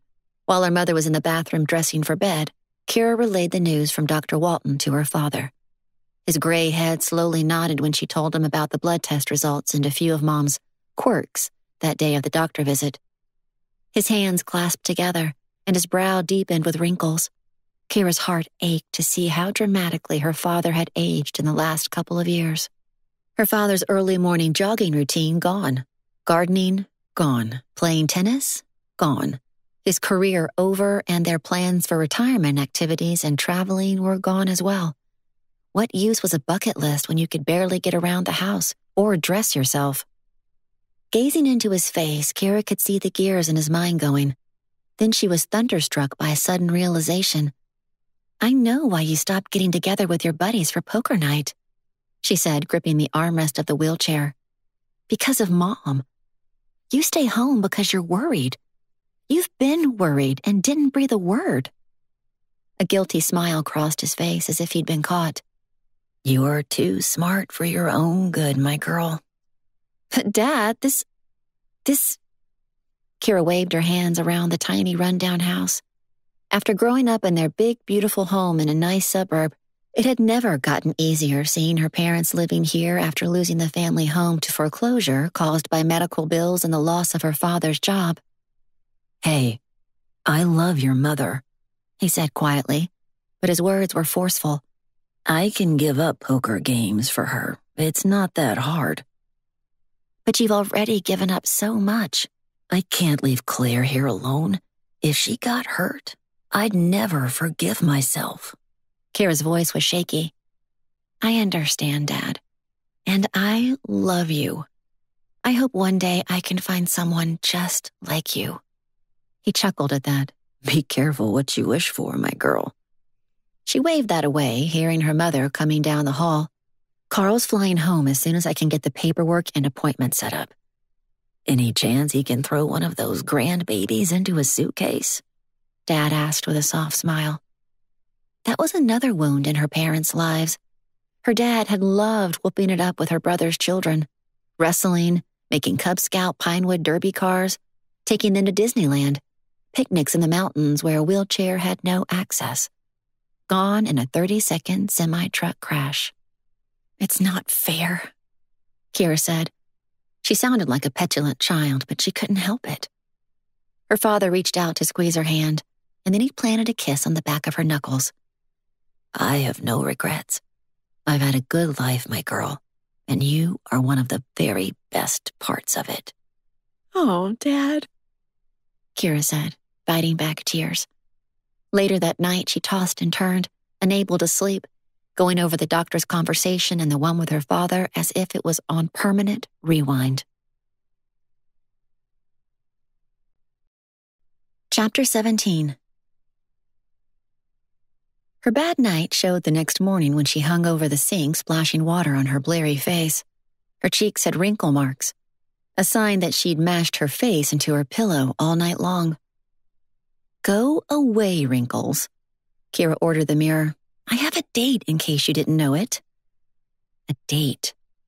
That was the first time she'd thought of it like that. It was true. Caleb had asked her out and she'd accepted.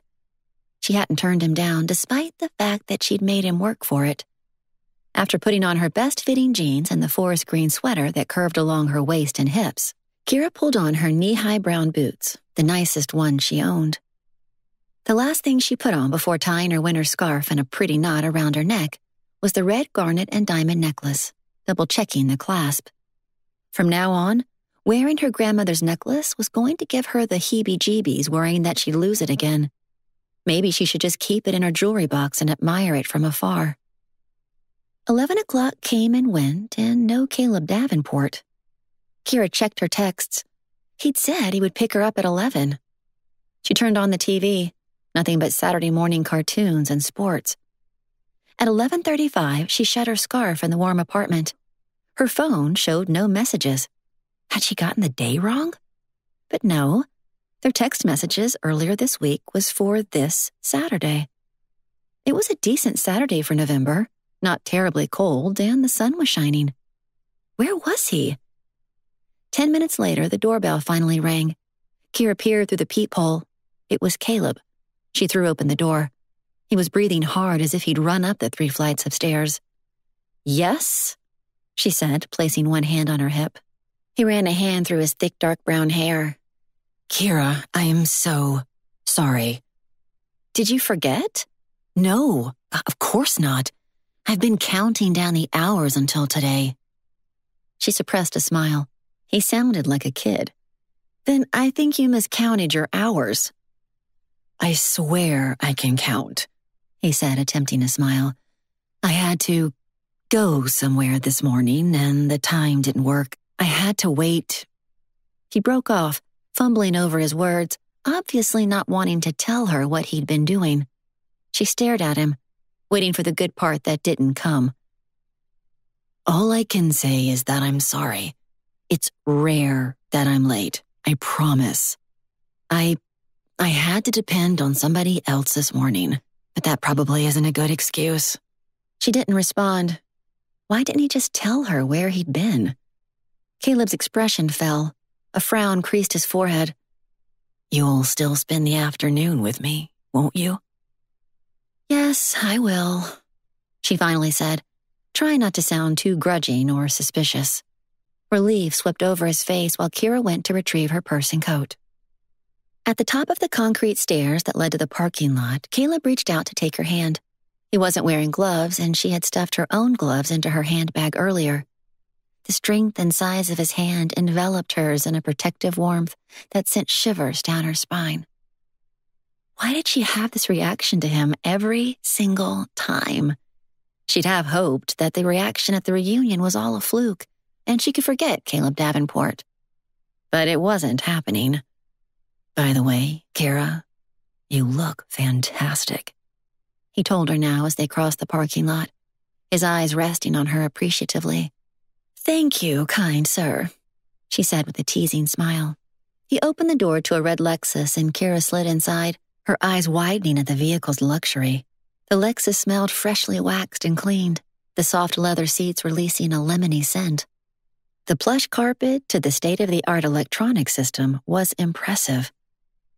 All your gadgets and touchscreens are confusing, Kira said, watching him maneuver it all in stride while the vehicle rolled smoothly out of the parking lot. When Caleb shrugged, Kira sensed a tinge of embarrassment. The old days of using a crank handle to roll down the windows for air conditioning are gone, aren't they? He said with a sideways smile. They made small talk while Caleb took the streets toward the freeway. When he asked about her parents, Kira was purposely vague. She wasn't ready to confide her mother's diagnosis of dementia, their dismal existence, or her own uncertain future. Two conflicting thoughts suddenly clashed in her mind. First, was she embarrassed by her family? The idea of it made her feel guilty and unappreciative of her parents. Second, did she have any room to complain about Caleb keeping parts of his life a secret when she wouldn't share her own? Obviously, this budding relationship had a long way to go. When Caleb turned off onto Highway 6 and headed west out of town, they soon were out of the city and into the forested hills. So quickly, it was like entering a new world. 20 minutes later, he turned off onto a side road and headed into the forest. Kira leaned forward to stare out the windshield. The gravel drive twisted through tall pines and manicured shrubbery for nearly a mile. She turned her head to glance at Caleb, who was maneuvering the vehicle at no more than 10 miles an hour along the country road. Where are we? We're having a picnic, like I told you. This looks like private property. It is. There's a home up ahead, but there's so much acreage that the owner turned a couple of those acres into a park. Ah, here we are. He curved around the last turn, and Kira couldn't stop the gasp from escaping her lips. They had reached a crest of a hill, and down below was the most magnificent home she'd ever seen. That's not a house. That's a mansion. Caleb shrugged. I don't know about that. Obviously, you haven't watched British Masterpiece Theater. With a small chuckle, Caleb cruised down the remaining road toward the elegant stone house. Emerald lawns dotted with patches of old snow stretched all the way up to a curving driveway before a set of massive front doors. Kira could imagine carriages and horses driving up to the main gates, footmen holding open the carriage door while elegant ladies stepped down, clutching their fur stoles and tiny handbags. The butler and his staff would have lined along the drive to greet the guests, glittering gowns sweeping along the paving while men in tuxedos gave instructions to their drivers. Lighted lamps after dark would have been strung along the drive, creating a golden glow under the stars. Kira, are you okay? Caleb's voice broke into her reverie and she jumped, whipping around to stare at him. Yes, I'm fine. Just imagining this place 150 years ago. Actually, it's only 110 years old. Oh, right. Kira gave a self-effacing laugh. You caught me daydreaming. This property looks like it's been plucked out of the English countryside and plopped down right here in Colorado, complete with lush lawns, prim flower boxes, and luxurious patios. Even the trees look older than 10 years. Caleb turned the Lexus into the driveway, passing the front doors to continue on to the rear gardens. When you have enough money, you can get more mature trees so your house doesn't look brand spanking new. But there's probably sawdust still sitting in the corners if you look hard enough. But that's from a more recent remodel. Ah, I'll be on the lookout then, she said with a small laugh. Caleb parked the car, and through the windshield lay the wooded park he'd spoken of. Thick, rolling grass covered with a light dusting of snow from the previous night. Now those pines and aspen are older than 10 years, Kira observed. What's beyond the trees? If you walk about 5 minutes from here, the forest borders a small creek. The house was planned around the woods and the creek. In front of them lay a manicured garden, brown rose trellises and geometric brick patterns for the paving walkways.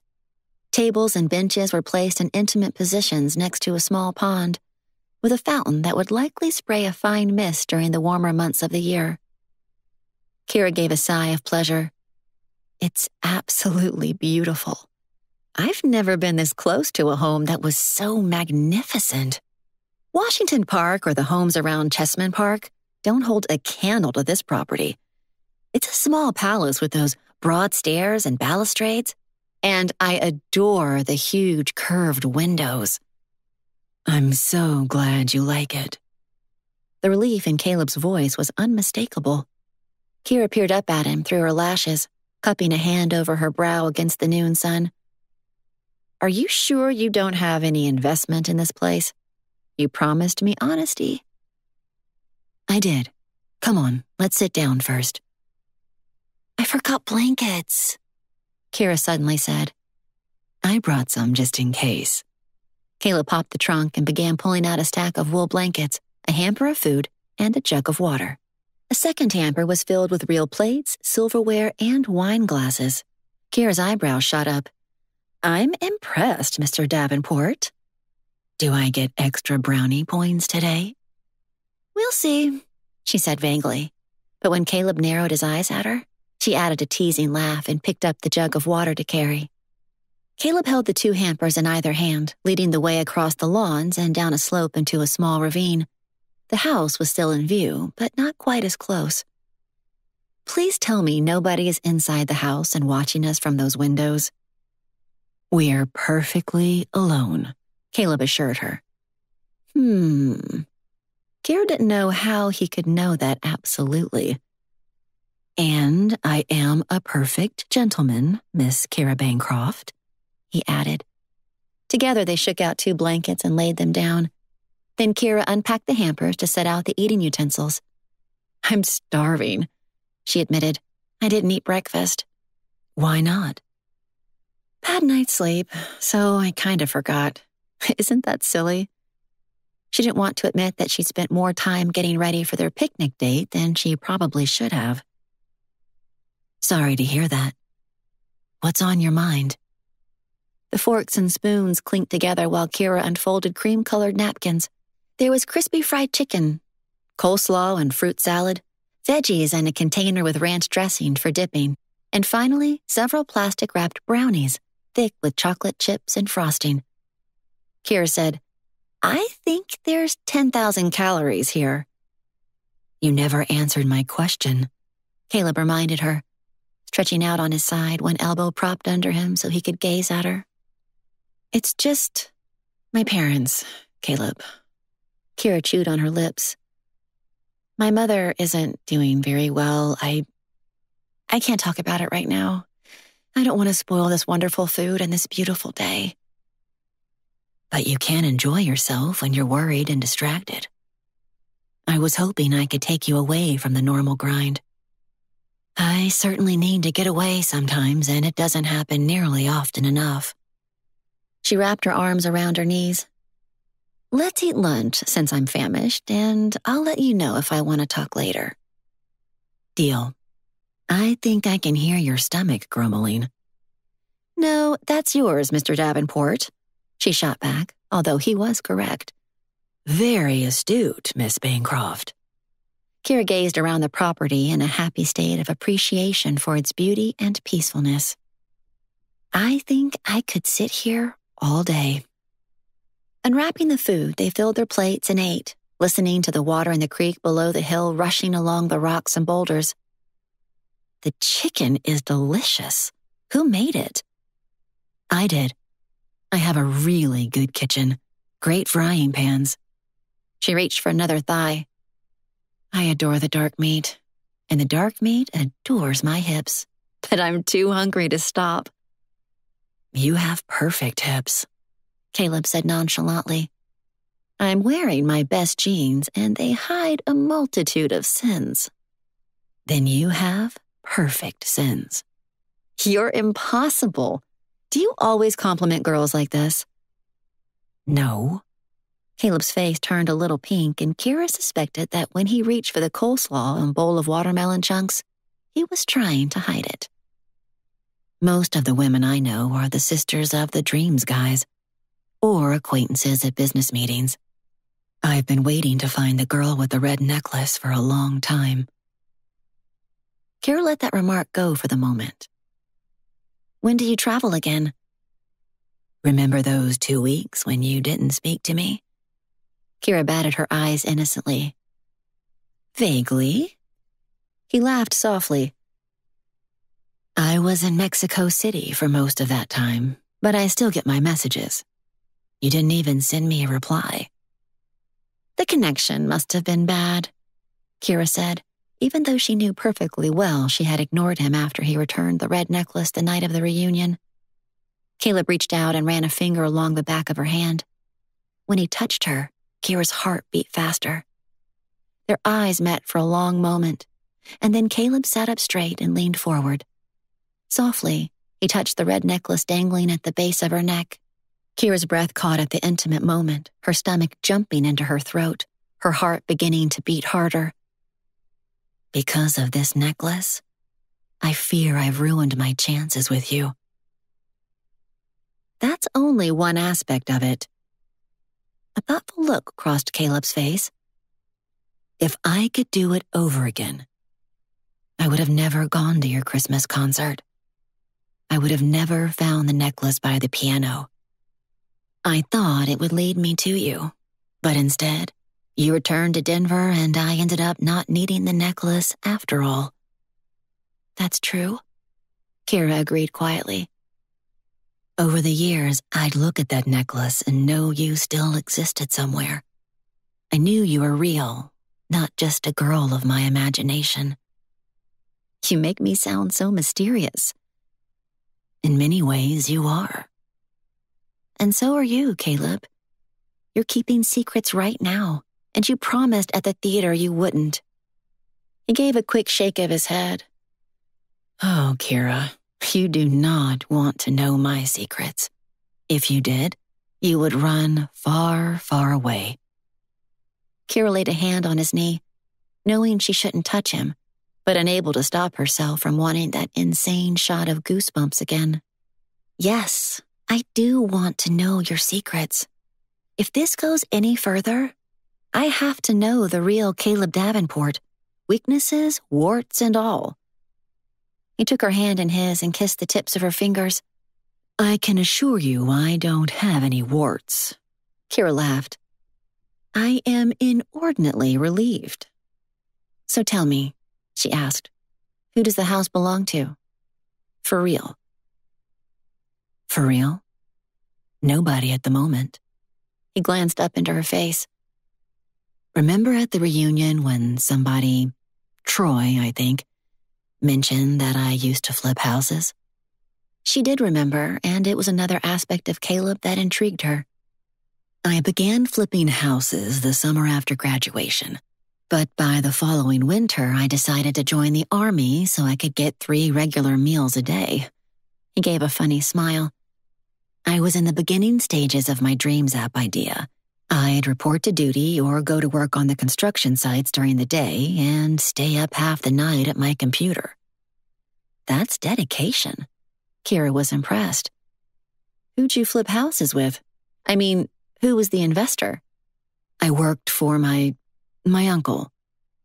Is that how a 20-something kid gets the capital to completely remodel an older home? She knew that it was, but couldn't resist giving him a hard time. Well, my uncle lost his shirt in a scandal, taking bribes. Dirty money. Kira glanced up at the house again. So, is this one of your houses? One you did by yourself? I'm doubly impressed. It's simply gorgeous. Am I that obvious? How can you keep redoing old homes when your company takes up all of your time? This was my last house before dreams exploded a couple of years ago. Me and the guys pooled our money to redo the house, and another one of our investors lived in it. He moved to Seattle with another company who made him an offer he couldn't refuse, so the house has been unoccupied the past year. But you have a key, don't you?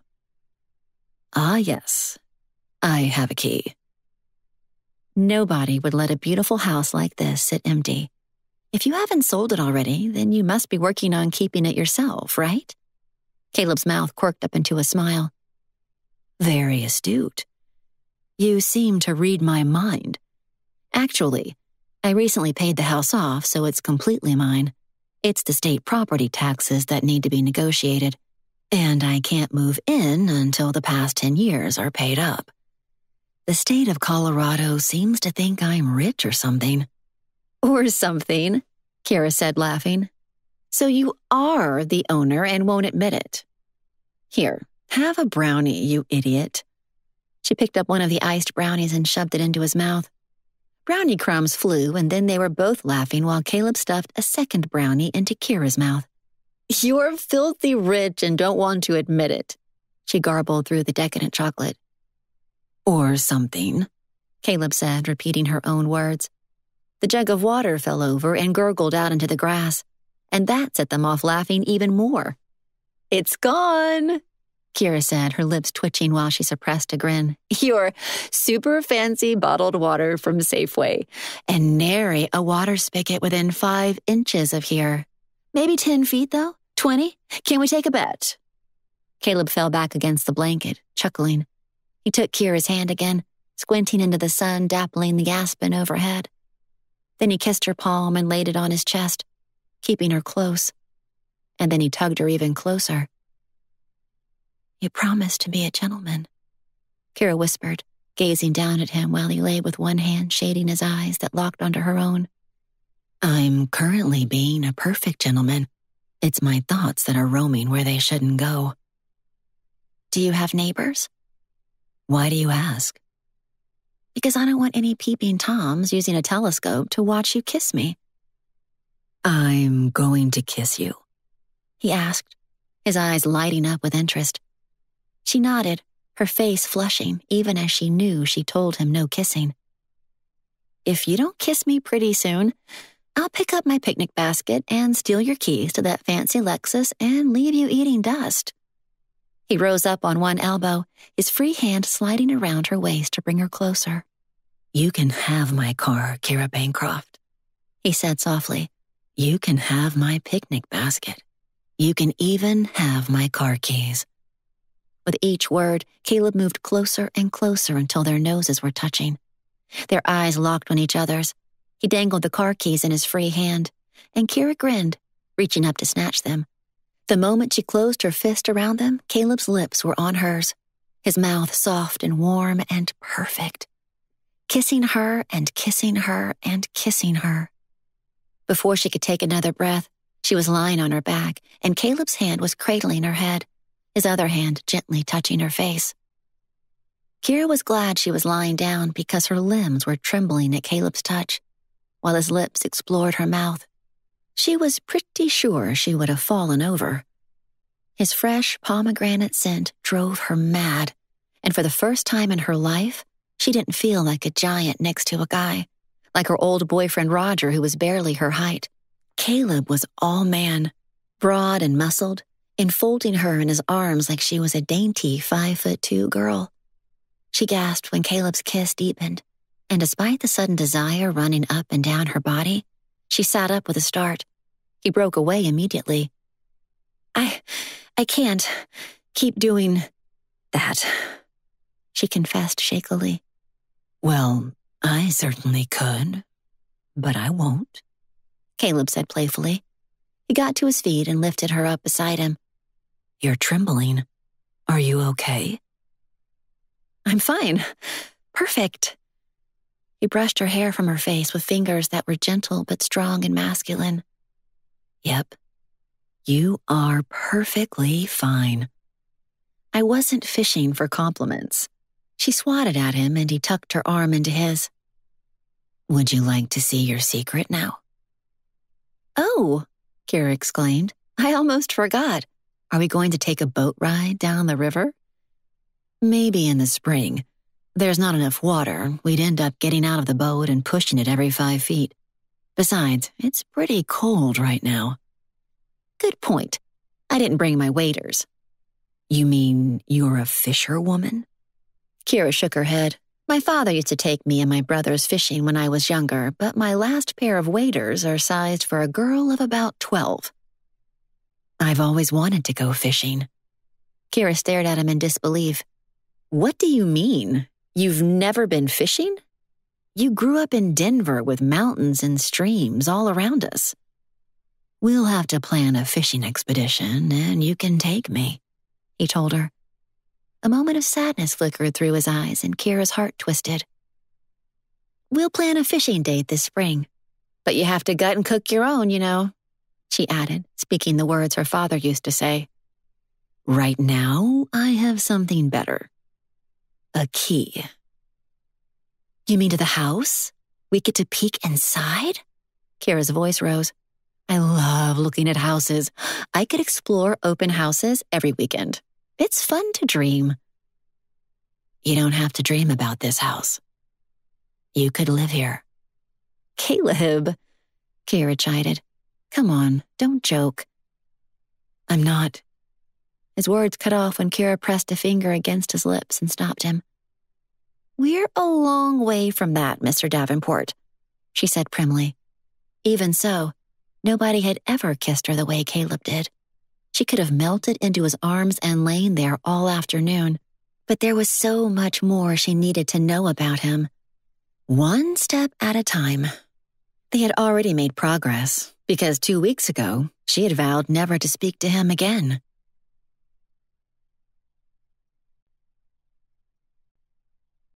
Chapter 18.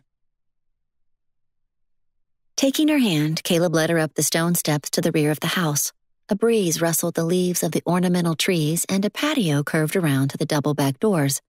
But any patio furniture had been removed for the winter. A fountain lay quiet and dry, and Kira could imagine it gurgling in the springtime. The eyes of 6 Roman goddess statues seemed to follow Kira as she trailed after Caleb, as if she was about to explore a miniature-sized Hearst castle. After unlocking the doors, Caleb ushered her into a dusky vestibule. Marble floors swept away into the dim hallway ahead. High ceilings with carved medallions held the chandeliers in place overhead. Caleb brushed a hand against the drapes and light flooded the wide hallway. Just beyond the entrance hall, a breezeway was held up by thick columns standing at each corner. Plush cream-colored sofas had been placed in strategic conversation groups while Italian rugs of the softest wool lay on the parquet floors. Inlaid tables of cherry wood and Venetian lamps finished off the comfortable room. Kira pictured herself curled into one of the oversized chairs with a book, afternoon sun streaming through the overhead skylights 15 feet above her. It's a gorgeous room, she whispered. The house was so quiet. Whispering seemed like the protocol. No voices or sound, not even the hum of a heater or refrigerator. This house needs to be lived in, Caleb stated. When do you hope to move in?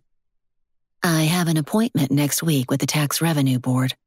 My lawyer is fighting for a fair rate. The state wants to charge me triple what the property is actually worth. When they learned I was the owner of dreams, They assumed they could bully us into it. I'll pay my fair share of taxes, but it's overboard, believe me. Isn't that making a big assumption about your income? Yeah, he said briefly. Talking about money seemed to make him uncomfortable. She suspected Caleb was a millionaire, but just how many millions? And was that millions with a B instead? I can see the question in your eyes, he said, teasing her as they turned down a second hallway. I'm not thinking anything at all, she protested mildly, giving him a sideways glance. He shook his head, laughing softly. The answer to your question is yes. Yes, I am. And believe me, it's not as fun as you might think. It comes with a whole lot of trouble, actually. I have to hire a platoon of attorneys. The IRS is constantly auditing me, just for the heck of it. Kira tried not to sputter out 100 questions. Was he serious? He was a freaking billionaire? So why wasn't Caleb Davenport rubbing shoulders with the wealthiest models and land barons of New York City? Or jetting to Hollywood to date the rich and beautiful actresses? What in the world did he see in her? A plain old waitress. She tried to steady her erratic heart, just as Caleb opened the doors to a room at the end of an adjoining third hallway. He gave Kira a gentle push from behind. This is the secret room I've been dying to show you for years. Ever since our group won the bid to gut and restore the house, I thought about creating a room like this. He didn't need to turn on any electric lights. It was situated on the southwest side of the house where a bank of large picture windows streamed light into the room. 2 sofas had been placed under the windows, along with tables and lamps for reading or conversation. But standing in the very center of the room, on a thick, enormous rug that must have been at least 20 by 20 feet, filling most of the space, was a grand piano, at least 11 feet long. Shiny black gloss. A grand piano. Feeling stunned and in awe, Kira moved toward the magnificent instrument. The word Steinway was etched across the black lacquered wood above the keys. The piano wasn't even dusty, she mused vaguely, trying to take in what she was seeing. She lifted the lid and felt tears in her eyes at the sight of the elegant ivory keys. I had it delivered last week after Celeste Delorio's concert. No, Kira whispered. The word came out hoarse, as if her voice had suddenly stopped working. Caleb frowned. Did I do something wrong? I mean, you shouldn't have. You don't play the piano. What's a big old house without a music room? Did I get the right piano? Kira laughed then. You got the perfect piano. You want to play it? I haven't played in front of anyone in far too long. Oh, I'm not going to stay and make you self-conscious. I'm going to go clean up our picnic, do the dishes. Remember that kitchen I was telling you about? And you can close the door and play for the rest of the afternoon. Kira's legs turned weak as she stared at the breathtaking piano sitting in front of her like a perfect summer day. Never in her wildest dreams did she think she'd play on a full grand Steinway again in her life. Not after leaving Juilliard. This was the piano for concert halls. And here it was. Hers for the taking. Or borrowing. The incongruent thought made her smile, as if she could walk away with a grand piano in her pocket. I detect a bit of delight in your face, Caleb said behind her. You detect most brilliantly, but I feel like I'm cheating playing your piano. Even being here in this beautiful, graceful old home, especially after I was so angry at you, telling you to get out of my life. I don't even understand why you put up with me. I'm not explaining this very well, she added lamely. You had every right to be hurt and upset, but it doesn't matter to me.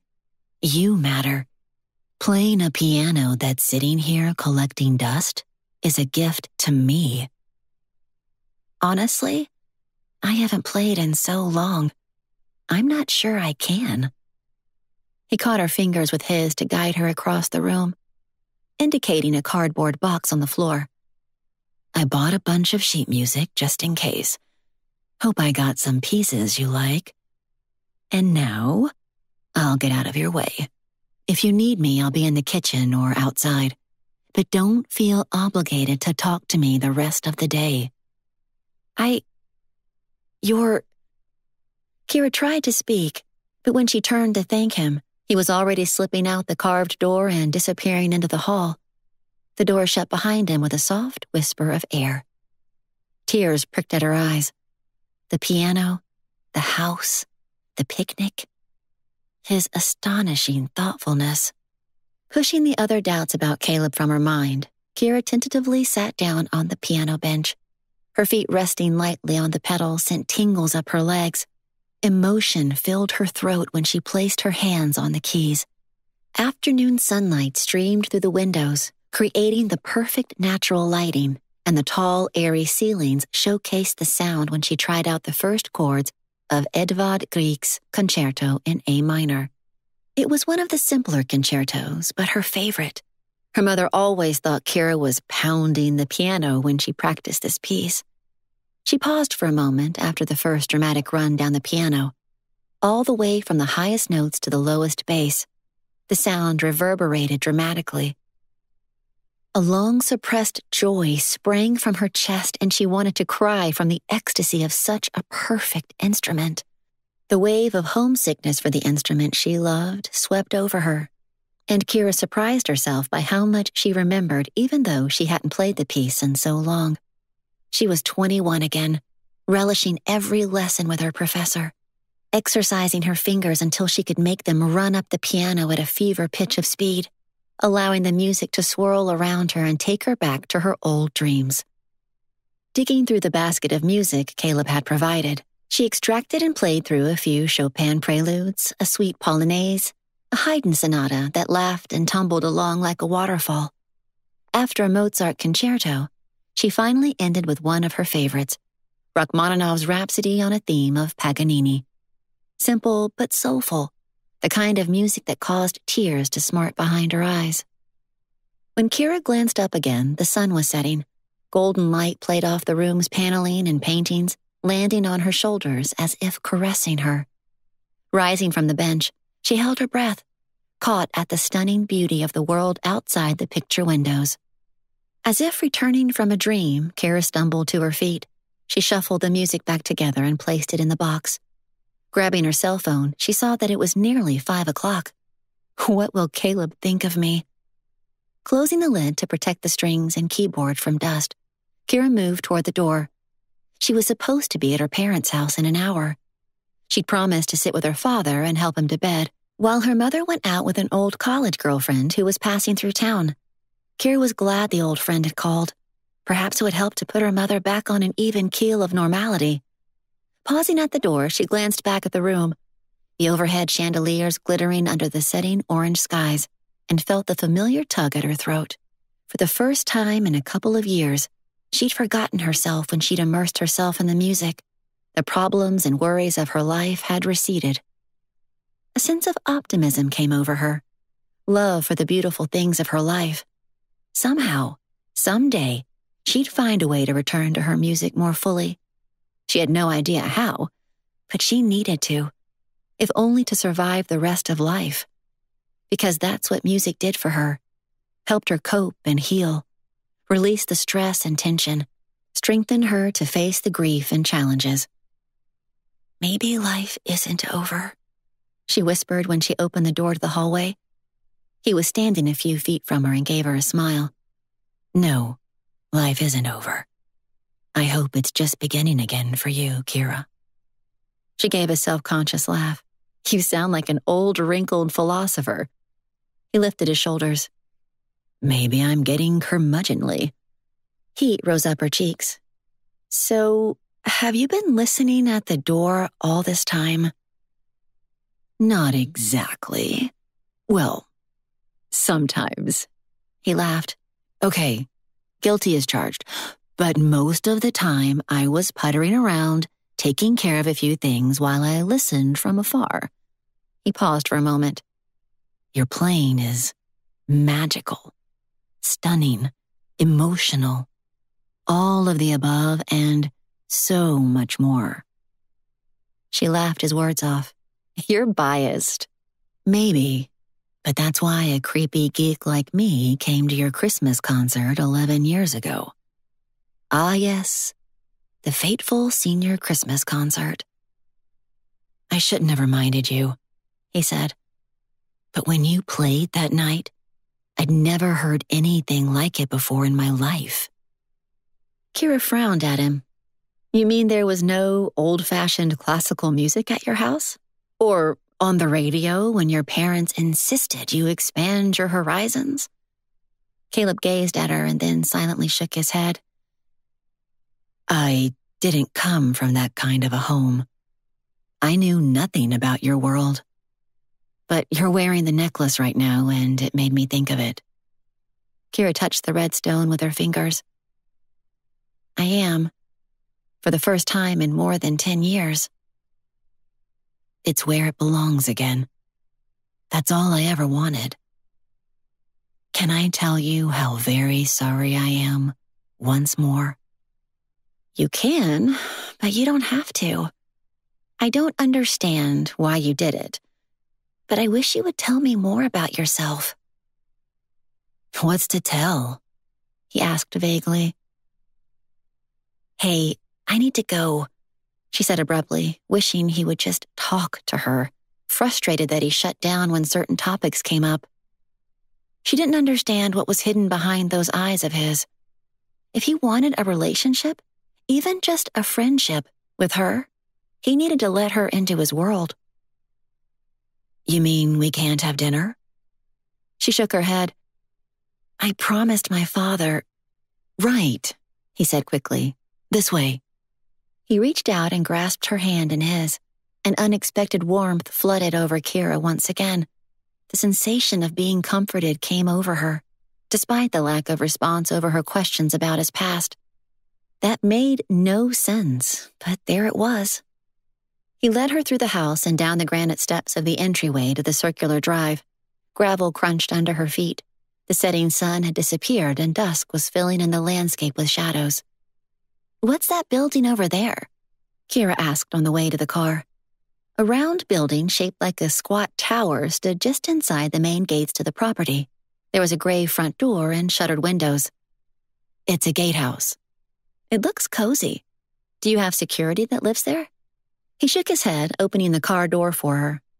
It was built as a guest house. My architect convinced me it was a good idea not to raze it to the ground, but to keep it and rehabilitate it too. Kira slid inside the car, twisting in her seat to watch him walk around the car. Before he reached the driver's side, his mobile phone rang and she heard his voice answering. And then nothing. Peering through the windshield, she could see him listening, his face turning into a deep frown. Something was wrong. The next moment, she heard Caleb give a long, frustrated sigh. You sure? He said, his voice unhappy and resigned. Okay. I'll be there in an hour. Gotta make a stop first. When he slid into the driver's seat, Kira said, I'm sorry it's a pain to take me home. I should have driven my own car. Of course I'll drive you home. You've been my guest. His tone softened. I'm really glad you came. I hope you are too. She gazed at him, wanting to brush her fingers across the stubble along his jawline, but keeping her fist tight in her lap. One part of her wished he'd sweep her up in his arms and hold her tight, but the other half desperately held back the gnawing worry in the pit of her stomach. What is your secret? She pleaded with her eyes. Don't you dare hurt me, Caleb Davenport.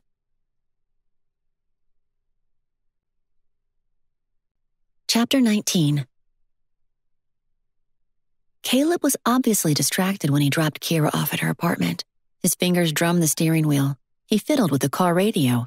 He appeared to have a difficult time looking at her. Any attempt at small talk was further interrupted by Kira's cell phone ringing. It's my father, she said, seeing his name on the screen of her phone. "Anything wrong?" Caleb asked. "Not sure." Kira pressed the button. "Hey, Dad. I'm headed over now and I'll be there soon. What's up?" "Don't worry about coming over," he said in his big, rumbling voice. "Isn't Mom going out with her friend?" "Their dinner's been postponed until tomorrow. Gloria rescheduled. Said her daughter needs some help tonight with the grandkids." Relief swept through Kira that the cancellation wasn't due to her mother doing anything unusual. "I'll come tomorrow then. Same time?" "Yes, please." "See you then, sweetheart," her dad said. "Have a good night." Kira relayed the news to Caleb, who didn't say much as they parked at her apartment complex. He glanced over his shoulder as if checking for traffic, but the parking lot was quiet at the moment. She waited to see if he'd restate his invitation for dinner, now that it was obvious she wouldn't be helping her father tonight. But after a couple of moments of silence, she lifted the latch on the car door. "See you around then," she said, trying to sound nonchalant. Inside, she was screaming with frustration at his sudden, aloof behavior. "I'll call you, Kira," Caleb said, jumping out of the driver's seat to open her door. Even so, he didn't try to kiss her as he'd done that afternoon on the picnic blanket. Just a brief embrace at her front door, a quick wave, and the sound of his feet against the concrete stairs back to the parking lot. She leaned over the railing, watching the headlights snap on and his Lexus engine flare to life. "Don't you dare go off on a secret mission tonight, Mr. Davenport," Kira muttered. "Not without me." Before she could think it through, she clattered back down the stairs as Caleb's red taillights cruised through the lot. At the exit to the main road, his blinker came on, indicating he planned to turn left. Kira jumped into her own car, put it into gear, and followed him. It didn't take long before Caleb's car exited Interstate 25 to take Highway 285. She followed him for another few miles, and then watched in disbelief as Caleb took the next exit for the road to Littleton and Inglewood. "Why are you going to Littleton?" Kira said out loud. She slowed to take the upcoming exit so she could turn around and go back home. Who lives there? Cold with apprehension, she turned on the heat in her battered Honda. Who had been on the other end of that phone call he'd received? Kira was now adrift. No more evening plans, no more Caleb. The magic of the afternoon picnic in the piano room was gone, leaving only a lingering dejection. She couldn't go home to an empty apartment. It was too depressing. Taking a different route back into the city, she pulled into Rossi's and parked. When she got inside, Jan was waiting to see customers. "What are you doing here? It's Saturday night. I thought you'd be on a hot date with Caleb Davenport." Kira made a face. "Right now, a decadent dessert is what I need. About 800 calories, with whipped cream. How about the chocolate hot fudge lava cake?" "Perfect. I might need two." Jan seated her with a laugh. "I'll bring you a strong cup of coffee, too." "No, that'll just keep me awake. But I'll take a Diet Dr. Pepper." Jan disappeared into the dessert corner and Kira tore apart a napkin, trying to settle her nerves. While she listened to Jan pop the cake into the oven and set the timer. A few minutes later, she set the cake and ice cream with heaping spoonfuls of whipped cream in front of Kira. "Enjoy, honey. And I hope you don't get sick." "I'm already sick," Kira said in a low voice. "Wish I could sit and commiserate, but unfortunately, I have customers." "No problem. Go back to your diners. I will indulge in decadent chocolate pleasure." No sooner had Kira taken the first big bite, watching the hot fudge lava pouring out onto her plate, than a voice spoke behind her. "Hey, Kira." She twisted in her chair and blinked in surprise. "Troy? What are you doing here?" "Dinner with a potential client. Or seller, I should say." Kira glanced about.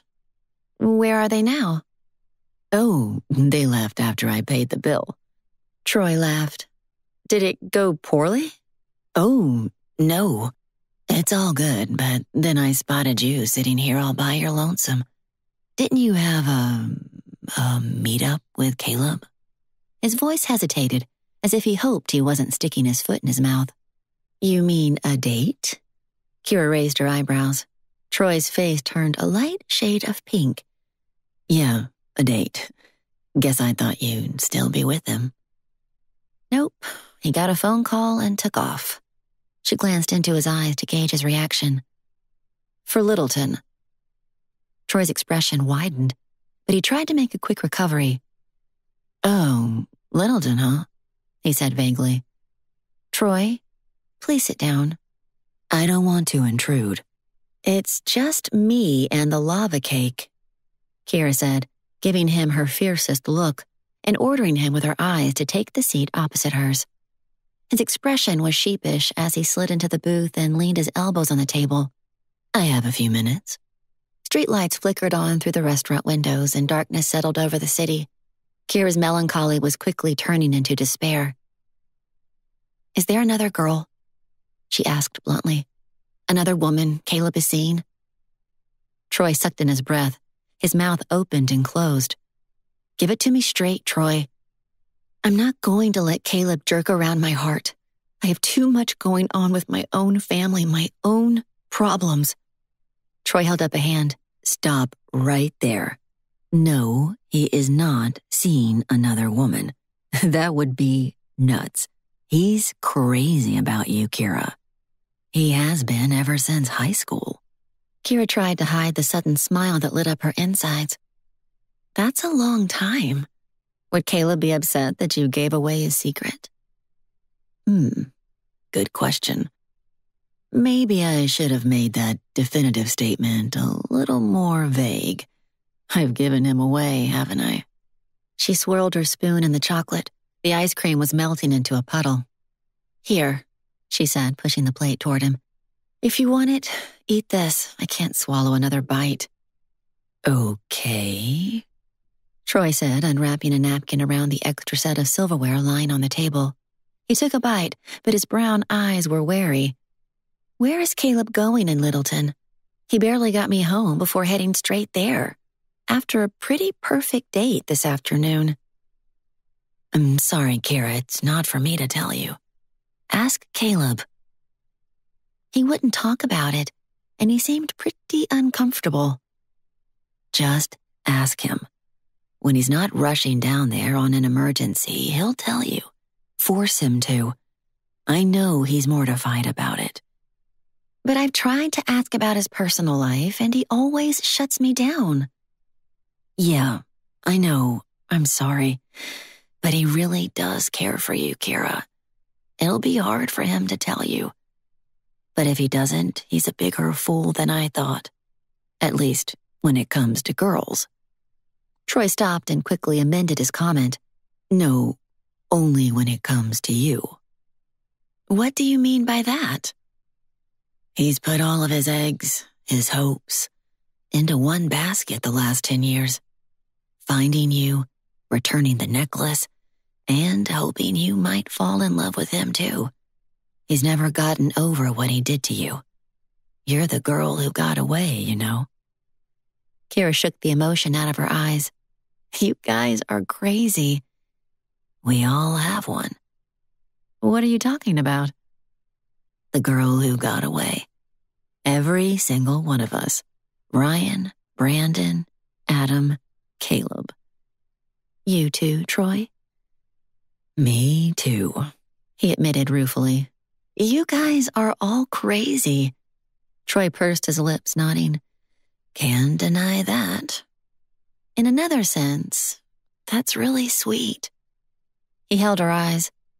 Don't let Caleb get away without talking. That's the hardest thing for him. Like I said, he's embarrassed and ashamed. And it goes all the way back to high school. Actually, before high school. Most of his life. Well, that sounds ominous. It is to him, unfortunately. All right, if I can't drag it out of you, I'll drag it out of Caleb. I hope you do. If he doesn't talk, I'll personally wallop him. Troy wagged his eyebrows, and that made Kira grin. He'd be an idiot not to confide in you. I'll take that as a compliment. You should. Troy rose, throwing a 20 on the table. Kira protested. I can pay for my own monolithic lava cake. Too late. I ate more than half.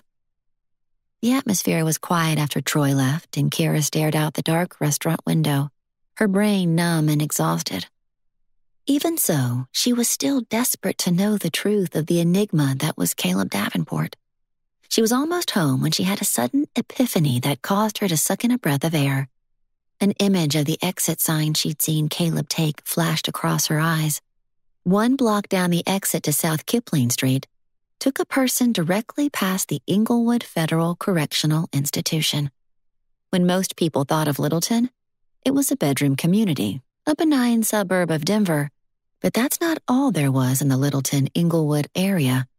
Only one institution in Littleton would make a man fight tooth and nail not to admit he had a personal relationship with: the prison system. Did this have something to do with Caleb's uncle, the housing swindler? And had Caleb been involved? Chapter 20. Restless after talking with Troy, Kira turned around once again and drove back out to Caleb's mansion house. She couldn't stop thinking about the exit he'd taken that led directly to the prison. Fervently, she hoped he was home, that it was all a mistake. The big house nestled in its private pine forest was dark except for the outdoor lights on the grounds. His car wasn't in the driveway or anywhere in sight. Not that she had expected him to be there, but she wished he had been. She would have pounded on the door until he answered and then forced him to talk to her. The uncertainty and mystery of the situation was driving her insane. By the time she drove home for the second time, she was exhausted and craving her pillow. It occurred to her that she had the lunch shift as well as spending her evening with Dad. Tomorrow would be a long day. Despite the fatigue, Kira's mind raced. Who did Caleb know at the federal prison facility? Or was she jumping to conclusions? 20 minutes later, she pulled on her pajamas and dropped into bed. In the morning, her eyes were scratchy and her throat dry. Gulping down a glass of water, she leaned bleary-eyed against the sink, dark thoughts clinging to her brain like cobwebs, while Miss Pixie rubbed at her ankles in typical feline fashion. Kira snatched the cat food from the counter and poured a scoop into the pet bowl next to the refrigerator. The doorbell rang 10 seconds later, and she peered through the peephole. A delivery guy from Bella Calla Flower Shop was holding a bouquet of stunning lilies and yellow roses in a large vase in his arms. "Delivery for Miss Kira Bancroft?" the man said when she opened the door a few inches. "That's me." She unlatched the chain from her door and accepted the flowers, placing the vibrant arrangement in the center of her kitchen table and breathing in the heady scent. Heart pounding, Kira opened the card with her name printed on the front. "Dear Kira, thank you for a wonderful day yesterday. It meant the world to me. Even though I've wanted to be a part of your life for a long time, I won't deceive you any longer about the person I really am. Are you free for breakfast? If I wait any longer, I may lose my nerve. If you are, I'll meet you at 9 o'clock at Rossi's, the place we met for the first time." "Oh, Caleb." Kira sighed, a knot of anxiety piercing the center of her chest. She read the last bit, which was scribbled on the back of the card. "P.S. Troy threatened to punch my lights out if I didn't talk to you. I hate him when he's right. And he's usually right." That was all it took to make Kira laugh. You silly, crazy man. But his note worried her. What secrets was he going to confess? And could she handle the revelations about the enigma behind the wealthy CEO? After showering and dressing, Kira tucked her waitress uniform and black sensible shoes into a bag to change into before her shift started. A few minutes later, Kira was still fussing with her hair and makeup. It finally occurred to her that she was primping for Caleb. Did he mean that much to her? He was certainly getting to her. She enjoyed spending time with him. She'd loved the concert and their picnic out at his country house. Even at midnight after a long day on her feet, their text message conversations were funny and endearing. Every day ended on a happy note of laughter. When he held her hand, she had the sensation of a burst of black cat firecrackers on a 4th of July morning, when her 3 older brothers used to light them for hours and snap them in their fingers. When Caleb kissed her, it was like the fireworks over the Hudson River in New York City, a literal extravaganza. Would Caleb burn her? Or merely burn her up? Would today's revelations be the last time she saw this man she was falling for? A spot of pain in the center of her chest flared. Pushing aside the anxiety that burned her throat, Kira spritzed hairspray and added a drop of perfume behind her ears and wrists. Her boss, Mr. Rossi, was sure to be shocked when he saw her walk in without her usual hair tie and uniform with the Rossi's logo. "Why do you have to do this to me, Caleb Davenport?" she cursed under her breath, pulling out into the street. "You're killing me with your secrets." It was best to get it over with and go back to her mundane existence of waitressing and doctor appointments with her folks. No more silly dreams, she told herself when she locked the car door. This is your life. Maybe she should attend night school and get a useful degree like teaching 3rd grade or become an accountant at tax season. But the thought of it all made her want to cry. When she pushed through the restaurant doors, Caleb was already waiting for her in the lobby, his face apprehensive, but tentatively smiling. He didn't take her hand. He didn't hug her. He didn't even kiss her cheek. In fact, he looked sick with nerves. Kira lifted her eyebrows in question at his reserved manner. His response was tight. "If I put my arm around you, it would feel like I was taking liberties with your heart. Because after today, you'll probably never want to speak to me again." She swallowed hard, holding her emotion at bay, trying not to cry at the agony in his eyes. "I've already got us a table," he said, "in the back." "I should have used my waterproof mascara," she quipped in an attempt to keep her unease at bay, but it didn't work. His jaw muscles flexed. "The last thing I want to do is hurt you." Caleb pulled out a chair for her and Kira sat down. Instead of sitting across the table, he sat in the closest chair so their conversation would be more private, but his eyes never left her face. "You look absolutely beautiful. Forgive me if I stare at you every second I can." "You're making me a little nervous," she admitted. "A little? I'm a wreck." "You hide it well." "Must be all those meetings for work. I'm up against some pretty tough clients and competition. Have to put on my poker face to get the best deals." "Then think of me, this, as a work meeting." Caleb ran a hand through his wavy dark hair. "You, a work meeting? That's an impossibility. You're so much prettier than any other client times 1,000. "I will try to be demure and not blush," she said, trying to calm herself. "It's all I can do not to call you every night at midnight and talk for hours. Meet you every day for all 3 meals. Let's focus on this one. Help me get through this one breakfast, Caleb." A waiter appeared. "Ready to order?" "I'll have the omelet," Kira said, grateful to change the topic to something lighter. "Vegetables only, mozzarella and provolone, and a fruit salad." "I'll have the same." Caleb allowed a stiff smile to finally reach his eyes. "Gotta watch my waistline."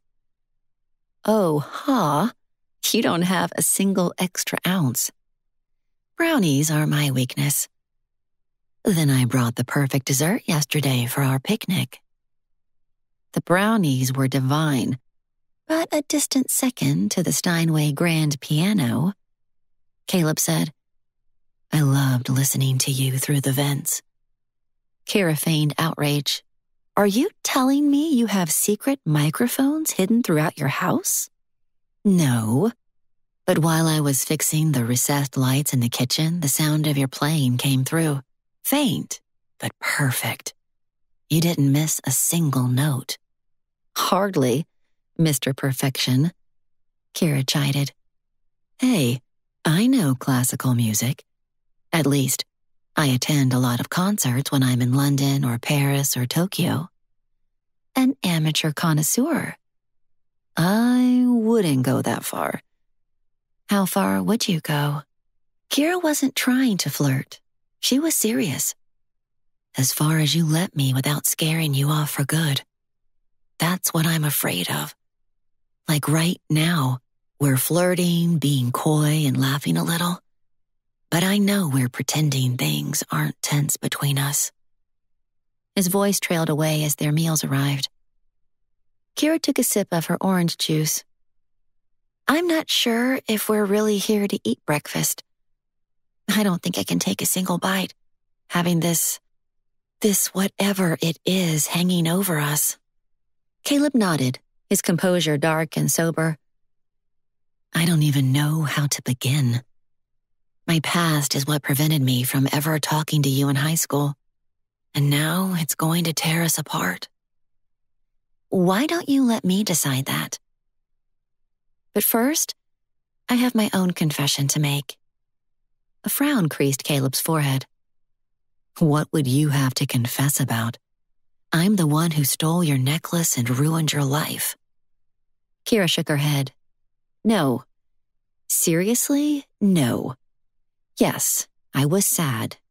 I was mad when you gave it back to me, but it's just a necklace. There are other things that have made me much sadder than that. Yeah, I know, he said softly. I'm sorry for all the pain of your father's accident and losing their home, and you giving up your dreams for them. You're an amazing, selfless woman. There was no one else who could. Besides, the odds of me becoming a concert pianist were a long shot. There are dozens of pianists vying for it, and the competition is stiff. Don't sell yourself short. He attempted a bite of his omelet and then pushed it away, gulping out his water like a nervous animal. Kira gave him a weak smile. Thinking about the impossible odds is a way to cope with the pain of losing my dream. So, are you curious to know what I'm going to confess to you? Yes, but I want to prolong the inevitability of you walking out of here for good as long as possible. I can't stand the thought of never seeing you again. I followed you last night, she said. I saw you headed to Littleton. I also ran into Troy here at the restaurant, and She paused, embarrassed to admit her actions. I drove back out to your house. All the lights were off except the outdoor ones. It was dark enough and quiet enough that I knew you weren't home. I asked Troy if there was someone else, another woman. He just about wrung my neck with his response. Do you believe him? Of course I believe him.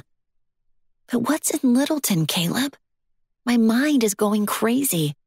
I keep wondering what would make you go all the way to Littleton after that sudden phone call on a Saturday night. He leaned forward, arms folded on the edge of the table. You've got me curious as to what you came up with, because I think you did come up with a reason. He spoke this last without any recrimination, as if he was resigned to bad news. Their eyes met across the table.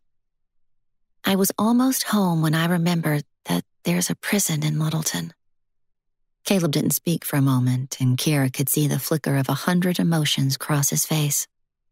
You're very astute.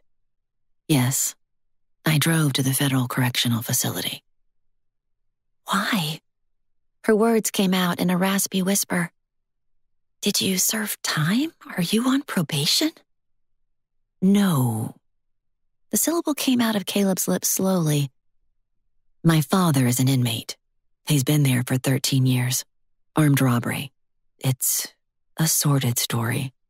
A dull thud resounded in Kira's chest and her thoughts flew everywhere. You were only 15 when it happened? Caleb glanced across the room and back again. Not many people know. I never talked about it. Just rebelled, grew my hair long and greasy, and retreated into the world of computers. Reaching out, Kira grasped his hands folded on the tabletop. He was gripping his fingers together so tightly his knuckles turned white. It's a miracle you didn't turn to drugs or other delinquency. He gave a single sharp laugh, pulling his hands away. I did at first. Easy when your mother has them hidden all over the house. Got caught and spent a couple months in a juvenile delinquent home, and then with foster parents. Kira's heart twisted at the deep emotion in his voice. Oh, Caleb. I am so sorry. Hardcore drugs and alcohol was my mother's way of coping. When Dad was incarcerated, she was strung out on crack and booze 24/7. Lost her job, of course. Went on food stamps. Worked part-time as a cashier at 10 different gas stations. Kira wished she could comfort him, but Caleb didn't seem to want any. He was retreating already, his face hardening into a mask of indifference. He didn't want her to see how much he cared, and yet how much he hated what his parents had done. Is your mother okay now? Are you kidding? He said with a short, caustic laugh. No. Her life got worse. She tried various drug treatment centers, mandated by the state after she was arrested for possession. But she always fell off the wagon. We lost our house, lived in a filthy apartment with cockroaches so thick they crunched under your feet. Finally, she turned to prostitution to get her drugs. Last I knew, she was living on the streets. Tears burned behind Kira's eyes. Caleb, how terrible. It must be awful for you. Maybe it doesn't surprise you that I took your necklace. I was a jerk and an idiot and a loser. No, you weren't. Kira contradicted, her voice rising. You are obviously incredibly smart and talented. Look at your success. The company you've created is innovative and extraordinary. You should be proud of yourself. His expression was cynical, but there was deep hurt in his eyes. It doesn't mean anything without your family. I've been pretty much alone since I was 16. Mom wouldn't come home at night, or she'd have a house full of strung-out friends sleeping everywhere. How lonely. How horrible, Caleb. Kira noticed that he hadn't told her the backstory of his father's crime and imprisonment, but she didn't push him. I suppose losing your father was more difficult than your mother could handle. Yeah, you could say that, he said, shaking his head with a grunt. She reached out to touch his arm, empathy finally spilling from her eyes. You don't have to tell me anymore, Caleb. I don't want to hurt you. I might as well spill it all, even if it means losing you forever. I wouldn't want to date a guy like me. Hey, most girls laughed at me or ignored me. That's not true, Kira started. But he interrupted her, his voice focused and hard, as if he wanted to lay out all his black deeds and get it over with. But actually, he was right, she realized. They had been in classes together, but she had never paid any attention. Never noticed the boy hiding behind a gruff exterior, dirty hair, and a sullen face. My father had a gambling problem, Caleb finally continued. Blew through every paycheck. Was in debt up to his eyeballs. Hucked everything of value. Mortgaged the house to the hilt. So one day, the SOB put a mask on, walked into a bank with a gun and a duffel bag, and forced the bank teller to fill the bag with stacks of hundreds. Cold chills prickled at Kira's neck. What happened? The bank teller didn't recognize him at first, but when she heard his voice, she fought back. Tried to stop him, but the gun went off and she died. There were almost no words. So, he's serving a sentence for manslaughter too? Second-degree murder. Caleb went quiet, his head down as he stared at the table with his hands locked around his neck, pain etched into every feature of his body. It was then that Kira focused in on what he'd just said. "Caleb, you said that the bank teller recognized his voice. But how? Who was she?" "My mother's sister. My Aunt Jenny. The only person I ever thought really loved me. She was the best. And suddenly she was gone. And I had a dad in prison and a mother who screwed up her head so bad I didn't recognize her. What a tragedy for everyone, but especially you. Oh, Caleb, how did you survive?" He made a choking sound in his throat. "Only reason I didn't put a bullet in my own head after Aunt Jenny died and my family was gone was because of you.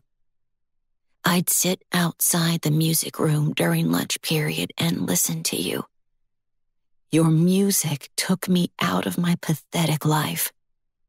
I could forget for just a little while how bad things were.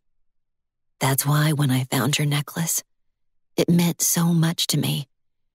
It was like having a small piece of you to carry around and make me feel better when my mom would disappear for days at a time." Tears fell silently down Kira's hot cheeks. "I wish there was something I could say to take away the pain you've been living with for most of your life." He gave a helpless shrug. "When I'd see your necklace in my drawer at home or in my wallet, I knew you couldn't forgive me. I'd lost you before I ever had a chance to get to know you." "Stop that, Caleb," Kira said, her voice trembling. "I forgave you before I knew any of your family story. How could I possibly hate you now? Never. Do you understand?" "Actually," she said, forcing him to look at her, "now that I know the truth, I'm grateful you had something to help you get through those horrible years." Those beautiful, haunted blue eyes of his finally lifted. Kira reached across the table to hold his hands tightly with hers, forcing him not to look away from her. "You didn't know it," he went on, "and I figured you never would. But you helped save my life. Your necklace was a talisman, a dream to hold on to. A symbol of hope that gave me a desire to work towards something better." "And miraculously you did," Kira said softly. "You defied so many odds to create dreams. I think it was fate that my clasp broke the night of the concert and you found the necklace. My grandmother always said it was a good luck charm. I think she was right." His voice broke. "Oh, Kira. You're way too good for me." She scooted her chair closer and tugged at his arms to pull him toward her. "You are good, Caleb," she said fiercely. "You're amazing, actually, to have lived through such tragedy and loss and turned into the most beautiful man, with a highly successful business and loyal friends who have stood by you through it all." "Believing is harder than living it." "Believing is always hard. I think we're our own worst enemies. You could have sold the necklace and paid your mother's rent with it, bought food, gotten high to escape, but you didn't. I'll bet you got desperate enough at times, but you didn't. Look around now. Your friends love you and work hard for you. You've remodeled that house into something spectacular. And now you have me for your friend too." Caleb gripped her fingers tightly. "Never thought I'd ever hear you say that. I had no way into your world, and your necklace gave me that tiny way in. But now, I'm not sure I can let you go." "Who says I'm going anywhere?" "Oh, Kira." Caleb's voice broke and Kira wrapped her arms around him. "Truth always brings light," she whispered. "Fresh hope. You're a whole new you. And me? Well, I'm still a work in progress. I'm 10 years out of high school and exactly opposite of where I thought I'd be. Sometimes, he said slowly, we have to take 10 steps back before we can move forward. I'm the poster child for that. 10 feet down into a pit. My life is a fairy tale compared to yours. So tell me, what happened with your father the other night? I didn't think the prison would have visiting hours so late. They don't, actually. It was an emergency. Caleb's jaw muscle twitched.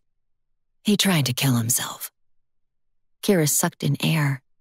Oh no. It's happened many times before. It's his way to get me to come running, even though I visit him every month. He wants to know that you still love him. He just wants attention. Kira reached out a finger to lift his chin. Isn't that the same thing? Caleb gave a sharp laugh. Maybe I took your necklace because I wanted you to notice me. She smiled at that.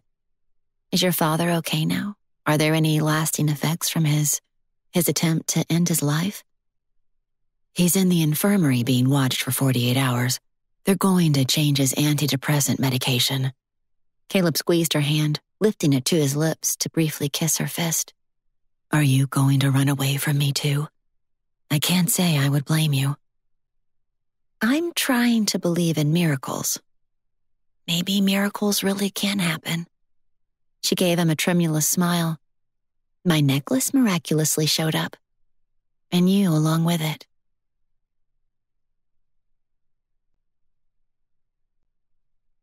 Chapter 21. 6 weeks later, the Christmas holidays were over and even New Year's Eve was a distant memory. A fresh snowfall lay deep on the ground, and the world outdoors was white and pristine. Kira sat in her parents' kitchen, holding the ruby necklace in the palm of her hand after helping her mother make homemade bread, one of her father's favorite treats in the middle of winter. Caleb was in Spain meeting with new distributors. He texted her several times a day, and they spoke each late afternoon before the dinner rush at Rossi's began. But just before midnight in Barcelona. Their text conversations and real conversations were the highlight of every day. He was funny and charming, and some sort of gift showed up on her doorstep each few days via UPS. Flowers, Spanish chocolates, a small painting of a garden with hibiscus and orchids that fit perfectly on the wall of her living room. Notes and cards with messages like, I adore you and I'm dying to kiss you. Each message, each gift, each time she heard his voice on the phone, Kira's stomach jumped into her throat. Her mother puttered around the kitchen attempting to fix scrambled eggs and searching for the grated cheese. I'll finish up, Kira told her, setting down her phone after scrolling through a few pictures of the famous Gaudi cathedral and gardens Caleb had sent her. Accompanying the pictures were the words, I can't wait to take you on a trip to Europe and show you everything. I hate traveling alone. Europe. Dreams. Dreams. Could they really be coming true?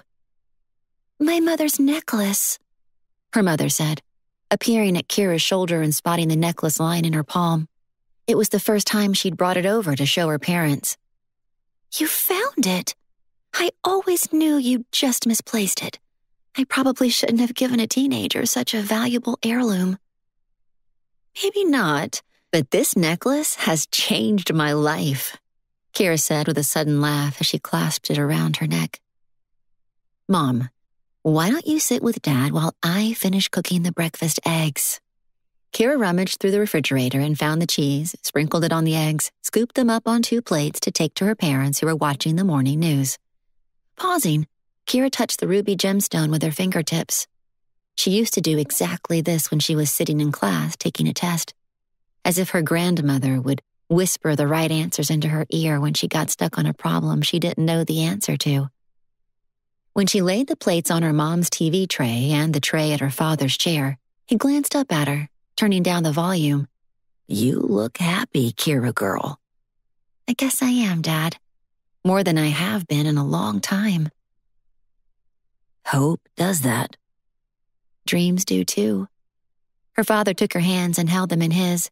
"These hands have dreams as well. I always loved hearing you play. It astounded me to have a daughter who was so talented since I didn't have a lick of talent." She gave him a soft smile. "Talent still needs a boatload of practice." "It's never too late, sweetheart," her father said. "That's something I still need to find out." "Will you play a little Brahms while I eat?" Her father nodded toward the old upright piano. He gave her a wink, and Kira finally relented. "Okay, just for you." The old piano was a little out of tune, but the familiar touch came right back to her when Kira ran her fingers up and down a few scales to warm up. After playing at Caleb's house a few times, she hadn't regressed nearly as bad as she thought she might have by now. Perhaps the piano was like riding a bike. At least, a little bit. She was still woefully behind where she'd been 2 years ago. But perhaps with some hard work, she could get it back faster than she'd lost it. Her old music books were in a basket on the floor. Kira picked out a couple of soothing pieces to play for her parents. When she finally rose from the piano bench, her mother pressed the mute button on the television, the sound of conversation on a comedy show suddenly loud in the room. Appearing distracted and distant, Mrs. Bancroft began switching channels from news of protests on the street to cooking channels and old movies, then sports, and finally a soap opera channel that showed reruns of all things. "Days of Our Lives is still on?" Kira asked with amusement. Her mother began to relate the storyline from 20 years ago as if she'd just watched it yesterday. Her mom used to watch the show during the summer when she wasn't working, while Kira and her brothers were outside building forts or riding bikes. Except that this neighborhood wasn't the one she'd grown up in, and the current backyard was no bigger than a postage stamp. At least her father had windowsills full of his manicured bonsai trees. "Hey, Dad," Kira said, putting her hand on his shoulder after her mother had finished expounding the ancient plotline.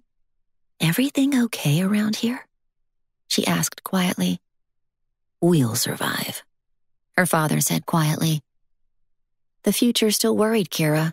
How could she move on with her own life when things could go badly for her mother, and her father needed so much help with his daily care? She was in a strange state of limbo. "Kira, I'm the one who vowed to love and care for Claire when we got married. We will manage. You get on with your life, or I will never forgive you." "Hey, those are strong words," Kira said with a laugh. Her father tugged her closer, meeting her eyes as she kneeled on the floor in front of his wheelchair. "I'm dead serious.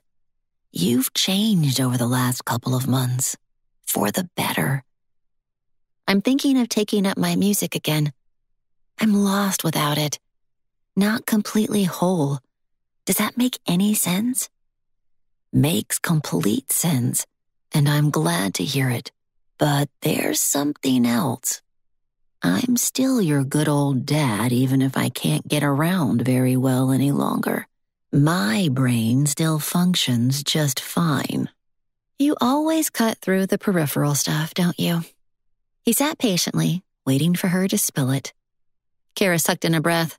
"I think I may have met someone who has the potential to change my life.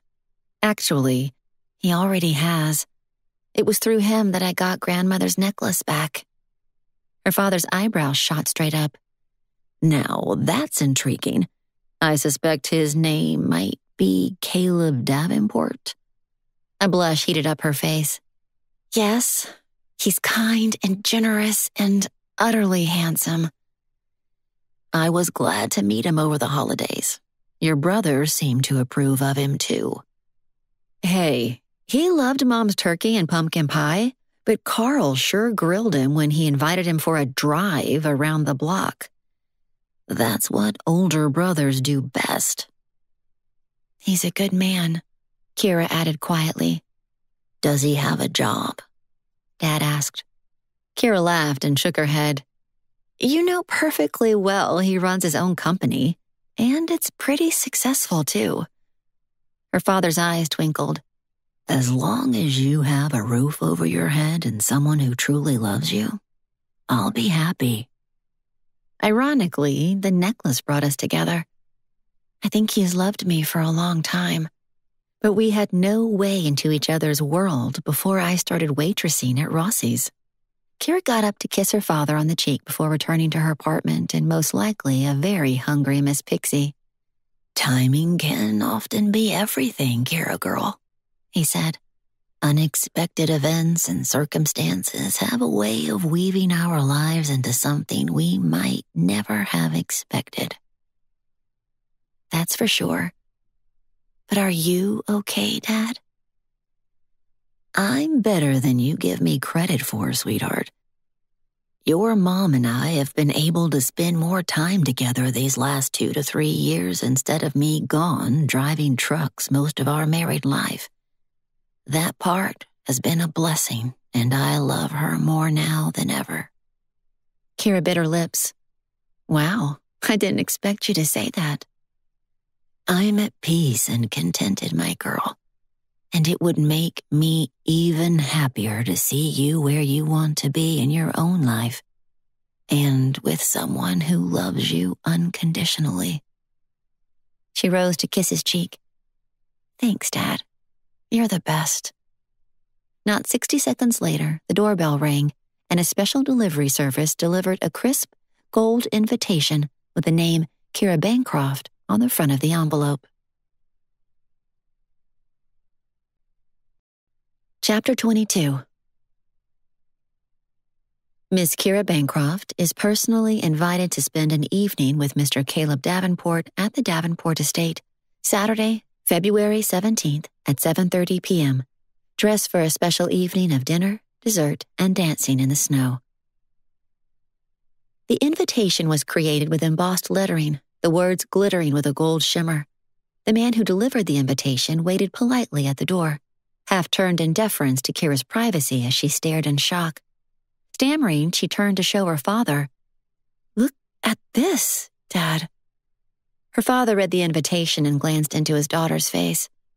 Looks to me like this man has pretty good timing in more ways than one.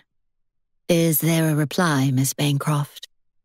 The man at the door asked, the resonance of his voice quiet but projecting across the open threshold. Yes. I'm trying to think. I can't think. Kira's heart stuttered inside her chest. She had never received anything remotely like this before. Finally, she stepped forward, gripping the beautiful invitation in her hand. Please tell Mr. Davenport I will be very happy to accept. Excellent. He will send a car for you at 7 p.m. that evening. The man replied with a slight bow. Good day to you. He stepped off the porch, where old leaves swirled in the February wind, making Kira cringe at how much outside work there was to do here at this dingy little house. It must kill her father to not be able to take care of it, but he never complained. When Kira closed the front door, she pressed the invitation to her chest, overwhelmed. Caleb was still in Spain, of course, but he was already thinking ahead 2 weeks for his return. Her mother was all aflutter when she read the gorgeous invitation. Oh my, what class this young man has. Do you want to go dress shopping with me? Kira asked, grinning at the sudden light appearing in her mother's eyes. That's a great idea, her father said behind them, wheeling his chair around to peer through the front window curtains at the black Lincoln town car pulling away from the curb. 2 weeks later, Kira got the night off from Rossi's and allowed herself extra time to dress. She hadn't seen Caleb since his return from Spain 2 days before. He'd hoped to be home sooner, but the trip turned into a whirlwind of cities. Not only Barcelona, but Madrid and Valencia on the coast as his various vendors multiplied by referral. He had sent her a text message, since he wasn't able to see her, reminding her of their planned evening. We're celebrating tonight. Come hungry. I hired a superb chef. Like a girl is supposed to show up on a date hungry and stuff her face. You mean that's really a thing? I guess I'm ignorant of that tradition. I'm not usually a trend follower. I know. Still wearing her towel from the shower, Kira laughed as she pulled out her blow-dryer. This time, a gold Lincoln Town car arrived to pick her up, but the chauffeur wasn't the same man that had shown up at her parents' doorstep with the invitation. How many staff did Caleb employ? Or were they all from an employment agency hired as temps for the evening? The thought made her smile. A light dusting of snow had fallen in the late afternoon, but the temperature wasn't too horrible. All the snow from a week ago had melted with a sudden, unexpected warm spell and full sun. Kira felt like Cinderella arriving at the ball as the Lincoln meandered its way down the winding drive and pulled up in front of Caleb's mansion. The beautiful estate glowed with dozens of lights lit up along the stone walkways, as well as lanterns hanging from the pines and fir trees. When the chauffeur opened the car door and helped Kira step out, she noticed that the pathways toward the front door were heated and dry. No ice to slip on with high heels. Smoothing her hand along the blue organza dress, Kira walked up 2 sets of stairs to the double-carved doors. She loved the dress she'd found off the rack at a Nordstrom sale. A square neckline, belted, but not too narrow and not too fluffy like a teenage prom dress. The dress also came with a half-length white lace jacket, but at the moment she was also wearing a heavy coat so she didn't turn into a popsicle, as well as a cashmere scarf her mother had loaned her for the evening. Despite fleece-lined leather gloves, the tips of her fingers were cold. When she reached the last step, Kira gasped at the profusion of lights blazing in every window of the house, warm and golden and welcoming. It was breathtaking to see the house at night. The sight reminded her of Darcy's Pemberley estate from Pride and Prejudice. She wasn't at the doorstep for more than 3 seconds when the door flew open and an older gentleman greeted her with a small bow and a slight Spanish accent. "Miss Bancroft, welcome to the Davenport estate. I am Mr. Penrose at your service. Mr. Davenport awaits you in the music room." "Oh my," Kira murmured as Mr. Penrose took her coat and scarf, hanging them on a coat rack. After she tugged off her gloves, the butler neatly placed them on a silver platter sitting atop the entryway table. "This way, please, Miss Bancroft." The interior of the house was even more stunning than the exterior. Every room and hallway was lit up as if it was Christmas. Chandeliers hung from the ceilings with hundreds of sparkling crystals. Long tapered candles flickered gold flames against the mantle's filigree. Kira could hardly breathe as she followed Mr. Penrose through the second hallway toward the music room. When he opened the door, her heart slammed against her ribcage because the music room was the prettiest of all. "Miss Kira Bancroft, sir," the butler announced, ushering her inside and then closing the door behind him. At least 100 tall, white and gold candles surrounded the oblong room, sitting on top of the tables and fireplace mantel, including the top of the glossy black Steinway, which created a warm hue against the oak paneling. Caleb stood beside the piano wearing a dark gray suit and deep blue tie which miraculously matched her dress color. His wavy brown hair was curled around his ears and tapered along the back of his neck. His straight nose and startling blue eyes reminded her of a model on the cover of a magazine, or a Greek prince. But she would never tell him that. It might go to his head, she mused, although she seriously doubted that. Caleb had no idea the effect he had on women, especially her. "Kira," he breathed, a note of relief in his voice, as if he was worried she might not show up. "I feel like I've stepped inside a dream," she told him when he pulled her close, his breath on her hair and his lips on her ear. "I've been beside myself to see you again," he said in his deep voice. "I agree," she whispered back. "I never want to be away from you that long again." "Next time, take me with you," she teased. "You read my mind. You look astounding. Perfect. More beautiful than I've ever seen you." My, you're full of compliments," she quipped. "You look good enough to eat yourself, Mr. Davenport." He grinned, his white teeth sparkling under the candlelight. "Call me Caleb." "Have we known each other long enough to drop the formalities?" she teased. "I think it's been about 10 years too long." His arms circled her waist, and Kira found herself breathing in the delicious scent of his skin, shivering at the way he looked at her when she slid her arms around him, too. His white shirt was crisp against her cheek, his arms muscled and strong while he held her for several long moments. When the door opened again and they broke apart, she was suddenly cold without him. "Dinner is served," Caleb said as Mr. Penrose appeared with a cart holding their meal on fine gold-rimmed china. A fire snapped in a grated fireplace at the end of the room, and that's when Kira noticed that a dinner table had been set in front of it, complete with linen napkins and crystal goblets. "Everything is so beautiful, so perfect," she exclaimed. "I think I've been transported inside a palace." "I'm glad you like it. I hope you like dinner, too. I cooked the fillets myself." "What dream have I fallen into? A man who's also a chef? And you kept your suit clean, too, I see." "Masculine aprons come in handy. Actually, I'm a quick change artist, after the beef came off the grill." "I like a man of many talents." "I'm relieved to hear that." Caleb pulled out her chair and Kira sat down, a feeling of light-headed fizziness about to make her head explode.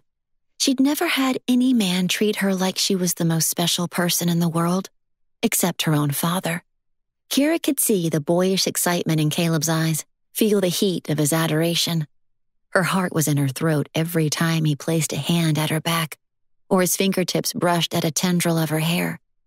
They sank into the amazing meal almost immediately. Medium-rare tenderloin, grilled new potatoes seasoned with garlic and pepper, brown sugar glazed carrots, hot fresh bread slathered with honey butter. For dessert, a caramel pecan cheesecake with real whipped cream. "I think I've died and gone to culinary heaven," Kira said. "Are we still on Earth?" "I hope so," Caleb told her. "But right now, I think I'm somewhere between here and the celestial stars." "The gentleman before me has a way with words." Caleb let out a big laugh. "Hardly. I flunked English. I'll bet you were a straight-A student." "I was when I did my homework," Kira said with a sideways smile. "The piano was so important to me, I practiced constantly to get a music scholarship because my parents couldn't afford to send me to a school like Juilliard. Homework sometimes suffered." "Do you think I'll ever finish my music degree?" she asked wistfully. "You'll finish it and use it," Caleb assured her. "You sound pretty confident." "If you'll accept what I'm about to show you." Kira narrowed her eyes. "What are you up to?" Caleb drained his goblet of ice water and refilled hers. His hands were shaking ever so slightly. "Sorry, my nerves are showing," he said. "Tonight means a lot to me." "It does to me too," she whispered. "I missed you more than I expected." "That's the best thing I've heard all day. I thought about you every single moment while I was gone. The vendors I was wooing and trying to impress probably thought I was the most distracted, daydreaming idiot they'd ever met." Kira leaned in for a moment. "But did you get their business?" she asked wickedly. A smile crossed Caleb's face. "I did. But I offered them a worldwide audience they can't refuse. And now, I want to offer you a deal I hope you won't refuse." "You have me intrigued." Caleb took her hand, lifting Kira to her feet. Gripping her fingers in his, he led her toward the glowing candelabras on the piano. "It looks like Christmas in here," she told him, "which is my favorite holiday because I love lights.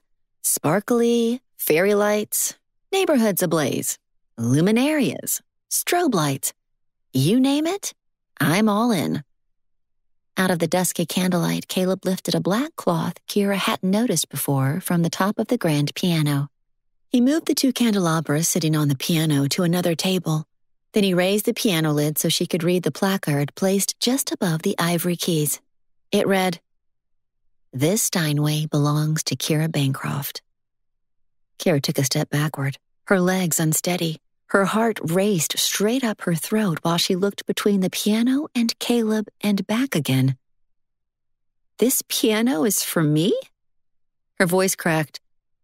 Oh, Caleb, you can't. You mustn't. What am I going to do with a grand piano? I can't even play chopsticks. This instrument must have cost over $20,000. How can I possibly accept it? Fortunately, or unfortunately, depending on how you look at it, the money doesn't matter. It's already bought, already paid for. I have terrible credit because I pay cash for everything. Kira turned weak with sudden laughter. You mean you don't have to sit down and pay bills every month and wonder if you can afford more than mac and cheese for your dinners? Caleb made a funny face that just made Kira laugh harder. I used to live on ramen noodles in high school when I was keeping it a secret from the authorities that my folks weren't around and I was living alone. I don't know why, but I find that so funny. I can picture you vegging out on the couch with a big bowl of ramen noodles watching Star Wars over and over again. Please don't picture that. It wasn't a pretty sight. Sometimes I didn't do dishes for a month and the garbage really piled up. Kira stepped toward him, placing a hand on his cheek. His skin was warm, his chin smoothly shaven. She resisted the urge to kiss him. Giving me a piano is too much, you sweet, generous man. Besides, my apartment doesn't have an extra 2 feet, let alone 10 feet by 10 feet of space. You can play it right here, in your very own music room. Oh, Caleb, I'm serious. I want you to play again, regularly. I want you to try again. She lifted an eyebrow. Try again for what? Your dream of performing. The dream you began when you were 10 years old and held on to until 2 years ago. Kira sighed. Oh, Caleb, she said, biting at her lips. She stared at the instrument with a fierce longing, including a fierce feeling of self-consciousness that washed over her. Hey, it's all I've thought about since I first brought you here, which is already 2 months ago. I can't. It feels indecent to accept something like this. Kira gave a laugh. But that's probably my mother talking. Caleb lifted her hand to his lips and kissed the back of it. Would it make you feel better if I gave you a 10-foot-long cardboard cutout of a Steinway grand piano? Probably, she burst out. You are amazing and generous, but you can't give me an entire room of my own. I'll make you a deal. The piano stays here. You come here whenever you'd like and play for as long as you like. I'll make the staff sick of me. The staff would love having private concerts while they work. And you can lock us all out. Even me, he added. Kira's lips twitched while she studied the boyish, eager expression on his face. Okay, I accept. As soon as she spoke the words, her eyes filled with unexpected tears at the thought of her very own Steinway. Taking a quick breath, Kira practically ran into his arms, gripping the front of his shirt with both hands while he kissed the top of her hair. Thank you, Caleb. Thank you, she whispered, her voice catching. She breathed in the smoky vanilla from the candles and the sunshine-scented soap his shirt had been laundered in. His chest and shoulders were perfect, strong, and yet gentle. She felt completely safe. She felt loved, she realized, cherished, adored. What a strange sensation that was. She also had a peculiar awareness of how fate had brought them together. And now she didn't want to go anywhere that Caleb wasn't. She wanted to stay in his arms forever. 10 years ago, they had been set on completely different courses, opposite in every way. Then life threw curveballs and both of their lives had turned out differently than planned. They'd survived tragedy and loss and hurt and anger. And yet, they had become whole in the ways that mattered most. Hey, Caleb said, his embrace tightening. I have something else to show you. You mean there's more? Tonight is already perfect. Not yet, but pretty close because I'm still dying to kiss you, he added with a murmur. She threw her head back to gaze at him, a teasing smile on her lips. And why don't you, Mr. Davenport? I'm surprised at your self-control. At mine, she added with a laugh. Because there's a perfect moment coming up. Come on, this is really cool. She laughed. You sound like a kid. I'm as excited as one. He tugged her hand and they flew out the door of the music room and down the hall, past the living area, the large sitting rooms, and finally reached the rear gardens. When Kira stepped through the double glass doors, she entered a night filled with a galaxy of moon and stars. The views on every side of the house are spectacular away from the city. Yeah, they are, Caleb agreed. But when Kira glanced at him, he wasn't looking at the stars overhead, only gazing at her. She wagged a finger at him and he pulled her across the stone pavings and then down the wide balustrade to the far side of a porch that overlooked the gardens and grounds. Dark clusters of trees stood silent on the edge of the property. What a beautiful night, she breathed, rubbing at her cold arms. My coat is inside. You don't need it. Come on, this is the best part. Walking around the corner, they followed the enormous balcony that wrapped around the house. Caleb finally stopped and uttered the magical word of, ta-da! Standing before them was an enclosed square structure made from billowing white linen and fastened to the porch like a tent. Wow, that's gorgeous, Kira breathed in awe. When Caleb parted the curtained doors, she stepped inside a room laid with carpets and sofas. An electric heater blazed red, warming the room. 2 standing lamps gave a soft glow of warm yellow light. You must have spent all day getting ready for tonight. Yep, but it was a blast. I couldn't wait for you to come. She reached up to place her hand on his face. Tonight has been pretty darn spectacular. I told you the best part was yet to come, he teased. What could make it better than all this? She swept a hand around the cozy room, a barrier between them and the chilly February night. Doritos and Diet Dr. Pepper, Caleb announced, opening a chest filled with ice and sodas.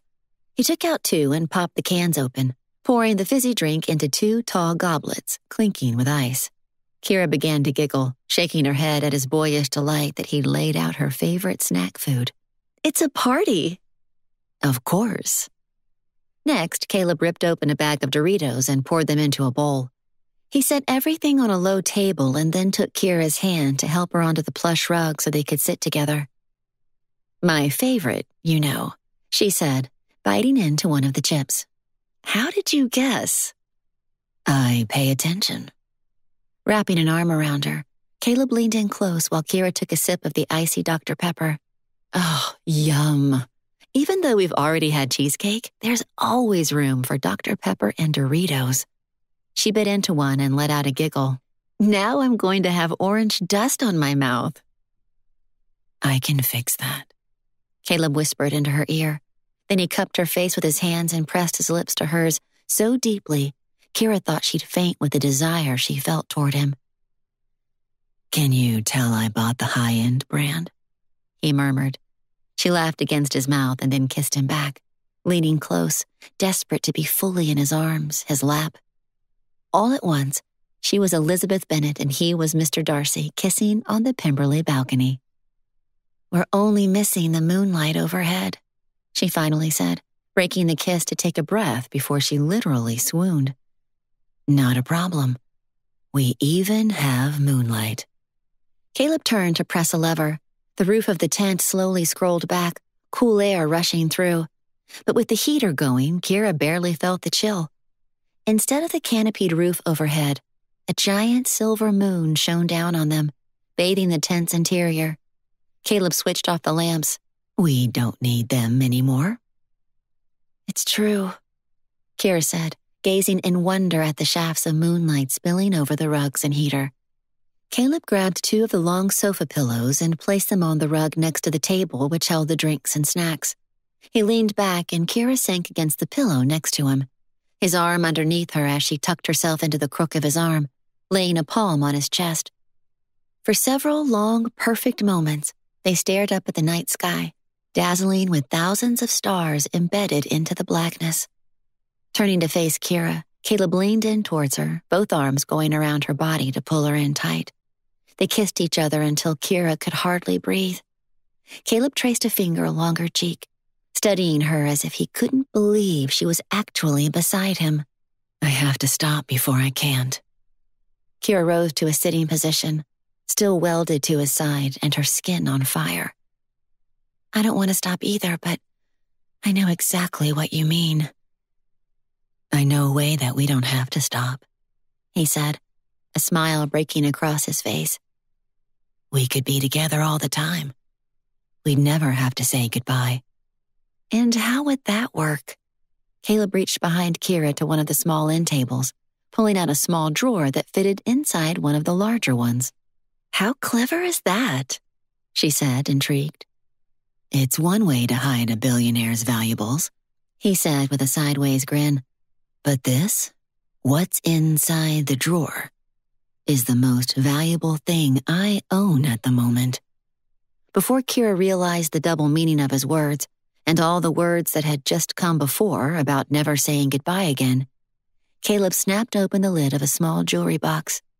Under the moonlight, a diamond ring sparkled inside a bed of blue velvet.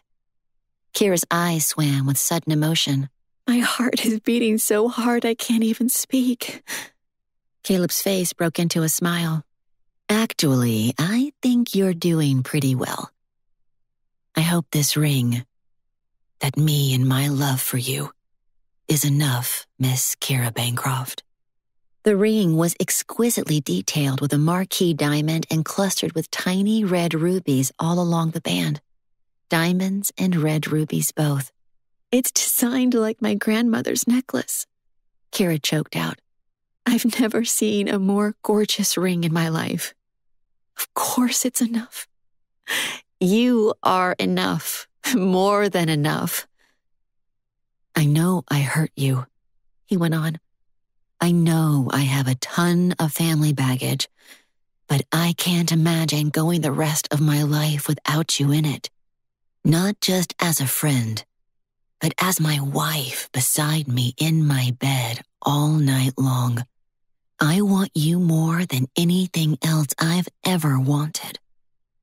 Even though you were my dream, you are more than I ever dreamed you would be. Oh, Caleb, she whispered. Her eyes latched onto his while shivers ran up and down her limbs. I'm not saying this right, am I? He said. I'm 18 again and a total geek. Inside, I'm still a geek. Kira moved in closer, grinning up at him. You're the most handsome, most amazing geek I've ever met. Before I forget, Kira, there's something else I have to tell you. There's an entire apartment suite in the Gatehouse cottage ready for your parents. We can move them here onto the property and you'll be close by. They'll be well taken care of. I've also been searching for doctors for your father and your mother. The best doctors who specialize in early forms of dementia. Caleb? Kira interrupted, hot tears running down her face. I can't believe you would offer to let them live here. It will help so much with expenses and easier for me to check on them too. Dad will love it out here in the mountains. And the best doctors for Mom? Could you get any more generous or wonderful? He blinked at her, his expression full of concern at her weeping. Am I doing something wrong? I don't want to make you cry. No, you silly. You're doing everything right. Now shut up and kiss me before I totally break down into a blubbering idiot and embarrass myself. He sucked in a breath. Are you saying, does this mean what I think it means? Kira knew exactly what he was feeling, this unfathomable joy that the pure happiness of this moment spread throughout her heart and soul. I love you, Kira Bancroft. If you'll have me, flaws and crazy and all that goes with it, any dream will be within our reach as long as we're reaching together. Caleb kissed her face, her hair and the corners of her lips. 1,000 shivers ran from the top of Kira's head to the tips of her toes.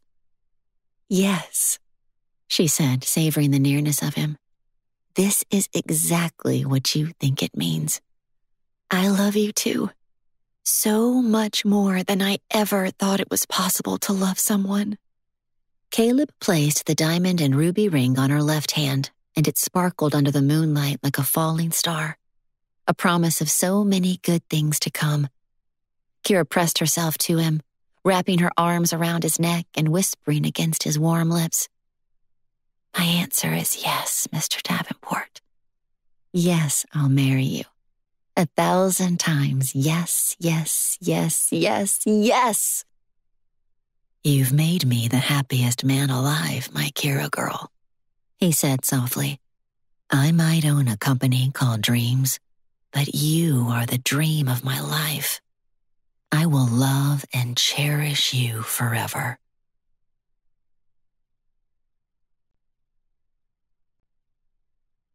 This has been The Executive Secret, a secret billionaire romance. Written by Kimberly Montpetit. Narrated by Stephanie Nemeth Parker. Copyright 2018 by Kimberly Montpetit. Production copyright by Kimberly Montpetit.